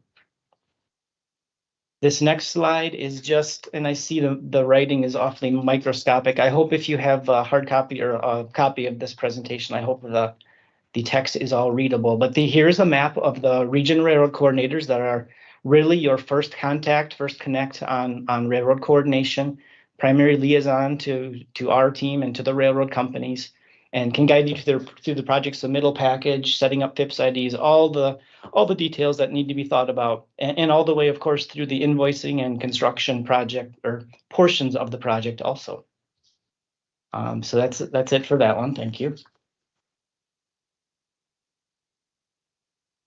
I see it. Oh yeah. So this next slide is just to drive home the point of, please do contact your region railroad coordinator, because it can really benefit you. What I'm trying to illustrate in this slide is a nice new improvement project from point A to point B up top there, from roundabout to roundabout. But when you zoom in on the railroad crossing, not so hot. The railroad crossing and the adjacent roadway didn't get done. I don't know why that is, but it's important to know that if you can bring the railroad in, like I said a little bit earlier, it is the railroad's responsibility, that it's their cost responsibility. So long as there isn't widening, your projects would be responsible for the crossing surface of any widened portions. But if not widened, the railroad is responsible for that. So other things are the railroads, if you don't involve experienced and consultants or our teams, the railroads might try to pull one over on you, is what I'm trying to say. They will try to get the locals to pay for things that aren't necessarily local responsibility. So, okay, that's it for that one. Thank you. So those are really the main points I wanted to make home, and I'm already almost at my 10 minutes. So I'm going to really fly through these next slides, because these are more just fun facts. The stuff I said earlier is really the bare bones of what we wanted to say, but these are just fun things. This one's just to kind of show you a rough number of crossings in the state, and just to kind of illustrate that there's, out of the 4,700 open public crossings, and mind you, what we work with are always and only the public crossings, as defined by the roadway or driveway that those are on. So we never deal with private crossings. We only work in that top part of this graph or of this diagram on the public ones. So roughly 700 bridges, 4,000 public at-grade crossings, and you can see the breakdown. An active warning device is something with lights or gates, things like that. So that's it for that one. Thanks. This is just a heat map. We can just flash right through this one. This is just to kind of show you a heat map of crossings. Dane County having 200 plus, and some counties in the state having 0. 9 counties in the state, as a matter of fact, have 0 railroad crossings. This we can also zoom by. I was just wanted to show you the network and the map we have. There are 4 class 1 railroads in Wisconsin, and numerous short lines and regional freight carriers. We can go through that one. We can fast forward through this slide. This was just meant to show you that there are design elements that will, if the railroad gets their way and tries to push locals around, it can result in extra widened right of way. If you follow the railroad's rules, which we don't necessarily have to follow. So another reason to really understand what you as a local entity are responsible for. Thank you. We can go to the next one. Projects with railroad structures are very complicated. And again, I'll have the same bottom line. Please bring in your region railroad coordinator to talk about all the important things, all the special provision language you would need to incorporate, and all the lead times you need to consider, and the costs. Okay, that's it for that one. I'll probably forward to that one just because I'm short on time. And I'll just stop with this very next slide with the little blue sign. My title has the word safety in it, so I just want to get a very short safety plug in here. This sign here that you see at every single railroad crossing is called an ENS sign, and it is meant for anybody to use if they see any sort of safety problem somebody stalled on or near the tracks, a malfunctioning equipment, any sort of obstruction or anything like that. We mentioned before that there's different responsivenesses for railroads, but here's one case. This is a federally mandated system that is put in place. And in this case, when you call these numbers, the railroads are terrifically responsive. They are incredibly cognizant of safety. And when you call these numbers, they will respond. So just wanted to put a plug in for that for anybody as a public member. That is an important safety feature that's there. So that is all I've got today. Thank you so much for the time. Really appreciate it. All right, great. Thanks, Chris. And yeah, just to confirm, either later today or early tomorrow, this deck is going to be available on the WisDOT website, and we will be sending out an email notification just confirming once that is up and the replay is available online. So next, Abby Ringel has an important update on real estate and right-of-way considerations. Abby is the statewide local program real estate manager and has worked at WisDOT since 2014. She previously was a real estate specialist in the Northeast region, where she performed various activities in the areas of right-of-way. Prior to WisDOT, Abby worked in the private sector and completed eminent domain real estate appraisals for various clients, including local public agencies and WisDOT. Welcome, Abby. Thanks, Merrill. So today I'm going to just do a real high-level overview of the right-of-way process. Next slide, please. WisDOT and FHWA take following these processes and oversight seriously because of the power that government agencies have to take private property without the consent of the owner. The U.S. Constitution put limitations on that power. The Fifth Amendment states, "Nor shall private property be taken for public use without just compensation." And the 14th adds, "Nor shall any state deprive any person of life, liberty, or property without due process of law." Next slide, please. What is the Uniform Act? We always talk about it and we say you have to follow it. It is the primary law for acquisition and relocation activities on federal aid projects and programs. Next slide, please. In 1970, the Uniform Act was passed. Its purpose is to treat individuals fairly, equitably, and consistently, to encourage acquisition by agreement, and to minimize litigation. The Uniform Act applies when federal dollars are used in any phase of a project, so not just in the right-of-way. Anytime federal dollars are used in any part of the project, the Uniform Act must be followed. Parcels acquired in anticipation of a federal aid project must have also followed these requirements, including using appropriate documents and maintaining parcel files. If an LPA has been working on a project using 100% of their own funding and have already been acquiring the needed right-of-way, and then they decide to apply and receive federal funding, they have now been acquiring in anticipation of a federal aid project. This means that all of the right-of-way already purchased must have followed the Uniform Act, and proof of proper procedures will be required in the form of documentation. Next slide, please. There are other federal, state, and local laws that govern public project and program activities. When a local public agency accepts federal or state funding in a transportation project, it's agreeing to follow not only its own local government laws, but all the federal laws, regulations, and state statutes that come with that funding. Next slide, please. Wisconsin's state statute further limits condemnation. Property may not be acquired by condemnation to establish or extend a recreational trail, bicycle way, sidewalk, or pedestrian way. A recent Court of Appeals ruling clarified that new or extension of sidewalk cannot be condemned. So if you have or will have projects that meet that definition, there are specific policies and procedures that must be followed. Discuss those projects with your regional real estate coordinator early in the process to discuss your options. Next slide, please. To ensure that laws, regulations, and statutes are followed, and to aid in oversight, WisDOT developed policies and procedures.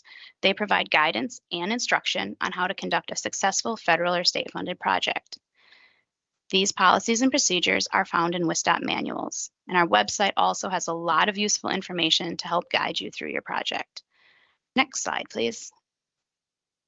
So what does all of this talk about laws and regulations mean for you from a real estate standpoint? It means that there are certain expectations that come with accepting this money for your project. The LPA is expected to follow the procedures outlined in the real estate manuals. They must secure the approvals needed to proceed with the right-of-way acquisition and ensure that all state and federal procedures and laws are followed. Your right-of-way consultants, so your appraisers, your review appraisers, your acquisition and relocation agents, are expected to act as the expert about the process and procedures required to acquire right-of-way. They need to be familiar with and follow all of the requirements and guide the LPA through the acquisition process to ensure that the right-of-way is acquired on schedule. They should also inform an LPA when and if they are in jeopardy of any non-compliance. And it's their job to provide adequate and accurate documentation. Your WisDOT regional local program real estate project managers are expected to provide adequate and competent stewardship and oversight of the local program. They'll provide you guidance and answer your questions, and then they ensure that that proper documentation was provided. Next slide, please. The real estate acquisition process has steps that must be taken along with statutory timelines. Next slide, please. This is a flow chart and timeline of the acquisition process. If you're interested, I can get this to you. Mainly what this is showing is that it is a long, complicated process that does require expertise and the time to do it. All of your right-of-way must be acquired before PS&E, and your time frame for that real estate completion is an important factor in keeping your project on track. Timelines vary due to project complexity, the number of parcels, owner agreement, and title issues. It's also important to know what your own internal process is for approving original and increased offers. If you have to go before the board or get council approval, you might have to set special meetings or you're going to be delayed until your next scheduled meeting. So be cognizant of your own internal procedures that can impact your timeline. Next slide, please. So right-of-way acquisition cannot begin until certain requirements have been met. Federal regulations mandate that the environmental process is complete before acquiring the needed right-of-way. WisDOT policy is also to have the DSR approved. If you have any relocations, including personal property relocations, a relocation plan must be prepared and submitted. A cost estimate must be prepared by a qualified individual before executing and filing the relocation order. Then your plat must be approved and your relocation order must be filed before starting your acquisitions. Your acquisition capability statement must be submitted to the DOT. This identifies the individuals who will be completing the acquisition activities. All individuals performing right-of-way acquisition functions must be qualified, competent, and on WisDOT's approved list. And this applies whether the individuals are employees of the LPA or fee consultants. The local public agency, with the help of the local program real estate project manager, must conduct a startup meeting with the right-of-way team, design, and utilities. Next slide, please. There are things that you can do before you can actually start acquisition activities, and you should be looking at those early in your design process. It might take some upfront time and labor, but it's going to save you a significant amount of time in the long run. Research your parcels in depth, look at your title work, listen to the owner concerns at the PIM. This allows you to recognize, plan, and adapt to any issues that come up. This is also the time to develop your real estate schedule and determine dates where specific tasks must be completed. Again, adhering to this schedule is really a key component of delivering your project. Next slide, please. We have official forms and letter templates that must be used in right-of-way acquisition, and our real estate automated data system, or READS, houses all of those, and it must be used for all document preparation. This information then is uploaded into the system, and then your regional coordinator can review the documentation and certify the right-of-way. Next slide, please. All of your right-of-way needed for your construction project must be acquired before PS&E submittal.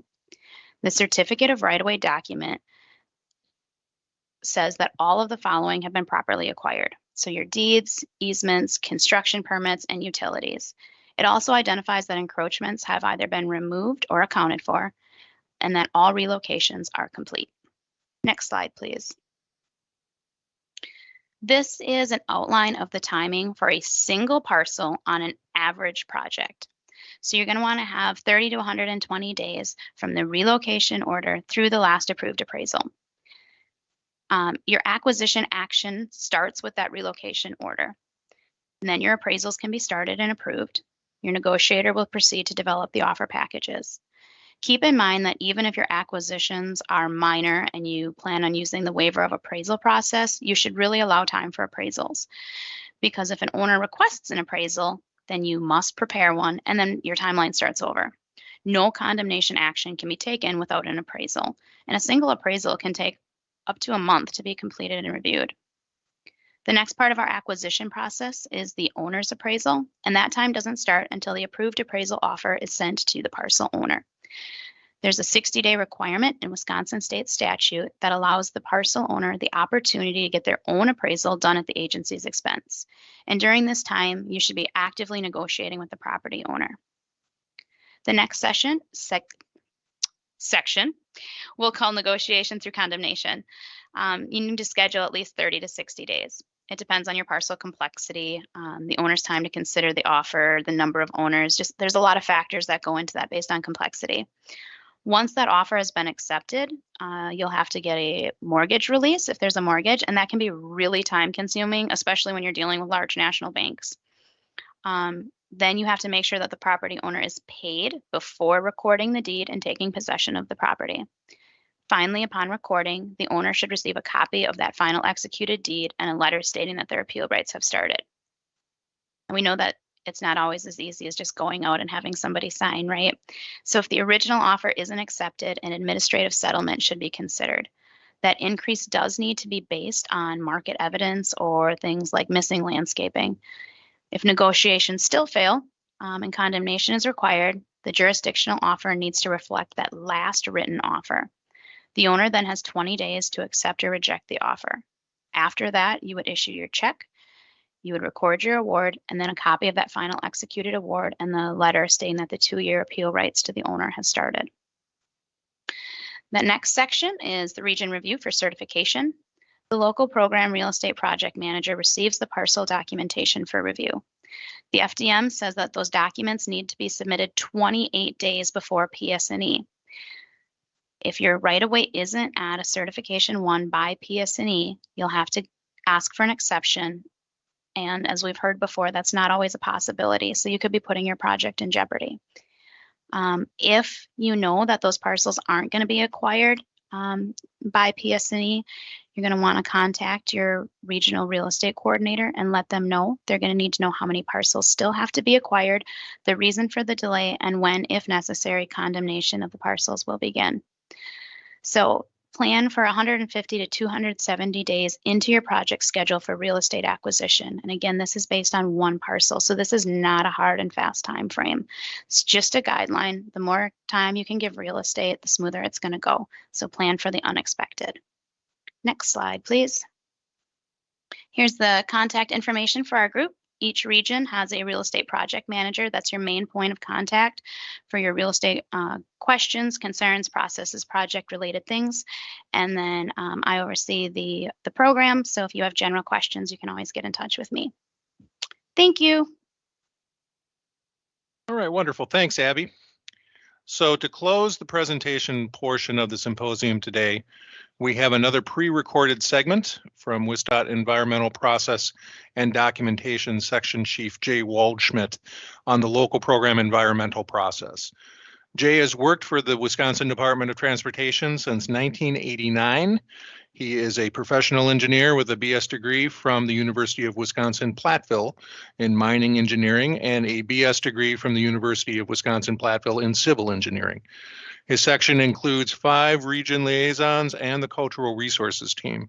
He has also served as a design and construction engineer in the old WisDOT District 6, the state noise and air quality engineer, WIPA-NEPA team leader, and central office environmental liaison to the Southeast, Southwest, and Northeast regions and the Bureau of Aeronautics. And with that, let's roll his presentation. Good afternoon. I hope you've been enjoying the symposium thus far. My name is Jay Waldschmidt. I am the section chief of the DTSD Environmental process and documentation section. I'm going to spend the next 10 minutes refreshing your memory about how the environmental phase of project development works as you prepare your local program project submittal, and if the project is awarded, how to complete the environmental document. So make sure your seatbelts are securely fastened, your seat backs and folding trays are in their upright position, and be prepared to be wowed. Most of you should be familiar with the different application submittals for the various types of local program project categories. For most local program project requests, the environmental process starts with the application submittal. The application you submit for your project includes a checklist which identifies numerous environmental resource areas for scoping consideration. Please remember when filling out this checklist that there are multiple environmental resource analyses required that can be seasonally dependent. Other resource areas can take long coordination times with environmental agencies and Wisconsin tribes. Completion of some environmental determinations requires specific public involvement activities and timeframes. And most recently, the sidewalk condemnation prohibition that you have heard more about today can really impact scheduling of your project when it requires acquisition of right-of-way for establishment or extension of sidewalk. It is hoped the department policy to address the recent court ruling will be completed before the next round of local program solicitation applications are sent out. Another area receiving greater scrutiny is related to environmental justice and equity considerations.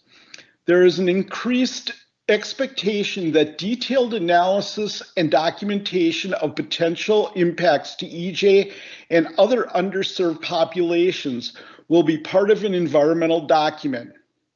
So bottom line is that the environmental checklist included in the application packet serves as a great tool to help you schedule your project development timeline so a realistic year for construction can be determined. Taking your time to accurately complete preliminary project environmental research to thoroughly fill out the application submittal environmental checklist isn't just a good idea. You should consider it to be the law. All department projects require completion of some level of environmental documentation. WisDOT has 4 different types of environmental documents it uses to comply with the National Environmental Policy Act and Wisconsin Environmental Policy Act.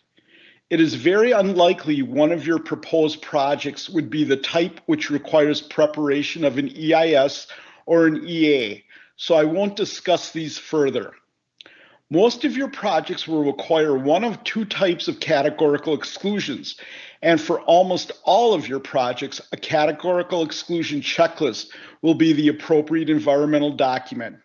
As a matter of fact, 97% of all environmental documents prepared for department projects, including the local program, were categorical exclusion checklists in 2022. If you're unsure as to which environmental document type should be prepared to evaluate your project, please contact the WisDOT local program project manager for assistance. EPDS loves to make your job as easy as possible. To that end, we created templates for most of the environmental documentation you will need to prepare. The CEC and other environmental document templates can be found at the link on this slide.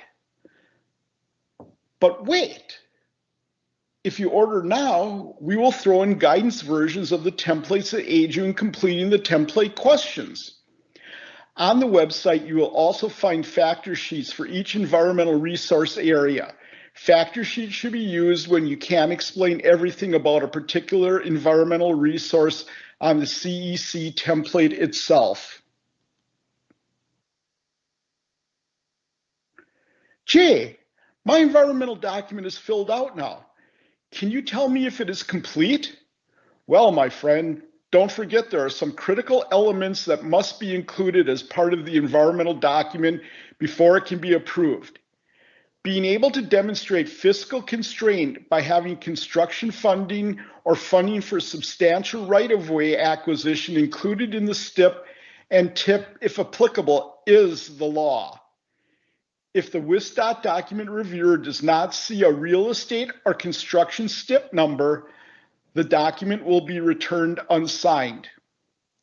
And as I said earlier, some environmental resource area approvals are seasonally dependent, like archaeology and T&E species identification. So make sure the field investigations for these resources are scheduled to sync with the time by which you need environmental document approval. Review and comment period should also be taken into consideration. CECs are typically approved at the region level and can take up to 2 months for review, comment, and approval. ERs go to FHWA for approval also, so there is another layer of review to add into your project schedule. The most important words of wisdom I can impart on you related to environmental document approval is for you to conduct a thorough review of your document upon completion to ensure you submit a quality document the first time. Public involvement should always be one of the most important elements of your project development process. The public should be involved in your project early and often. They should also be given opportunities to comment on the project purpose and need, alternatives, impacts, and mitigation if they so desire. It is important to remember that every project must have a public involvement plan prepared and approved. And Chapter 6, Public Involvement of the Facilities Development Manual, should serve as your PI Bible. Chapter 6 is currently undergoing revisions, with the emphasis being inclusion of methods to help project teams right-size their PI efforts. One crucial element of your public involvement plan is to include extra effort at getting the word out about any detour that might be necessary for your project. Remember, the roadway you are working on may serve as a major route for businesses or a way for people to get to their jobs regardless of the facility type. Be sure you do your research to determine who is using the roadway. I can guarantee that finding out about a 30-mile detour on the day construction starts will not be well received by anyone impacted. And I can't emphasize enough the importance of giving everyone an opportunity to participate in the project development process. There are now guidance documents on the WisDOT website for complying with project-level limited English proficiency and Title VI language plan requirements. Please use these documents. Finally, if your project will impact a Section 4S resource, it will most likely be documented through a Section 4F de minimis determination or a temporary occupancy exception. For FHWA to make a de minimis determination or concur that the temporary occupancy exception applies, there are very specific public involvement efforts that must occur. Also, the PI required has a very specific order in which it must occur during the determination process. 23 CFR 774 provides a very detailed explanation of the process for completing each. Trust me, you don't want your project delayed because you have to go back and restart the process because you missed a step or didn't complete the steps in the correct order. And yes, that is me there at a public involvement meeting. It was related to noise barriers, particularly on I-894, and I was surrounded. I'm sorry I couldn't be making my presentation to you virtually on Teams during this symposium, so I could answer questions now. I was required to attend the DOT DNR meeting in Wausau yesterday and today. If you have questions about statements made during this presentation, please contact Fred Wisner at the email address on the PowerPoint slide, or you can call him at 715-499-5204. I'm sure he would love to correct any mistakes I made. I promised you at the beginning of this presentation that you would be wowed, and I'm sure you were. Whether it was a good wow or a bad wow, I leave that decision up to you. Thanks for listening and enjoy the rest of the symposium. All right, great. Good And that is afternoon. a great way to end the presentation for this year's symposium. I know we are right at 2 o'clock, but we have had a few questions come into the inbox that I wanted to make sure did get addressed. The first question came in from the town of Woodboro, indicating that Jessica said during her presentation on discretionary grants that the town needs the money ready before the funding can be applied for. The town has to vote through referendum for the money. As the town does not have the 20%, the funding application would be submitted first, then the town vote due to schedule voting laws. If the referendum does not pass, but we are awarded the federal funding, what are the ramifications? And Jessica could not be here during this end portion of the symposium, but she did forward me an answer. In these discretionary grant applications, having the match commitment is a very important component when USDOT is selecting grant awards. Reading the NOFO thoroughly and understanding the funding requirements as stated in the NOFO will definitely help the competitiveness of the grant. So if you do have additional questions, Jessica did ask that you could follow up with her directly. And again, her contact information is going to be available in the deck that's going to be available on the WisDOT website, either by the end of the day or very early tomorrow. We got another question in from Cameron from the village of Summit. The question is, for communities that lie partially within an urbanized area, what TAP sub-allocation population would the village fall into? The village has a population of 5,061, but the majority of the population lies within the urbanized section of the community. Do we use the 5 to 50,000 if we are applying for a project that is not within the urbanized area, or would we qualify for the under 5,000 category? That's a great question. These categories are definitely very, very important with a lot of the changes that have come through in the bipartisan infrastructure law. So communities who do have questions regarding urbanized areas and population sub-allocations should contact their respective DTSD regional office to confirm the population area prior to the application deadline. WisDOT will determine the appropriate sub-allocation for each project based on the specific location and termini of the proposed project itself. And that actually leads very well into another question that we received, asking about when the deadlines are going to be for the next round of applications. Right now, the deadlines for STP, Local Bridge, and the TAP programs are likely going to be October 27th. CMAQ is going to be a little bit earlier due to the need for a technical assessment component, probably in August. The LRIP deadline is statutorily set at January 15th.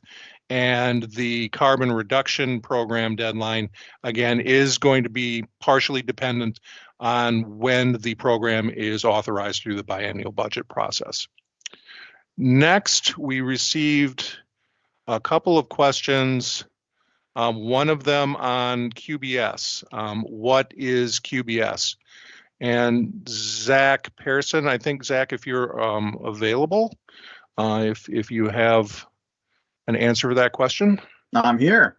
So QBS is a qualification-based selection, and it refers to when you are doing your solicitation for the consultants. It basically boils down to the fact that you're not supposed to discuss costs. It can't be a bidding process. You're supposed to use the qualifications of the individual engineering firms to rate and rank them against each other. So again, it's a non-cost basis and is instead based on their qualifications as a firm. And I think there's more on that in the facilities development manual, but that's kind of the long and short of it. Okay, great. And then following up on that, a second question somewhat related, where can I find a list of eligible engineers? And I know that's kind of a complicated question.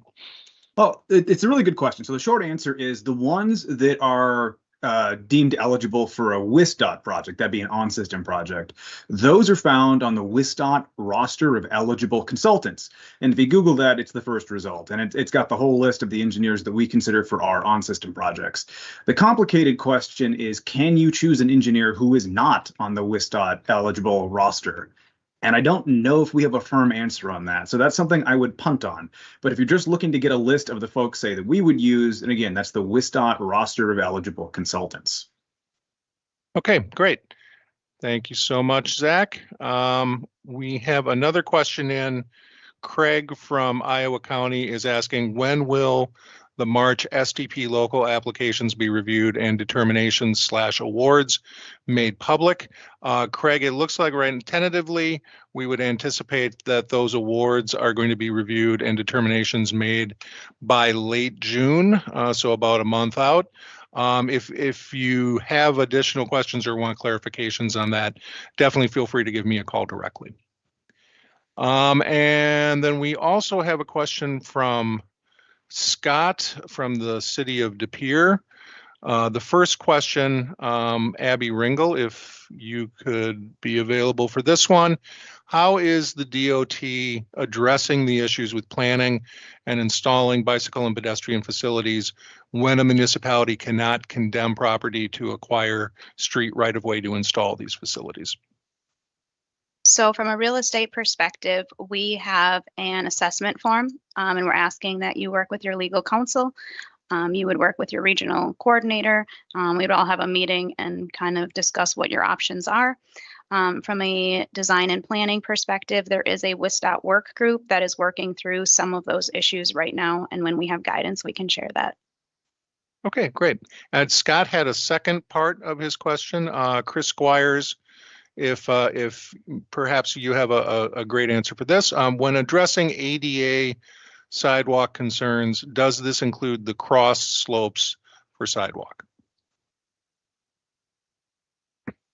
Sure. Thanks, Merrill. And oops, I'm not sure why I'm invisible at the moment, but yeah, so sidewalk, if you're talking about existing sidewalk, which I think is probably the question here, the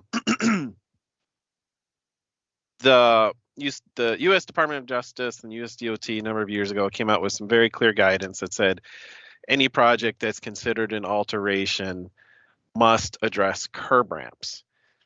That doesn't cover sidewalks specifically. So there's not the same, absolute requirement for alteration projects that you have to, for example, replace non-compliant sidewalk. That said, there is, agencies do have a responsibility to maintain accessibility on their sidewalk network as well. So it may be a very good opportunity to also do those sidewalk improvements. And if you don't with, a given project, it's a good idea to have a plan in mind. And for many agencies, that may be addressed in your ADA transition plan, but you'll want to make sure that you do have a plan in mind to address accessibility issues on those sidewalks. So hopefully that answers the question. Okay, super. Thanks, Chris. Sure. I'll just add, Meryl. Sorry, Meryl. I was gonna say, and if the question was more towards new sidewalk, well then, or even, if you're impacting segments of sidewalk, but not necessarily all the sidewalk, existing sidewalk, anything that's newly installed, would need to meet ADA and other applicable standards. Sorry. Okay, no problem. Thanks, Chris. And one more question, Magdalene from the city of Pewaukee.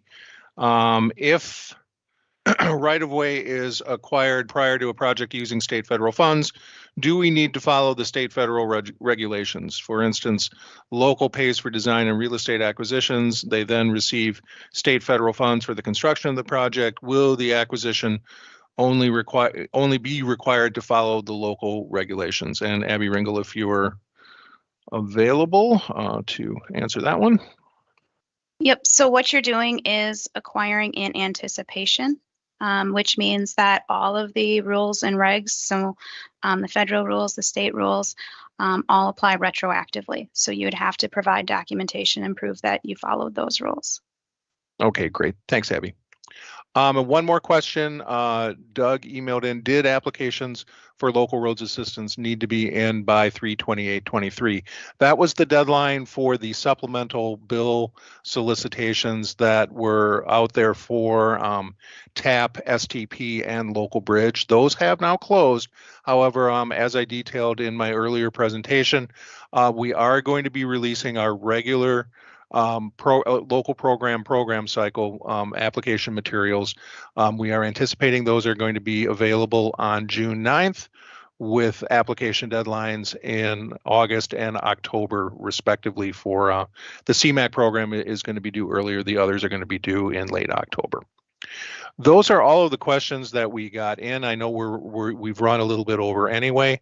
However, if at any point in the future you do have questions about local programs or the local program process, please feel free to email into the main inbox that's on the screen, DOT local programs at dot.wi.gov. And we will respond with an answer to your specific question. And with that, we want to thank you for your participation in the local program symposium today. And everybody, enjoy the rest of your day. Thank you.